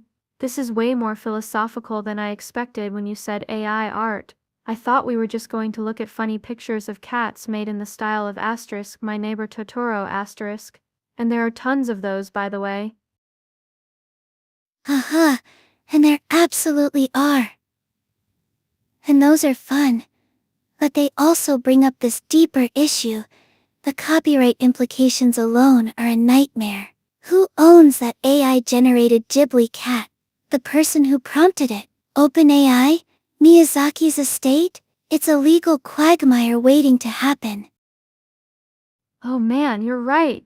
That is messy. And what if someone uses this technology to create something harmful in the style of Ghibli? Like imagine a super dark and disturbing scene made to asterisk, look asterisk, like it's from asterisk, Spirited Away asterisk. That would be awful. Precisely. Altman touched on that with his comment about offensive content. They're trying to build guardrails, but it's incredibly difficult. And the speed at which this technology is evolving means those guardrails are constantly playing catch-up. I was chatting with a friend of mine who's a digital artist. She makes incredible concept art for video games, and she's terrified that studios will start replacing artists with AI generators. It's not just about originality but livelihood. That's so scary. So it's not just an artistic debate, it's like a whole career crisis unfolding. Wow. This is way bigger than I thought. Okay, last question. Do you think Miyazaki will ever come around to AI art, or is he firmly in the insult to life camp forever? Knowing Miyazaki, and his unwavering dedication to traditional animation techniques, I highly doubt it. He's a true artisan, but maybe, if AI can evolve beyond mere replication and start demonstrating genuine creativity, something that understands asterisk, why asterisk certain styles evoke specific emotions, then perhaps he might reconsider. For now though, I think he'll remain the steadfast defender of the human touch in art, and frankly, I'm kind of on his side. It reminds us that there is value in imperfections and struggle.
Alright, welcome back to Control plus Alt plus Disrupt, the podcast where we dissect the digital world, one algorithm at a time. Today's episode? Let's call it The Ghost in the Machine and the Soul of Art. We are diving deep into this fascinating and frankly, pretty fraught debate ignited by OpenAI's GPT-4o and its ability to flawlessly mimic Studio Ghibli's iconic animation style. It's not just about pretty pictures, it's a collision between technological advancement and artistic integrity, and honestly, I think Miyazaki has a point. Wait, hold on. Studio Ghibli? Like, Spirited Away? Studio Ghibli? Oh my gosh, I love their movies. So this AI can make stuff look like it came from them? That's wild. But isn't imitation the sincerest form of flattery? My Aunt Mildred tried to paint a Monet replica once after a trip to Paris. It looked less like water lilies and more like swamp algae, but she meant well. Haha, that's a brilliant analogy with Aunt Mildred. The imitation is flattering. Argument does surface frequently. But this isn't just a clumsy attempt at recreating something. GPT-4o doesn't just approximate the style, it nails it. It understands the lighting, the character designs, the emotional weight of their visuals. It's not Mildred and her algae, it's practically forgery. And Miyazaki clearly feels strongly about that, calling it an insult to life itself. He connects this AI art directly back to real human suffering, the struggle his friend with a disability faces just to perform simple actions. The AI monster in the documentary, created without understanding pain or limitation, is what truly disturbed him. Whoa. Okay. That's heavy. I get it now. It's not about someone trying their hand at art. It's a machine pretending to understand something it fundamentally can't. Like if my Roomba started writing poetry about the existential dread of bumping into furniture, it would be technically impressive, but deeply unsettling, right? Exactly. The Roomba poet is a perfect analogy, and that's where we start getting into the legal and ethical quagmire here. Sam Altman, OpenAI's CEO, even leaned into this trend by making his profile picture AI generated in the Ghibli style, acknowledging both the power and the potential issues. He talks about creative freedom and respecting societal boundaries. But what are those boundaries when a machine can replicate an artist's entire aesthetic? That's where it gets tricky. So, should there be laws about this?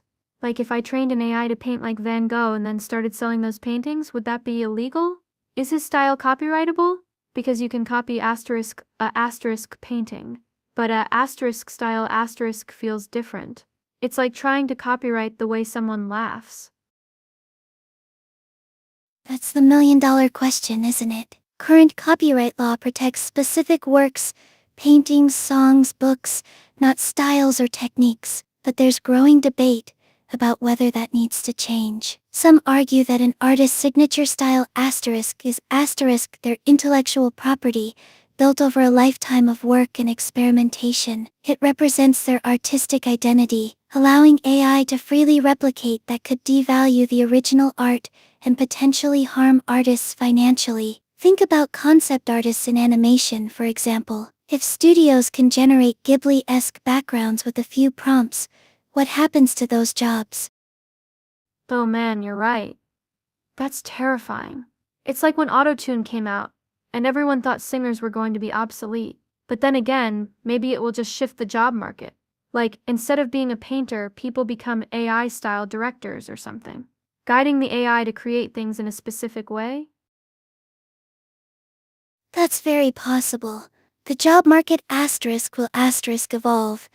It always does with technological disruption, but it doesn't necessarily negate the ethical concerns. There is also this issue of attribution, right? If an AI generates something in the style of Miyazaki, should that be clearly labeled as such? It feels disingenuous to present it as original art when it's fundamentally a derivative work created by an algorithm. Plus, there's the potential for misleading consumers. Someone might think they're buying an authentic Studio Ghibli piece when they're not. That makes so much sense. It feels fraudulent almost. Like selling a knockoff designer bag and pretending it's the real thing. But then, wouldn't that be up to the individual consumer to figure out? I mean, you can tell a fake Chanel purse from a mile away if you know what you're looking for. Is this similar? To an extent, yes. Informed consumers will likely spot the difference eventually, but the sheer volume of AI-generated content could make it harder to discern authenticity. And let's be honest, most people aren't art historians or animation experts. This isn't just about high art. It extends to music, writing, even culinary arts. We're already seeing AI recipes and AI-written articles. The potential for homogenization of creativity is huge. Okay. Now you're scaring me a little. So everything will eventually just be beige? All art blending into one big algorithmic blob? No more unique voices? That sounds like a dystopian novel. Maybe Miyazaki is onto something with this insult to life thing. It's not about the tech itself, it's about what we do with it. Precisely. This isn't an anti-AI rant by any means. AI has incredible potential for good. In medicine, education, scientific discovery, the list goes on. But we need to have a serious conversation about the ethical and legal implications of its creative applications. We're at this inflection point where technology is outpacing our ability to regulate it, or even fully comprehend its impact. And honestly, I think Miyazaki's visceral reaction is a really important reminder that art isn't just about aesthetics, it's about human experience, struggle, and the messy beauty of being alive. That's... wow. Okay, I need to go rewatch My Neighbor Totoro now, and appreciate all the tiny details. This has been a lot to process, but fascinating. Thank you for explaining this so clearly, and without making my head explode with tech jargon.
Alright everyone, welcome to Control plus Alt plus De-Stress, the podcast where we untangle the wild world of AI, one meme and existential crisis at a time.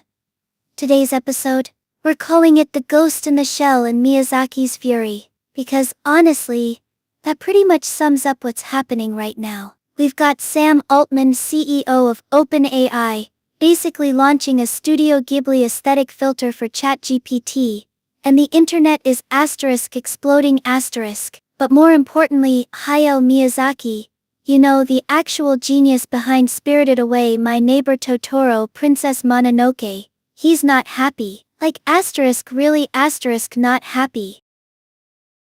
Whoa, okay. Studio Ghibli and AI. That feels like a collision of worlds. I didn't even know could happen. So this Altman guy basically made an AI that copies their style. Is that legal? And why is Miyazaki so upset? He makes incredibly beautiful things. Isn't he supposed to be thrilled? People are inspired by his work. Haha. That's a very good question and it's complicated. Legality is a whole can of worms we won't fully open today. Think copyright, fair use, style replication versus direct copying. But the core issue here isn't legal so much as ethical and Miyazaki's outrage is deeply rooted in that. He was shown an AI-generated character years ago, this monstrosity designed to be a zombie game villain, and his reaction was visceral. He said it was an insult to life itself. An insult to life itself. Wow, that's strong language. What exactly about this character made him feel that way? Was it just ugly? Because zombies are supposed to be ugly. It wasn't the aesthetics per se, although he certainly didn't find it appealing. The creator bragged about how the AI generated movements based on a lack of pain. This character used its head as a leg because it couldn't feel anything, and that hit Miyazaki incredibly hard. He recalled a friend with a disability who struggles even with something simple like a high five, and he realized the disconnect. Someone created this being devoid of feeling without any understanding or consideration for what it actually means to experience pain, limitation, vulnerability. Oh, okay. I get that. So it's not about AI making art, but about the thought process, or lack thereof, behind creating something that simulates life without acknowledging the complexities and suffering inherent in real life. Like, it's almost disrespectful to people who experience those things. Exactly. It's a profound point. He sees it as deeply dehumanizing. The AI isn't experiencing anything. Doesn't have empathy. It's just mimicking form without understanding substance. And for someone like Miyazaki, whose work is so intensely focused on the human condition, love, loss, joy, pain, that's fundamentally offensive. It reminds me of a conversation I had with a sculptor once. She was talking about how she spends months studying anatomy to capture not just how a muscle looks, but what it feels like to move AI can replicate the shape, sure, but it can't grasp the experience. That makes so much sense. It's like trying to write a love song without ever having actually felt love. You might hit the right notes, use all the right cliches, but it will be hollow, right? And this Altman guy is just putting his face in Ghibli style as a profile picture? That's almost taunting. Laughs, it's definitely provocative. He's leaning into the controversy, acknowledging the pushback while simultaneously celebrating the technology. The tweet he posted announcing the new image generation feature is so carefully worded.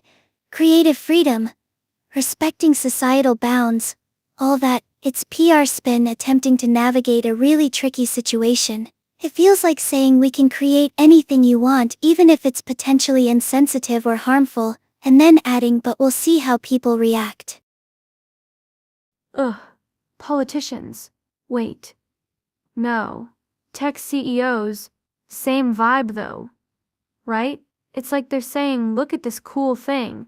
and then hoping everyone forgets about the potential downsides. Is this what you mean by AGI? Artificial General Intelligence? The stuff people are worried about taking over the world?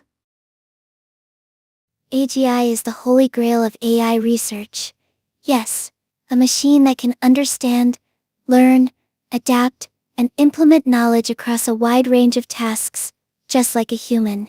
And Altman mentioning it at the end of his tweet is interesting, because this whole Ghibli situation highlights why people are cautious about AGI. It's not necessarily about robots becoming self-aware and plotting world domination. It's about what values are encoded into these systems, who controls them, and how they will impact our understanding of art, creativity, and even humanity itself. Oh my goodness. Okay, so this isn't just about pretty pictures, it's like a philosophical debate about the soul of art and the future of, well, everything? That's kind of terrifying when you put it that way. I feel like I need to go rewatch Asterisk Spirited Away Asterisk now. Chuckles. It is a big conversation. And Miyazaki's stance isn't just about protecting his own work. It's a warning about the dangers of prioritizing technical prowess over ethical considerations. It's a reminder that technology should serve humanity, not diminish it. Plus, if everyone starts making art in the Ghibli style with AI, won't that actually devalue their unique artistry? It's like, suddenly everyone can play the guitar. Does that make Jimi Hendrix any less of a legend? That's so true. And it makes you wonder what other artists are thinking about all this. Are they all quietly seething like Miyazaki? Or are some actually excited about the possibilities? I bet there's probably an AI out there right now trying to paint like Bob Ross. Happy little algorithms. Haha. There absolutely is. And that's a whole other conversation we can have for another time, the impact on working artists and creative professions. But this Miyazaki moment, this clash between artistic integrity and technological advancement, it's a really powerful illustration of what's at stake in this rapidly evolving AI landscape. It reminds us that progress isn't always synonymous with improvement, and sometimes the most important thing is to ask not just can we do something, but should we.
Alright, folks, welcome to Control Plus Alt Plus Delusion, the podcast where we dissect the delightful and disturbing world of artificial intelligence. Today's episode?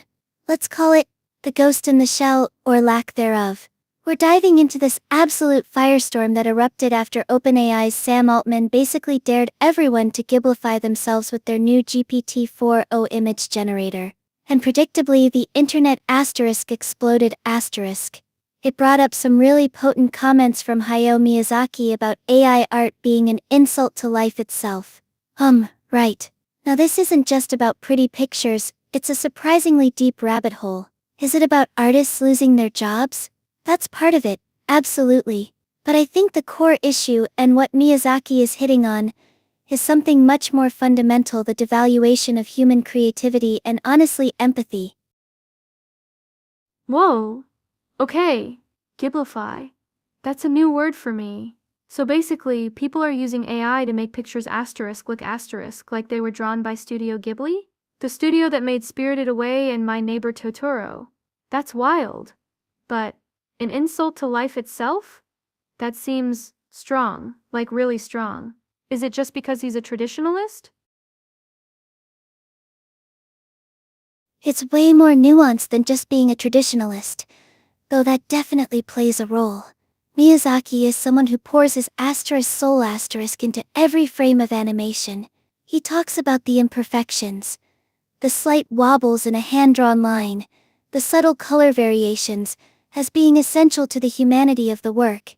It's like, imagine you bake a loaf of bread from scratch versus getting one perfectly uniform mass-produced thing from the supermarket. They both technically fulfill the same function, but they don't carry the same weight. And he illustrates this point brilliantly in that documentary footage, showing him an AI-generated monster, a creature without pain or limitation. He connects it to someone he knows with a disability who struggles with even simple movements like a high five. The AI can generate anything flawlessly but lacks the understanding of struggle, fragility, life itself. It's not just that the art is technically different, it's that it's divorced from lived experience. Oh, I get what you mean now. So, it's not about the AI being bad at drawing, it's that it doesn't understand why things look the way they do. Like, if an artist draws a sad face, they understand sadness. The AI just knows what shapes represent sadness based on data it's been fed. That is kinda creepy when you put it that way. I mean, I get wanting to create cool stuff quickly. My cousin Timmy tried learning digital art last year, and he was pulling his hair out trying to make even a simple cartoon cat look right. He kept saying, if only there was a button for cute. Haha. But this feels different. Exactly. That's the crux of it. Timmy wanting a cute button is understandable. Artists are always looking for ways to streamline their process. The problem isn't tools. It's when the tool starts to replace understanding and emotional investment. It's like, okay, I used to be a music journalist, right? And digital audio workstations were revolutionary. They made editing and production so much easier, but they didn't replace the need for someone who could actually hear the nuance in a performance, understand what the artist was trying to convey, and write about it intelligently. Haha, that's where things got tricky. I remember one time writing about this incredibly experimental jazz band that used extended techniques, prepared piano, feedback loops, all sorts of wild stuff. The recording was awful but it was awful in a beautiful way. It captured the energy and chaos of their performance perfectly. If you'd tried to clean it up with AI or auto-tune everything into perfect pitch, you'd have completely destroyed what made it special. Oof. That's a great analogy. So, it sounds like Miyazaki is worried we're gonna lose something really important if we rely too much on these tools. It's not just artists losing jobs, it's us losing our appreciation for the human element in art. But, wait a minute. Altman seems pretty enthusiastic about this stuff. He even changed his profile picture to an AI-generated Ghibli version of himself. Doesn't he realize what Miyazaki is saying? That's where it gets really interesting, right? Altman represents the Silicon Valley mindset: move fast and break things, embrace disruption, let users create whatever they want. He genuinely believes that giving people these tools will unlock incredible creativity, and to some extent he's not wrong. The sheer volume of Ghibli-inspired images flooding the internet is proof of that. But his response also reveals a certain naivete, shall we say. It's like he thinks giving people more freedom automatically equates to something good. He acknowledges there might be offensive stuff created, and they'll try to mitigate it, but the underlying message is, we're building the tools, what you do with them isn't really our concern. Wow. That feels irresponsible. I mean, if someone uses AI to create deep fakes or spread misinformation, that's a huge problem. But this seems different. It's like we're asking an algorithm to mimic the soul of an artist and then pretending that imitation is the real thing. Is anyone thinking about copyright? Can you even copyright a style? Oh, copyright is a complete minefield right now. There are lawsuits already flying around about AI training data, whether it's legal to feed copyrighted images into these models without permission. And then there's the question of style. You can't copyright a general art style, but if an AI is specifically trained on thousands of Ghibli films, and produces something that's almost indistinguishable from their work, you start to get into tricky territory. It reminds me of this whole debate around sampling in music. Remember when Vanilla Ice sampled Queen and David Bowie without permission? Huge backlash. It took years for the legal issues to be resolved. This AI art stuff is 100 times more complicated, because it's not just copying a specific recording, it's trying to replicate an entire artistic vision, a lifetime of accumulated skill and experience. Okay, my brain hurts now. Haha. So basically, we have artists worried about their jobs, philosophers worried about the soul of art, lawyers prepping for endless lawsuits, and Sam Altman happily Ghiblifying himself. Is there any good news in all this chaos? Actually, yes. I think this whole controversy is forcing us to have a really important conversation about what we value as a society. We're starting to question the very definition of creativity and authorship. It's pushing artists to explore new ways of using AI as a collaborative tool, rather than a replacement for human skill. Some incredible things are happening right now.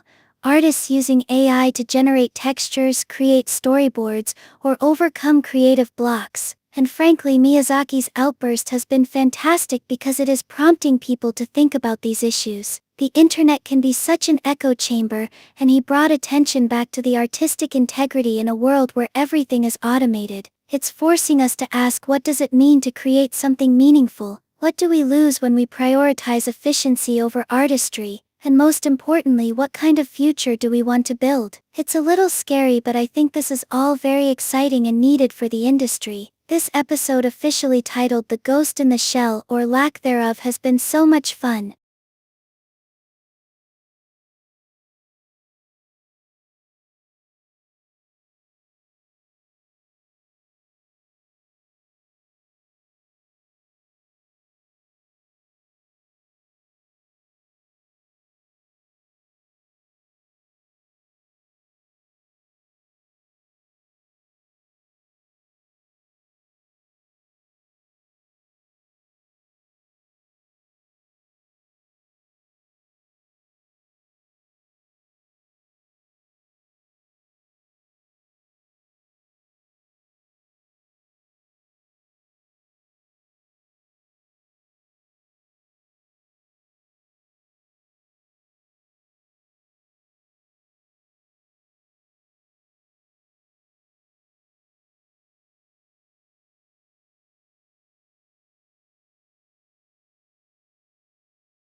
Alright folks, welcome to Control plus Alt plus Delusion, the podcast where we dissect the beautiful mess that is artificial intelligence.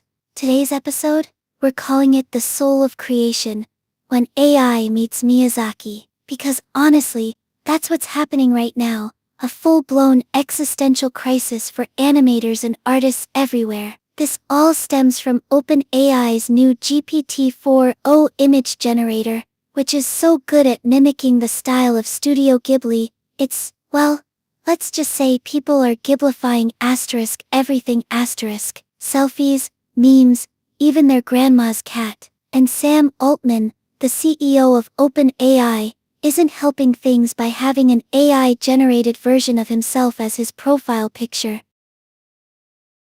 Wait, hold on. Studio Ghibli?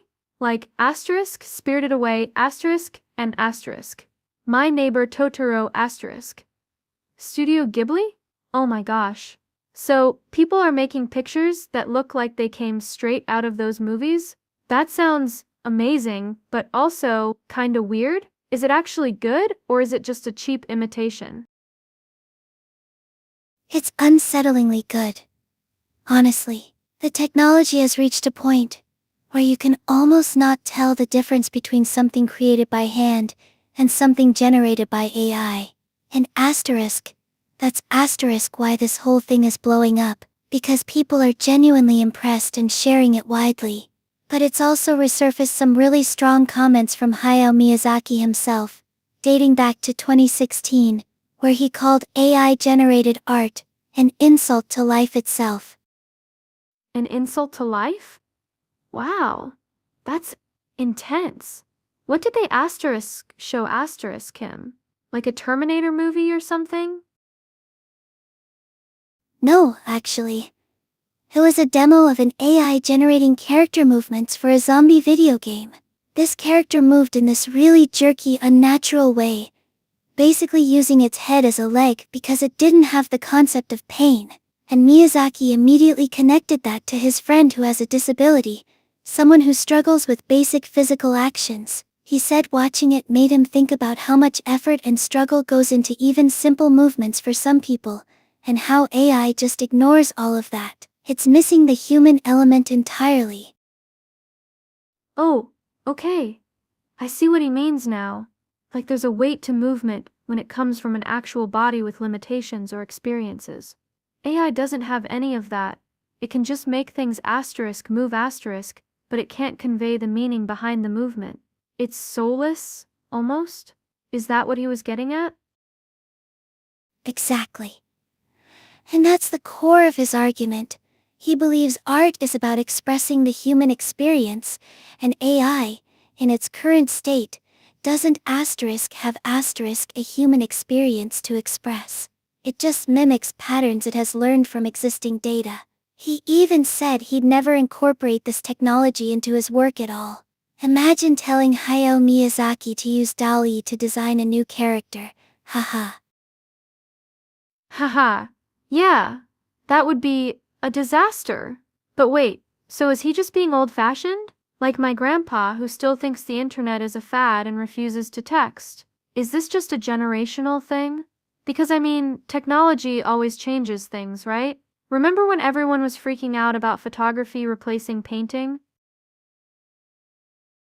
That's a fantastic parallel. And it's the question everyone is asking. The photography argument is spot on.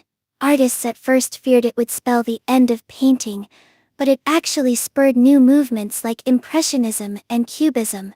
Artists found ways to use photography as inspiration, or even incorporate it into their work, but this feels different. Photography still required a human eye, composition, skill. AI art generation is leaning toward needing minimal input from humans at all. It's not just a tool, it's potentially an autonomous creator. So what you're saying is, with photography, the artist was still in control? They were framing the shot, choosing the lighting, deciding when to click the shutter. But with AI art, the algorithm is making a lot of those decisions **U? That makes sense. It feels less like collaboration, and more like outsourcing your creativity. Precisely. And it touches on deeper questions about authorship, originality, and what we even consider art to be. If an AI generates something in the style of Miyazaki, is it a tribute or appropriation? Is it creative expression or just clever imitation? These are really thorny issues that society hasn't had time to fully grapple with. Oh man, this is getting heavy.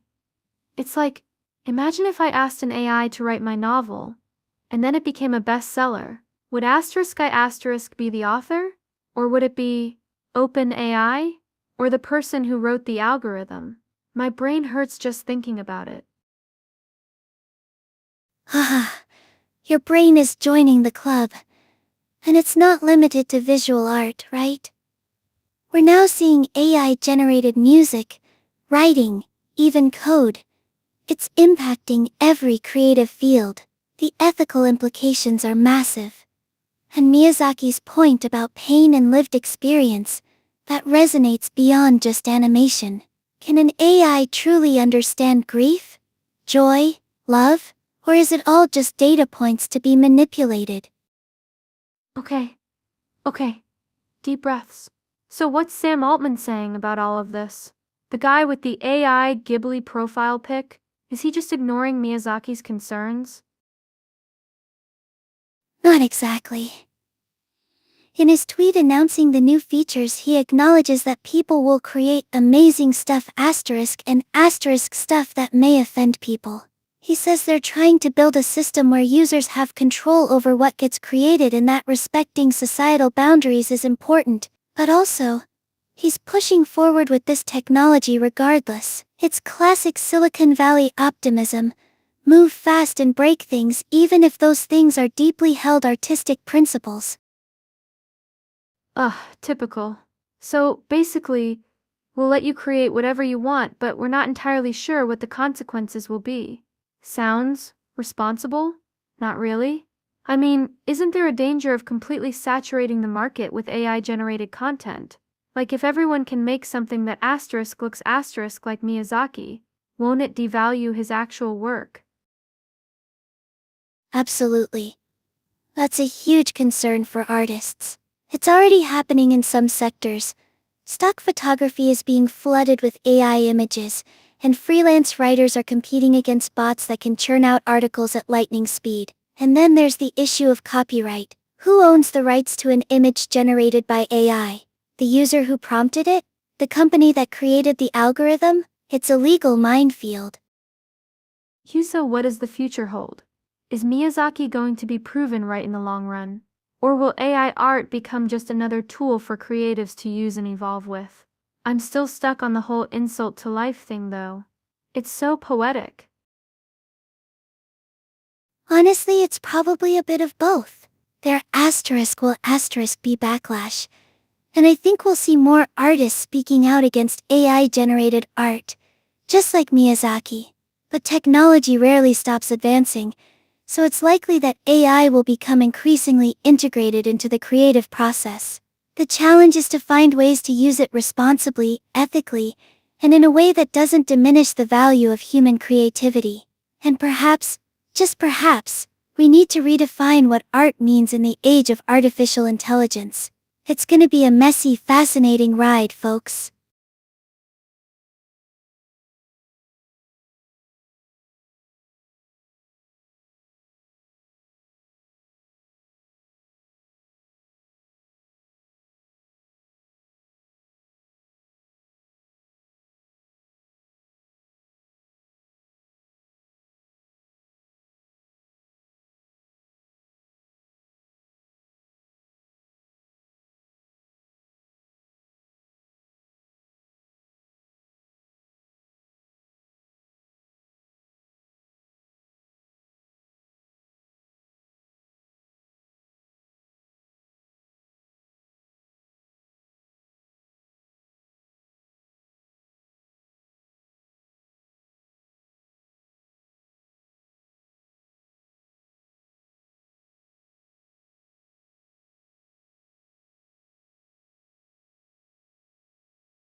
Okay, welcome back to Control Plus Alt Plus Del, the podcast where we dissect the digital world one algorithm at a time.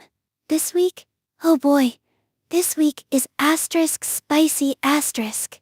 We're diving into the Studio Ghibli AI art explosion and Hayao Miyazaki's absolutely scathing response. I'm calling this episode the Ghost in the Shell of copyright, because it feels like we're hitting some serious philosophical speed bumps here. It's a collision between technological advancement and, well, the soul of artistry. Ooh, that title is good. Ghost in the Shell? I get it. Okay, so Studio Ghibli, like asterisk, My Neighbor Totoro, asterisk and asterisk. Spirited Away asterisk, Studio Ghibli, and people are making art, with AI in their style? That sounds kinda cool, honestly. Like imagine seeing your pet cat as a little soot sprite. Haha.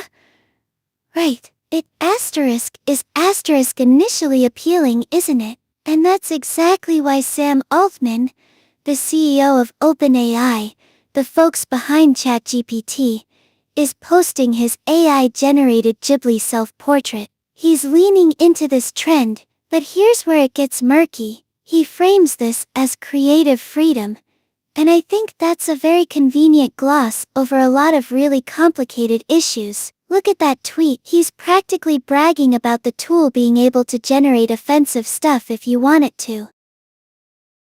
Wait, hold on.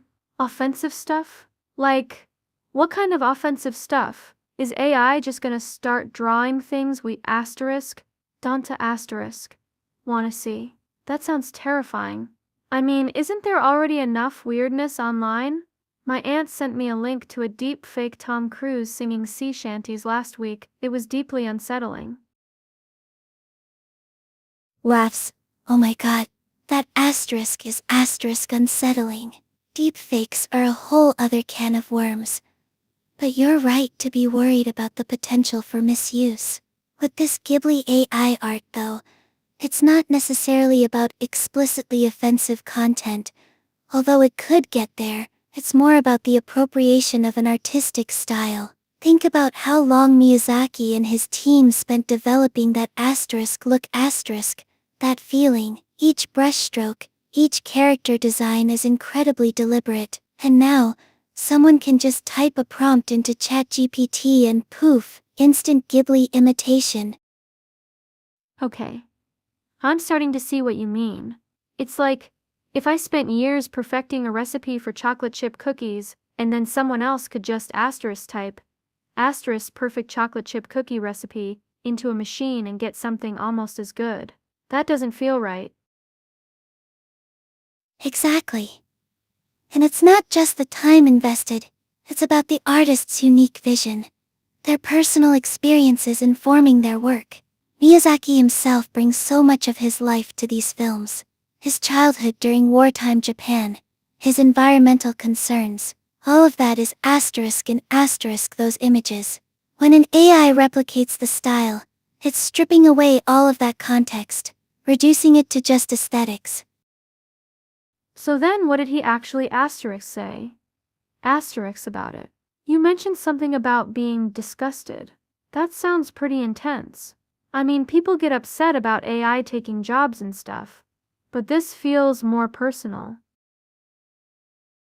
It is deeply personal. The article details a documentary where Miyazaki was shown an AI-generated character.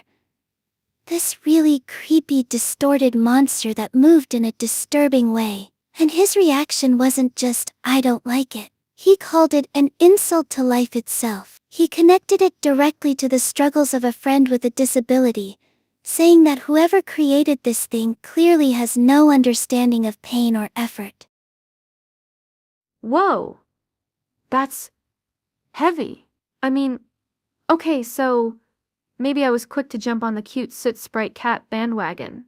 But thinking about it like, later me, it's kinda messed up, isn't it?